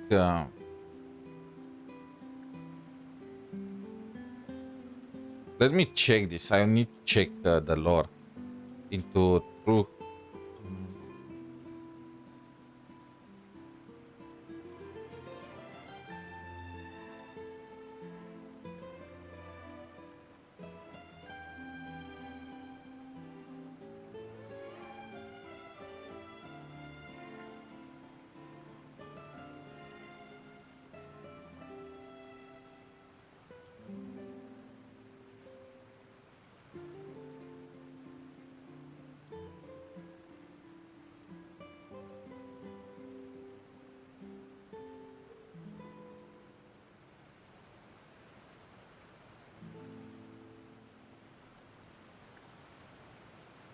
Okay, so apparently they never confirmed this.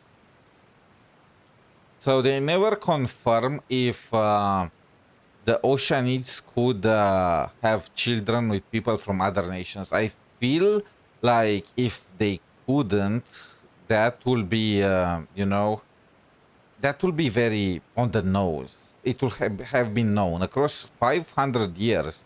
Fontanians being unable to have children with people from other regions would have been a known fact if that was true, you know. And what Nivile describes is reincarnation. It's like the people that get turned back into Oceanids are just gonna then turn into children for the couples. Is that's kind of grim. Ask away. I will tell you the truth as I know it.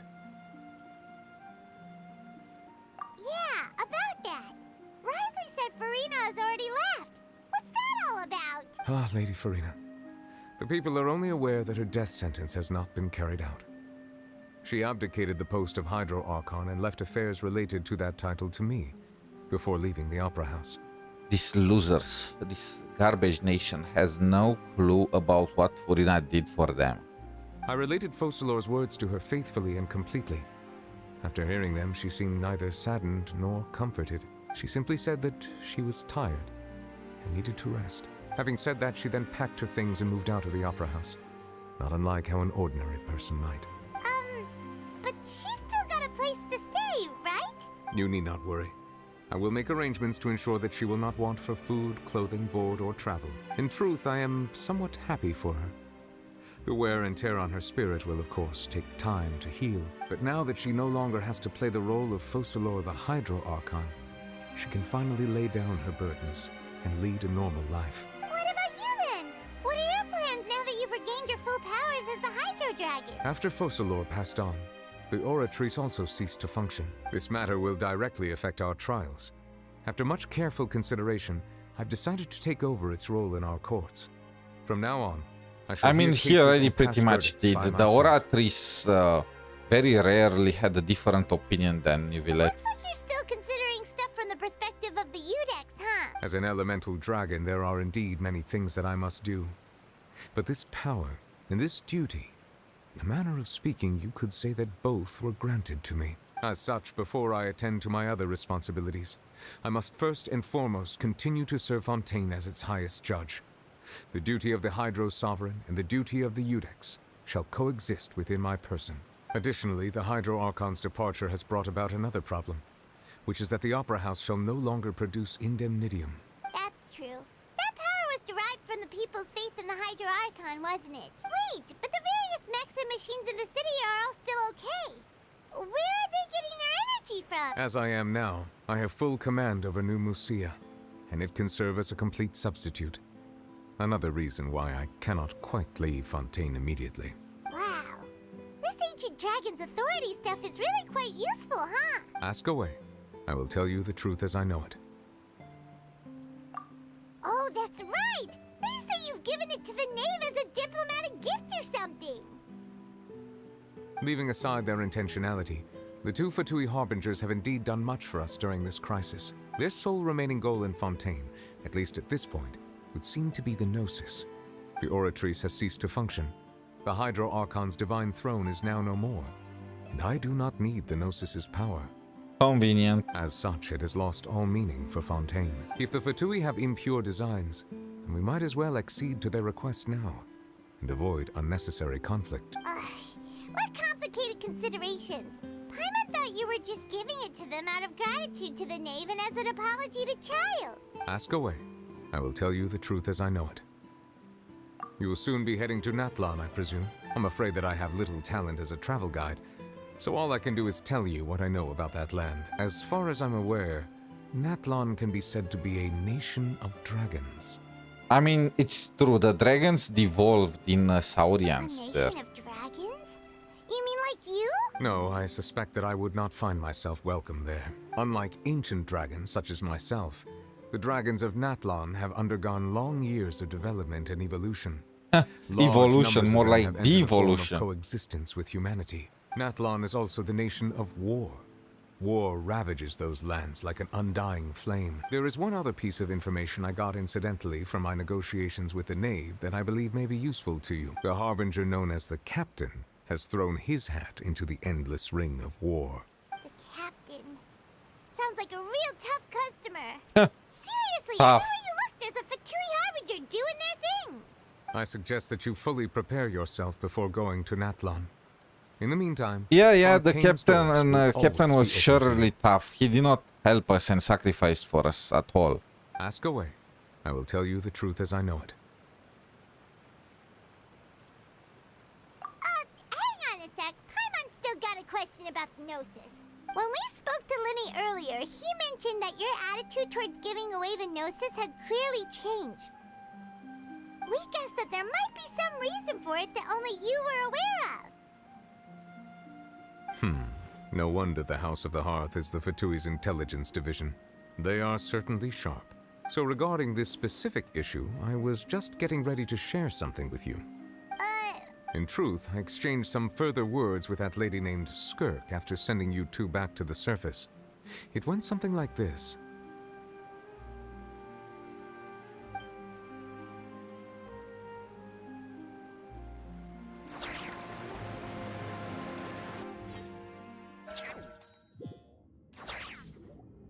Well, we're going to head topside to see what's going on. You hurry over soon as well, all right, Nervalet? What next? The all-devouring narwhal isn't here, so I'm no longer getting any interference. I can finally catch the scent of your power. What it's made of. It is the authority of the planet's primordial dragons, but with something very similar to a god's curse mixed in. It's quite a novel blend. I'm sure I've encountered something like this before. What was it again? I do not know what you speak of. Of course. How could I forget? You should have the remains of the third descender on your person, yes? I mean, this is something that we find out later through Notecry, and yeah. I already know that the Gnosis is the rim. I don't even know. So the Heavenly Principle split the third descender, and then what? They just sculpted his flesh into Gnosises? What? Remains? I've Gnosi? never heard of any such thing.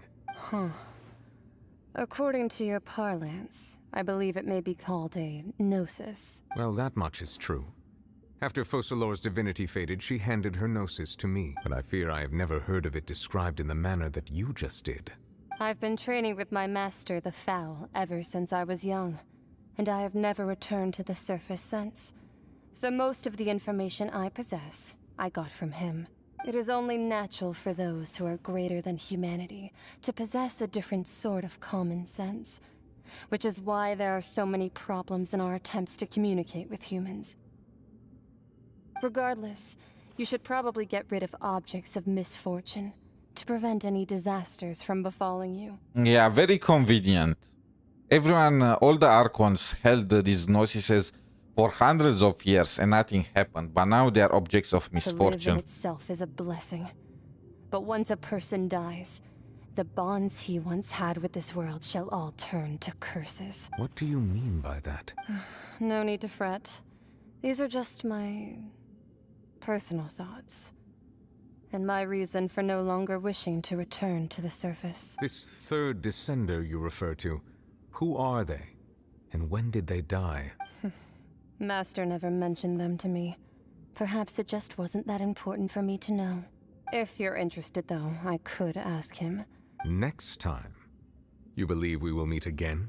I do. Wait. I have a disciple of my own, don't I? He can be the messenger then.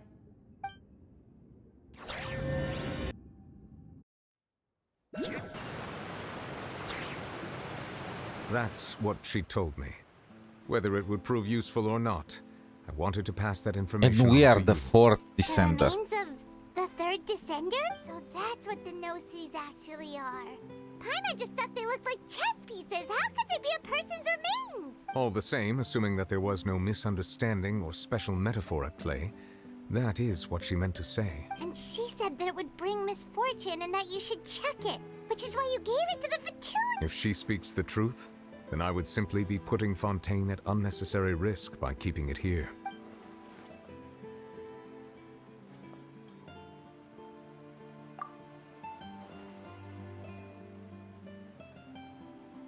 I had guessed that you might already be familiar with this concept, but I did not expect you to be one of them.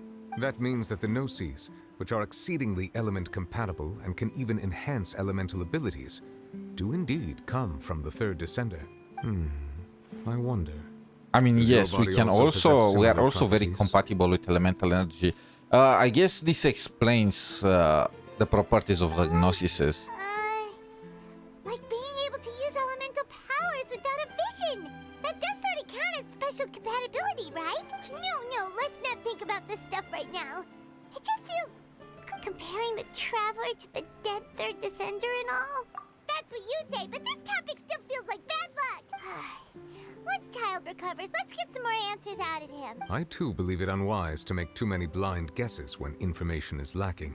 All right.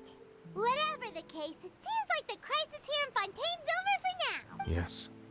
All of Focalor's efforts were for this moment as well. But she sacrificed herself in the end as a god, and she suffered through all those years as a human.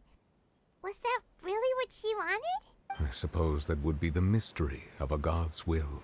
I suspect not. But once in a while, Fontaine I too will had the guess that if wishes greatest were like the Archon clouds with in the the sky, worst they will one day people. return to the earth as raindrops. Life flows like water, and rain is the final answer. And what, ultimately, is the difference between the rains that fall upon all of us? He really is... speaking metaphors, damn. This was a humongous story quest. Like, absolutely humongous. Where are we right now? We have the interlude.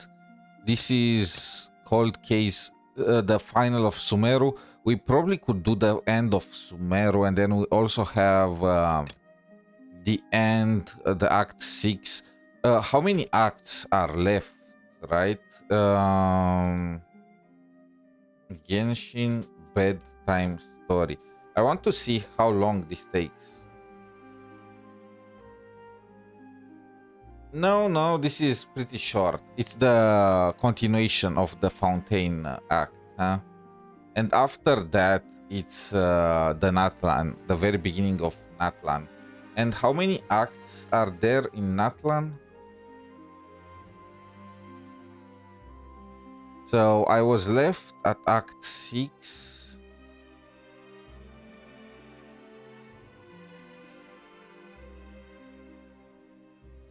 A space and time for you.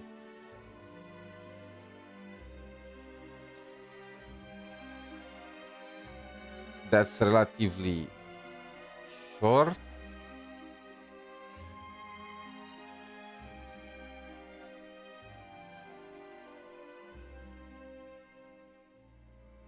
Okay, and then starts the Song of the Welkin Moon. There is another intermission. We should have enough time. Tomorrow, we are gonna keep going with the story quest. We are gonna do the interlude paralogism, and then we are also gonna do the bedtime story. Just to finish, or maybe we can do the Natlan, one of the two parts for this. Now, I'm gonna give my own opinion about Fontaine. This is probably the story quest that had me the most emotional, the most extremes of emotions, you know. I've never hated the people and the nation like I did Fontaine, like I do Fontaine now, and I also never liked a character or an Archon like Furina before, like a character in general. I never liked the only character that I felt the same was for Aimet and Denia in Wuthering Waves, even though Denia had kind of a short part, you know, so it was not at the same level. Still, this is probably the saddest thing ever. So just to do a recap. So more than 500 years ago, Egeria, the Hydro Archon, gave the Oceanids begged Egeria to turn them into humans, just to mingle with the other people, okay? And Egeria was like, okay, fine, I'm gonna give it to you, okay? And she turned them into humans. One of the Oceanids herself was Furina. Now, for this, because she used the power of the Primordial Sea to create their bodies, the Heavenly Principles punished her, probably killing her in Kindria or some stuff like that, and at the same time giving the prophecy for Fountainians. Now, there are so many things that do not make sense here, I don't even know where to begin. First of all, if all the people that Egeria, or well, now Fossalor, were ruling over, were just Oceanids mimicking humans, why did she need to be an Archon? You know, the Archon positions were created by the Heavenly Principles in order to guide humanity. So if there were no initial Fountainians, because we know that everyone will dissolve into water, so we are gonna assume that everyone is an Oceanid. So if there were no initial Fountainians, how would an Archon be born here, and why? Why would the Heavenly Principles give her the authority after she did something like this? I'm gonna guess that there were initial Fountainians and the Archon was responsible for them, but then she turned a bunch of Oceanids in humans, and while they did not mention cases of, you know, Fountainians, Oceanids having children with other nations, but that's the only explanation possible. That they made children with other Fountainians, and then, you know, they replaced them across 20 generations. No other explanation as to why. That would explain why Fossalor was still an Archon, because she actually had people, real people, to care about. Otherwise, I do not see Fanes giving the throne of Archon to her at all, in any way, shape, or form. Of course, there is also the question, why all this waiting? Why wait for 500 years for some kind of prophecy to punish them by returning them back to being Oceanids? Like, I feel like it's just so easy. Like, they get away so easy with this. It's like Fanes was like, you know what, you did create life, you did turn them into humans, but I cannot be too hypocritical about this when I also created humans. So here is the deal. You guys get a 500 years pass, have all the fun that you want. After that, you are back to being Oceanids. Deal? Deal? Fine. That's kind of how I imagine the conversation went. Anyway, So Egeria, being completely irresponsible and yeah, just gave the burden to Fossalor. And Fossalor came with the idea, like, bro, she predicted everything 500 years in advance. Everything was already being prepared 500 years beforehand. She split herself into Furina, her human form, and into her divinity. I have no clue how exactly this even is possible, but she did. And then she herself started hiding inside of the Oratrice and passing judgment, accumulating power across 500 years. I feel like just 500 years of power is not, I mean, is it much? Is it little? I don't know. But she accumulated power in order to, you know, off herself. Meanwhile, Furina needed to pretend to be the Fossalors. This was so they could trick the heavenly principles so they do not realize what's going on. Now, this entire bit, in my opinion, is completely worthless, and it was put there just to create, you know, that emotional scene, which they succeeded with, but when you think about it, it makes no sense. First of all, we know that the heavenly principles is asleep, so she put a performance for people that are sleeping. First of all, but let's imagine that she did not know they were asleep. At some point, she will have broken the throne, and the heavenly principles. There was no way, if they were awake, they will have definitely noticed Neuvillette recovering his power. And when that happened, they will have definitely punished Neuvillette and definitely punished Fontaine. Like, she did not think that Neuvillette with his power restored is enough to deal with the heavenly principles, right? There is no way. So the entire bit was completely pointless. Now, speaking about the bit, Furina, it's so sad that Furina initially tried to act like herself, but then you have these pieces of trash from Fontaine just telling her that she is not godlike enough. And they do not care about godlike and stuff like that, because we have examples of Archons, you know. We have Venti being drunk and barely doing any work. We have Zhongli showing once every 100 years or so, just to give some kind of vague prophecy. And then we have A, who locked herself in her palace reading manga and only gives some power to the commissions to act on her behalf. And we have Nahida, who literally got herself locked up. So there are so many examples of Archons just being either regular or disappointing. And yeah, all they wanted was fun. They did not want an Archon, they wanted somebody that will bring them fun. That was it, you know. Typical, like, that's kind of how it also happened. That's what bread and circus, I believe that was the Roman saying. People are gonna be content as long as they have enough to eat and enough for fun. So yeah, and that fun came at the price of 500 years of suffering for Furina. And then we've been the Traveler was a complete ass for the entire story quest. First of all, we agreed with the others to trick Furina, despite knowing that she was doing her best and all that. But let's assume that we just wanted the secret, thinking that we can protect Fontaine somehow because we know better than anyone else, right? Furina was about to tell us the answer, you know, at the very least in our perception. Now we know that Furina would have kept playing the game, but we had no clue to know that. And instead of, you know, just taking her on the side and actually talking with her frankly and whatnot, we just decided to put her on trial straight up. And Furina did not want to, she wanted to continue acting so badly that she even risked herself being dissolved when she had a huge chance to be dissolved.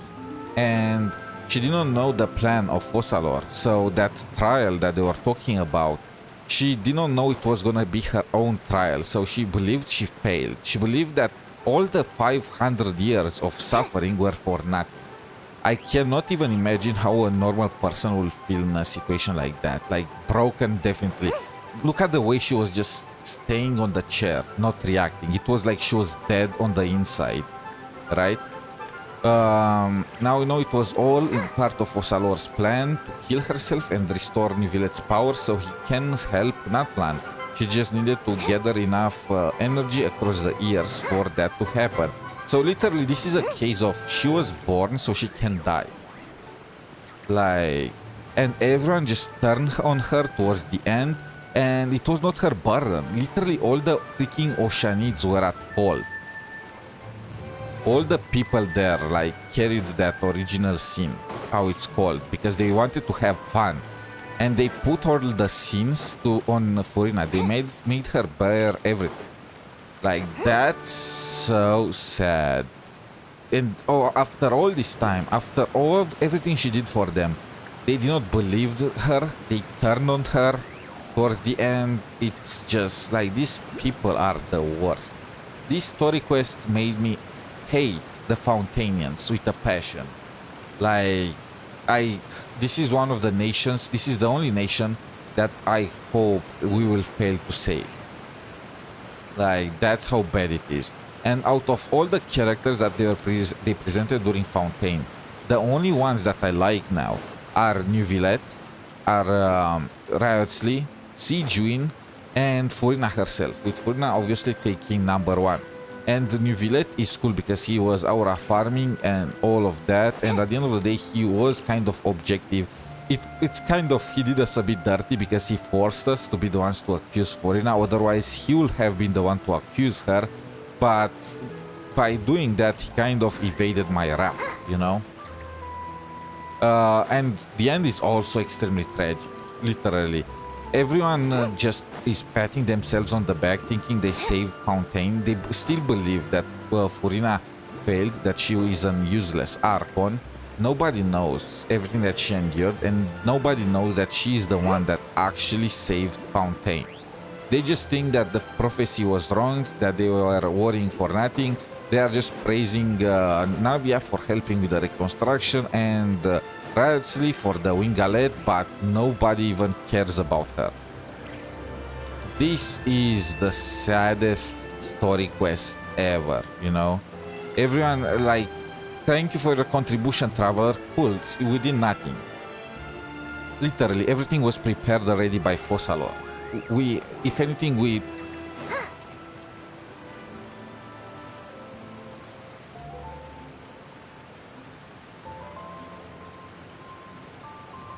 If anything, we did more bad than good. Like, the only good thing that we really did was exposing Blancheur. That was literally the only good thing. We did nothing with Child in the Fortress of Meropid. Our investigation led to nothing. Our accusation of Furina almost destroyed the entire plan. Same with Arlecchino, like, congrats for your contribution, you know, congrats, all of that. Literally, Child, besides Furina, Child is the second biggest contributor to this entire thing. Of course, Neuvillette also contributed himself, but he just got the easy way out, getting the powers and just snapping his fingers, you know. But literally, the Traveler was just a detriment to this entire story. And I've seen people comment on Reddit about how they started disliking the Traveler in a Fountain, and I did not know why. Now I understand. We literally were willing to listen to Dottore more than we were willing to listen to Furina. Like, you know, that's just... yeah. I really, really hate the people of Fontaine. That's like... And now we know what was with the Opera House and all that, because they are Oceanids. They were just looking to have fun. So even the trials that they do are completely for fun. Like, yeah. And then the entire scene with Navia, where she met the other... so the people that she met in her trial were people that got dissolved in Poison. These are people that she helped for years and years. And out of spite, because they were jealous, because they had to be sent to be turned back into Oceanids, and the Navia could still live as a human, they turned against her and they tried to force her to turn into an Oceanid too. Like this, I do not see any redeeming quality in them. I am very sorry. And of course, I do not understand the biggest plot hole of all. Why stay? Like, Riotley had a good idea. That's why I like him. He's the only Fountainian that was not whining. The other characters that I like, Sejoine was just a Melusine that was just doing her thing, whatever. And the New Villette, again, he was impartial and he was doing his thing, even though kind of used us to attack Furina. But Riotley is the only guy that actually came up with a solution outside of, let's hope the Archon is gonna save us, creating the Ark. You know, obviously towards the end he did not really do much, even though they were praising it for whatever, since everyone was just, since the waters receded. But the point is, he had a sound idea. There were two easy ways to go about this.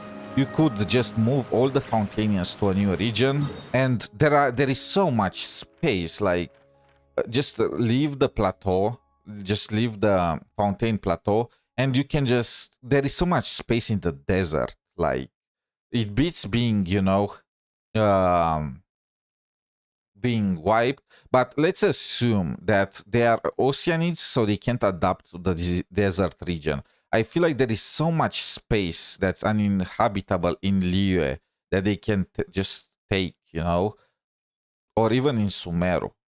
Like the jungle, the freaking peaks, mountains, like there is so much that there are so many locations without living humans that they could just repurpose, you know. Storm Terror's lair, after the issue in Mondstadt was solved, was also an option.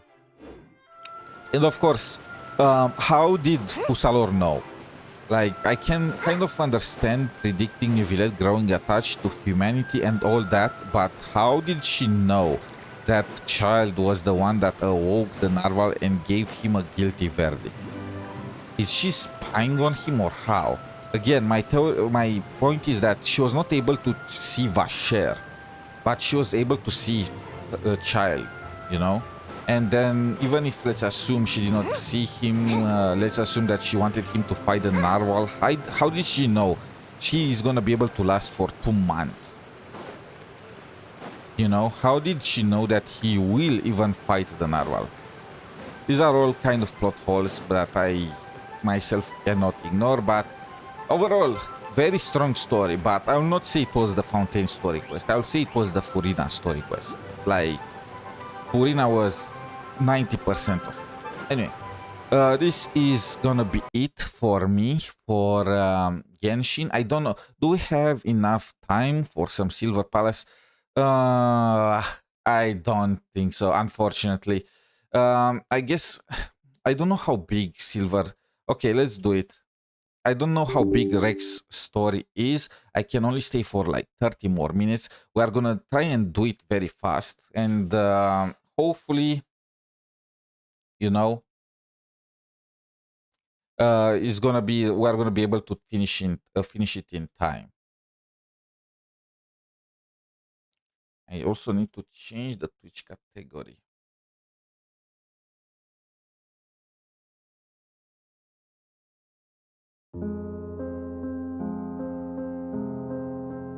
I've been farming quite a bit in Silver Palace, you know, and I'm working towards making a full endgame, fully geared team in the hopes of seeing just how it feels, the endgame, you know, endgame combat. And I'm also gonna do all the meta builds for every single character just to have it in preparation for the release.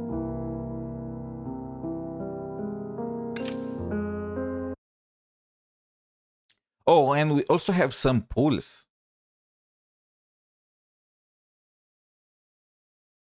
But the pools I will probably just do towards the last day of the, you know, we're gonna do them later. Lie low. I'm not used to parading myself around town. Like, damn, they're lost. So, a terrible role model.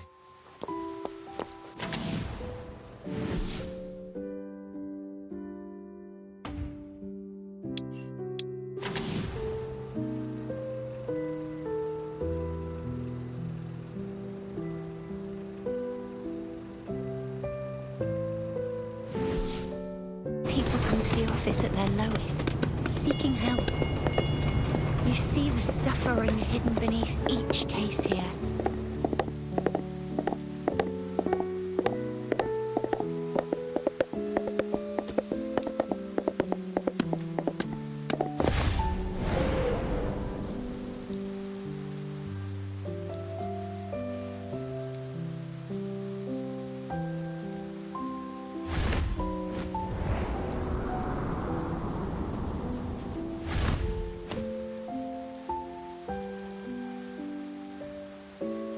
City that weighs down upon us all. It's become so small.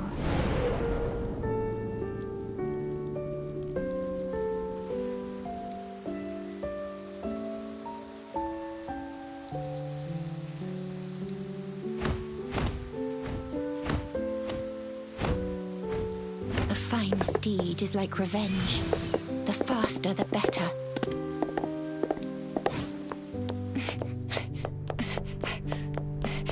It'll be fine. It'll be fine. The officer standing at the entrance of the constabulary seems troubled. I'll see if I can help him. Let me unlock this.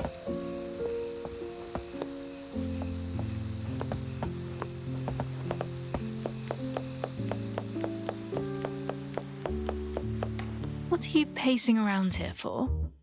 Oh, it's you. I've just finished my report on the werewolf incident at the parade float. I know the Chief Inspector won't like what it says, though. Wet mechanics. Let me help. Thank you. A real lifesaver you are.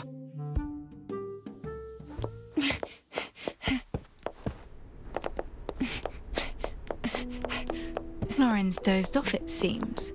Sweet dreams. This is a fine chance for me to take a proper look at the Inspector's workspace. Lauren's favourite boxing glove. It's worn from use. Pop, a little steam rises from his untouched coffee mug. A pile of pending case files, each scrawled with Lauren's notes and signature. Chief Inspector Lauren. He called me back to Sylvania. Wait, for this is this case. Rex's story quest or is it Lauren's story Must quest? have dozed off. What brings you here? I'm here to deliver a case file for one of your officers. I didn't mean to wake you. That guy is looking No at matter. us. I've got a meeting to run to. Have a seat. I'll get you some coffee. Huh? What? My. That's quite a bruise you have there. No werewolf did that. It's too small. What happened? We had a report from a civilian about a group of strangely dressed thugs stirring up trouble in the city. The chief went to run them off, but they turned on him. That's enough out of you. He's old. It's nothing. I'll deal with it. No need for you to get mixed up in it. I know you could have beaten them black and blue if you felt like it. So why didn't you? Well, can't really say why. Worried about the force's reputation? Well, leave it to me. You? If you pay me. Why are you being so helpful? Yeah, You why? invited me back and toiled endlessly to find me an assistant. I believe I'm in your debt. Don't Not true. worry, We I'll are have it gonna dealt help with him before solve you the know it. case, and we help him with The the meeting's about to werewolves too. We are even Steven. Wait!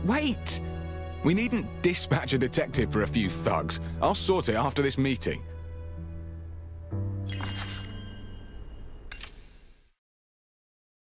I was expecting this to be a story quest for X, which is the other standard character, but no. This looks like it's just a story quest for Lauren. How do I exit this place though?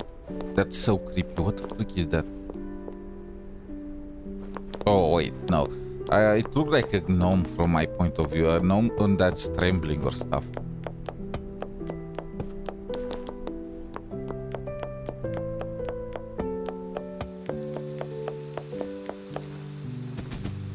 Where do they want me to go?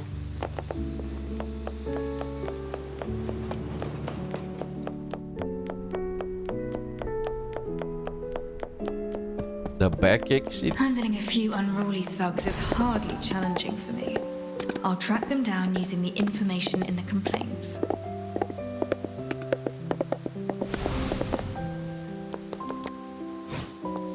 Did you make a report about a group of thugs causing trouble here? Yes.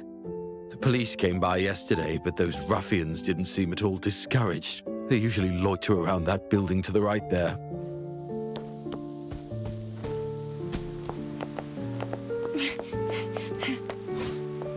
I'm looking for a gang of thugs. Thugs? I just saw them. They went that way. Each one with a different colored bonnet. You...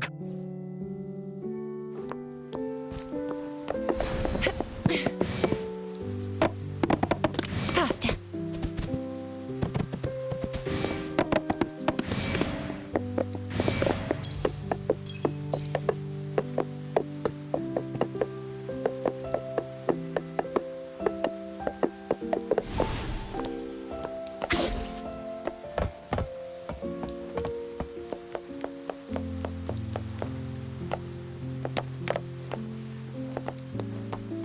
Was it you who assaulted an officer yesterday? What the heck is this? So what if I did?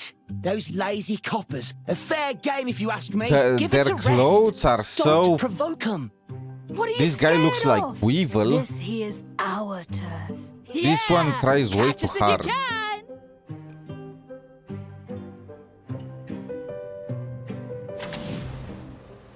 Fast as they may be, if I head this way, I should be able to catch up.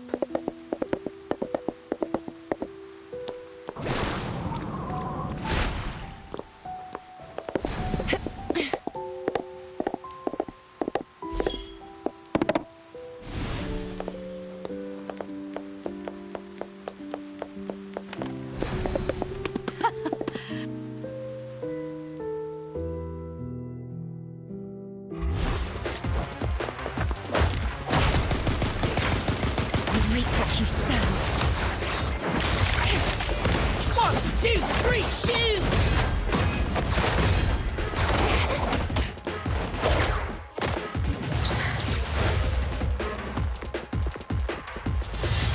What the fuck is this move? In Lord Silverfist's name.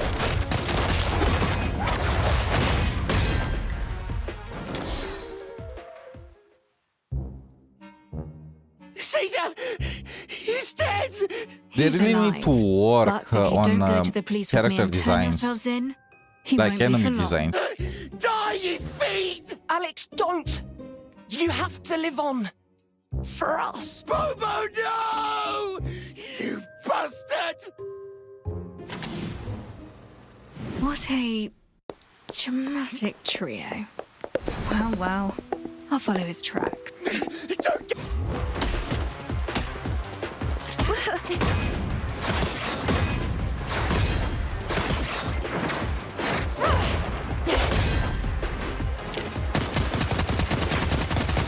Life says no!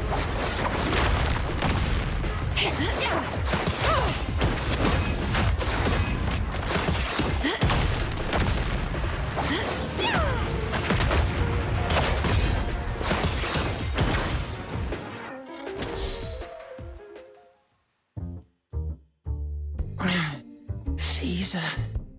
Bobo. Soon us three will reach it. The figure in the graffiti looks familiar What are you doing? No, you can't. Don't wipe it away. That's Lord Silverfist's calling card. The signature. You may break my body, but you'll never crush my spirit. An oddly This profound guy thing for a is... street thug to say. Strange. I mean, everyone says this nowadays.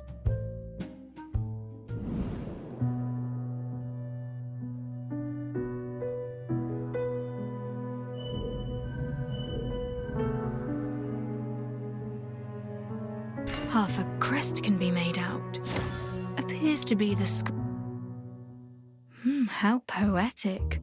Did you learn that in school? Like they teach that in school? No, it's one of Lord Silverfist's teachings. Forgive me, Lord Silverfist. I'm out of my depth. Lord Silverfist. Your Wait, leader, is that I presume? Lauren? Well, Tell me where to find this Silverfist, and I'll spare you more pain. You'll never find him because he's gone! Forever! Gone? Dead? Lauren didn't mention them killing anyone. It'd be a far more serious matter if they had. Even if you take me down, dozens remain, all ready to defend Lord Silverfist's honor. So long as we're here in Silvernia, we'll make life hell for you pigs. I'll never submit to the forces of darkness. This guy thinks he's an anime and he's the hero. Way to get information from him. You know I'm a private detective. You're all the same, the lot of you. Promise not to make any more trouble, and I'll help you find this Lord Silverfist. What? But that's impossible. Where would you even start to look? A detective has her ways. I should examine the graffiti here. That's my lead in finding out who a graffiti mural created by the local street thugs. This graffiti's especially treasured by the thugs due to this.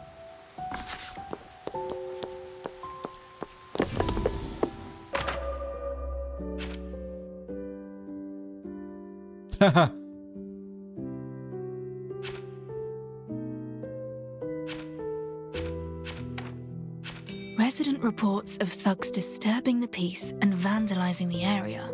Signed by Lauren. Lauren's face was injured. He could have easily had these teenage troublemakers under his boot. So, what stopped him? The gang graffitied the wall with a silhouette of this Lauren's old boxing glove, oddly similar in shape to that sported by that figure graffitied upon the alley wall. I knew it. Silverfist is Lauren. Tags all but illegible, as if written with a non-dominant hand. Yet the shape of some letters, the S and R, feel very familiar.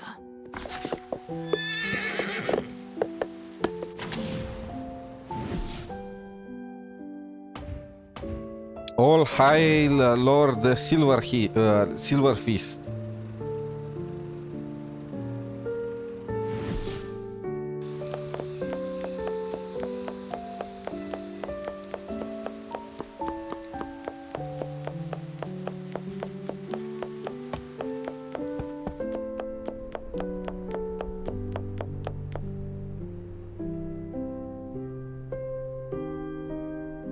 Just as I thought.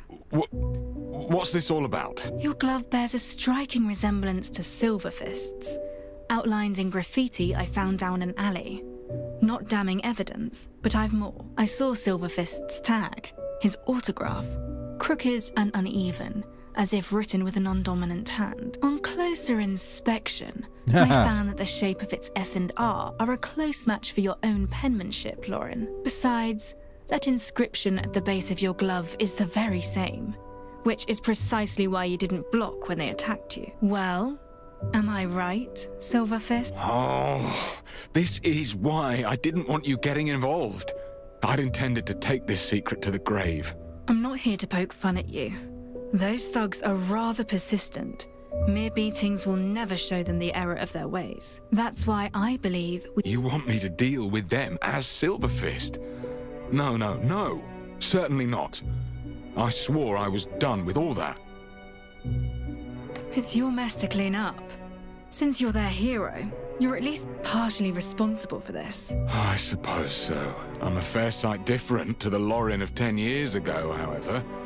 Even if I were to agree, they may not be convinced. Well, who says you have to show your face? Bring that and come with me. We're going...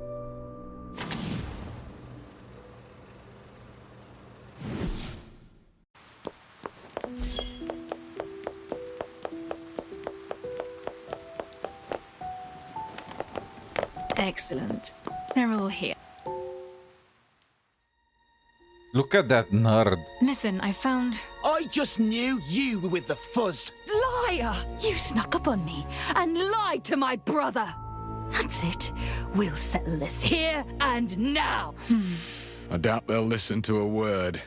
We'll talk with our fists then. Again?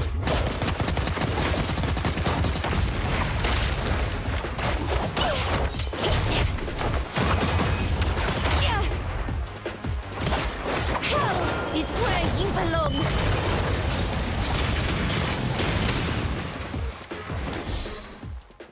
Oh, the taste of defeat. Again! I've let you down again, Lord Silverfist. Hold your horses. I've brought Silverfist as promised. Ah, lies! All you've brought is a copper. Didn't we decide he's gonna hide his face?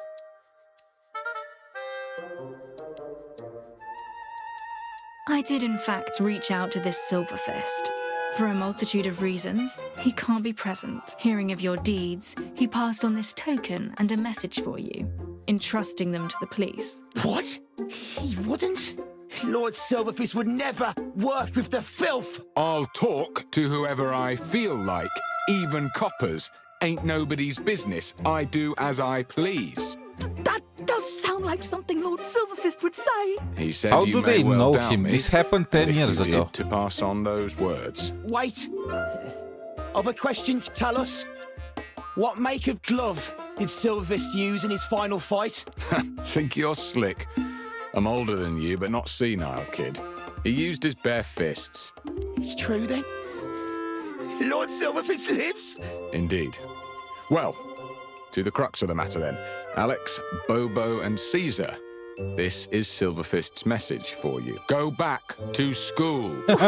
Go back to school. Silverfist hated schools and authority figures and whatnot. Wait, there's more. Go back to school, and you may rescue me yet. I cannot divulge my true location, for it is beyond the belief of any ordinary man. He's gonna if you create still wish to avenge an me, anime mission then for you them. must break the following code. Take the year of the Sylvernia labor laws, multiply by sine of 480 degrees, divide by the times that Isabella appears on Modern History, page 1, divide by the number of common he's literally prepositions, creating a then shift quest the for decimal them point so back by they a can digit. just go to This school and is the study. postcode. Whoa, whoa, whoa!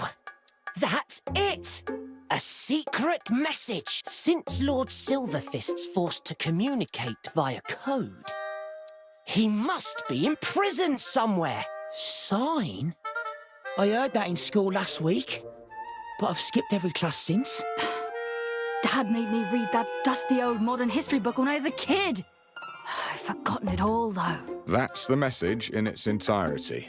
Now, if I see any of you again, I'm going to have to arrest you. Wait! Why would you help Lord Silverfist? Why, indeed.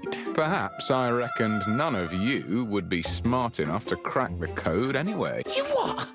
You lazy coppers always look down on us. You just wait. We'll be back. We'll crack that code. And once we set Silverfist free, we'll beat you 6 ways from Sunday. Is that so? Run! Aren't I ever so good with children? Surprisingly so. You inspired me. Cracking cases, mysteries, being heroes and hunting treasure. What I was into back when I wrote those words on my glove. Well, I've given them my glove and brought Silverfist back from the dead. They'd better buy it and stay on the straight and narrow from now on. It'd be best for you to approach them. Of course. Leave it. I'll find them again for a quick chat. Let's see if they've fixed up their act.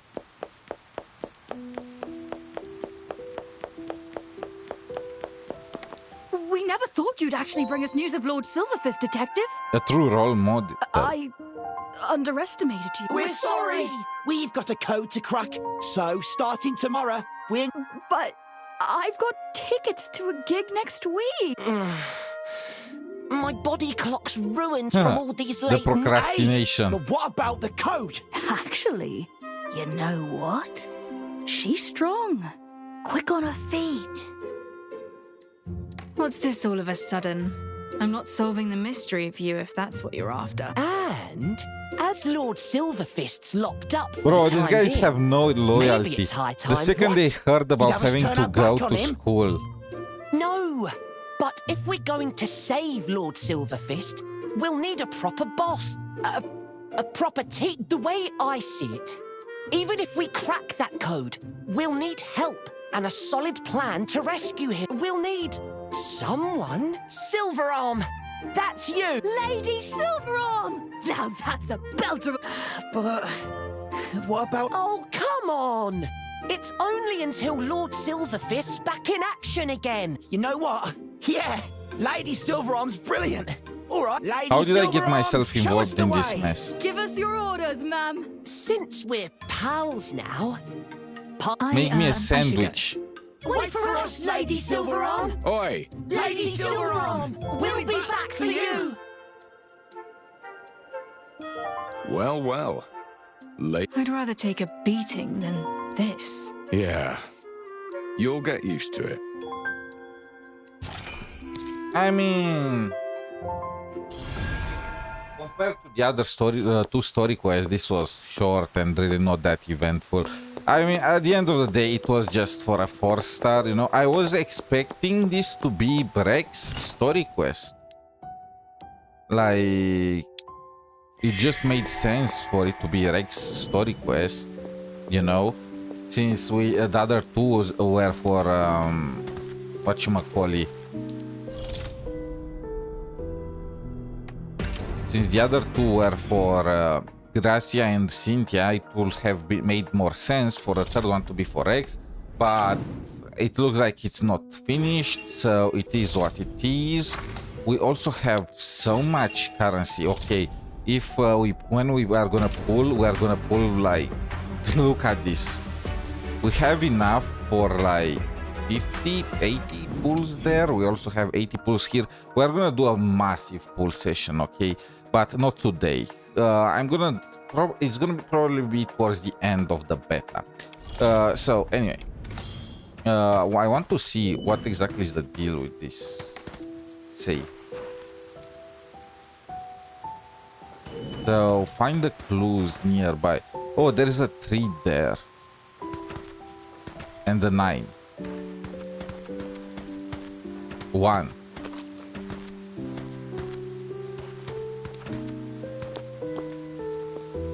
Zero 931.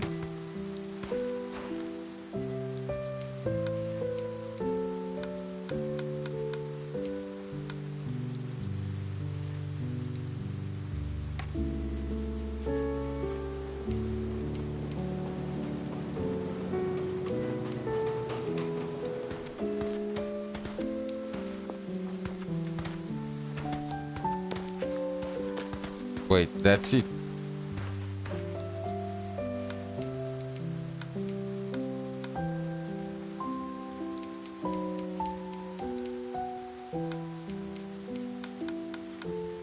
Maybe it's reversed.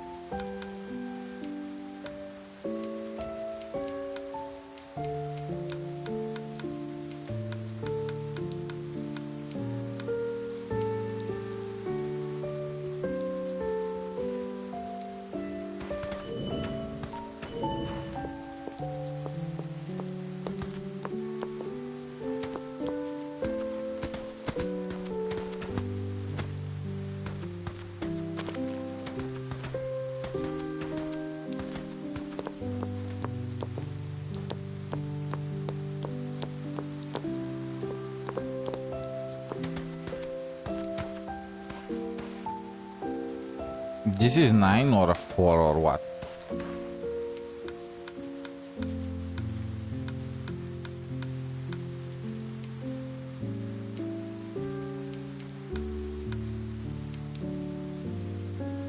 Well, that was the code and I did not get anything, so who knows? Maybe 0, 1, 3, 9. Am I gonna start now doing all the combinations?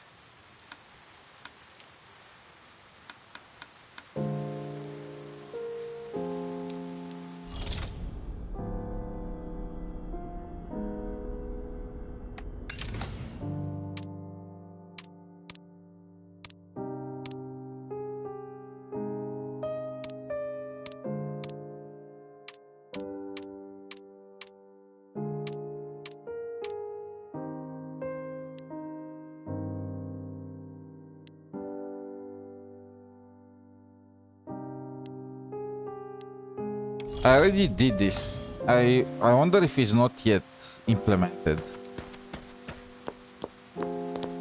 That's a 0. That's a 9. That's a 3 and that's a 1.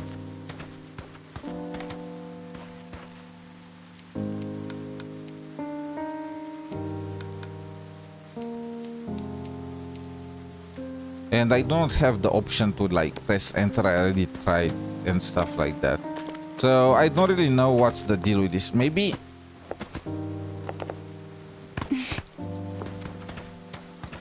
0423, the number of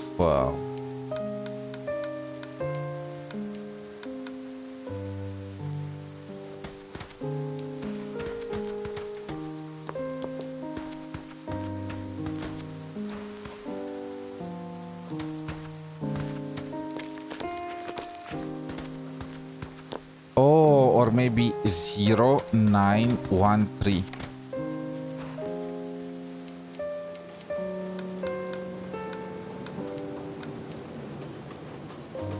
No. So let's think about it. There are two ways this can go about.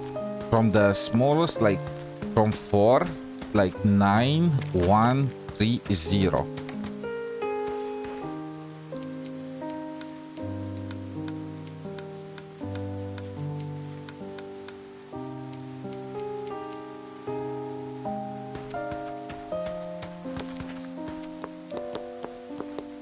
Or the other way around. 0319.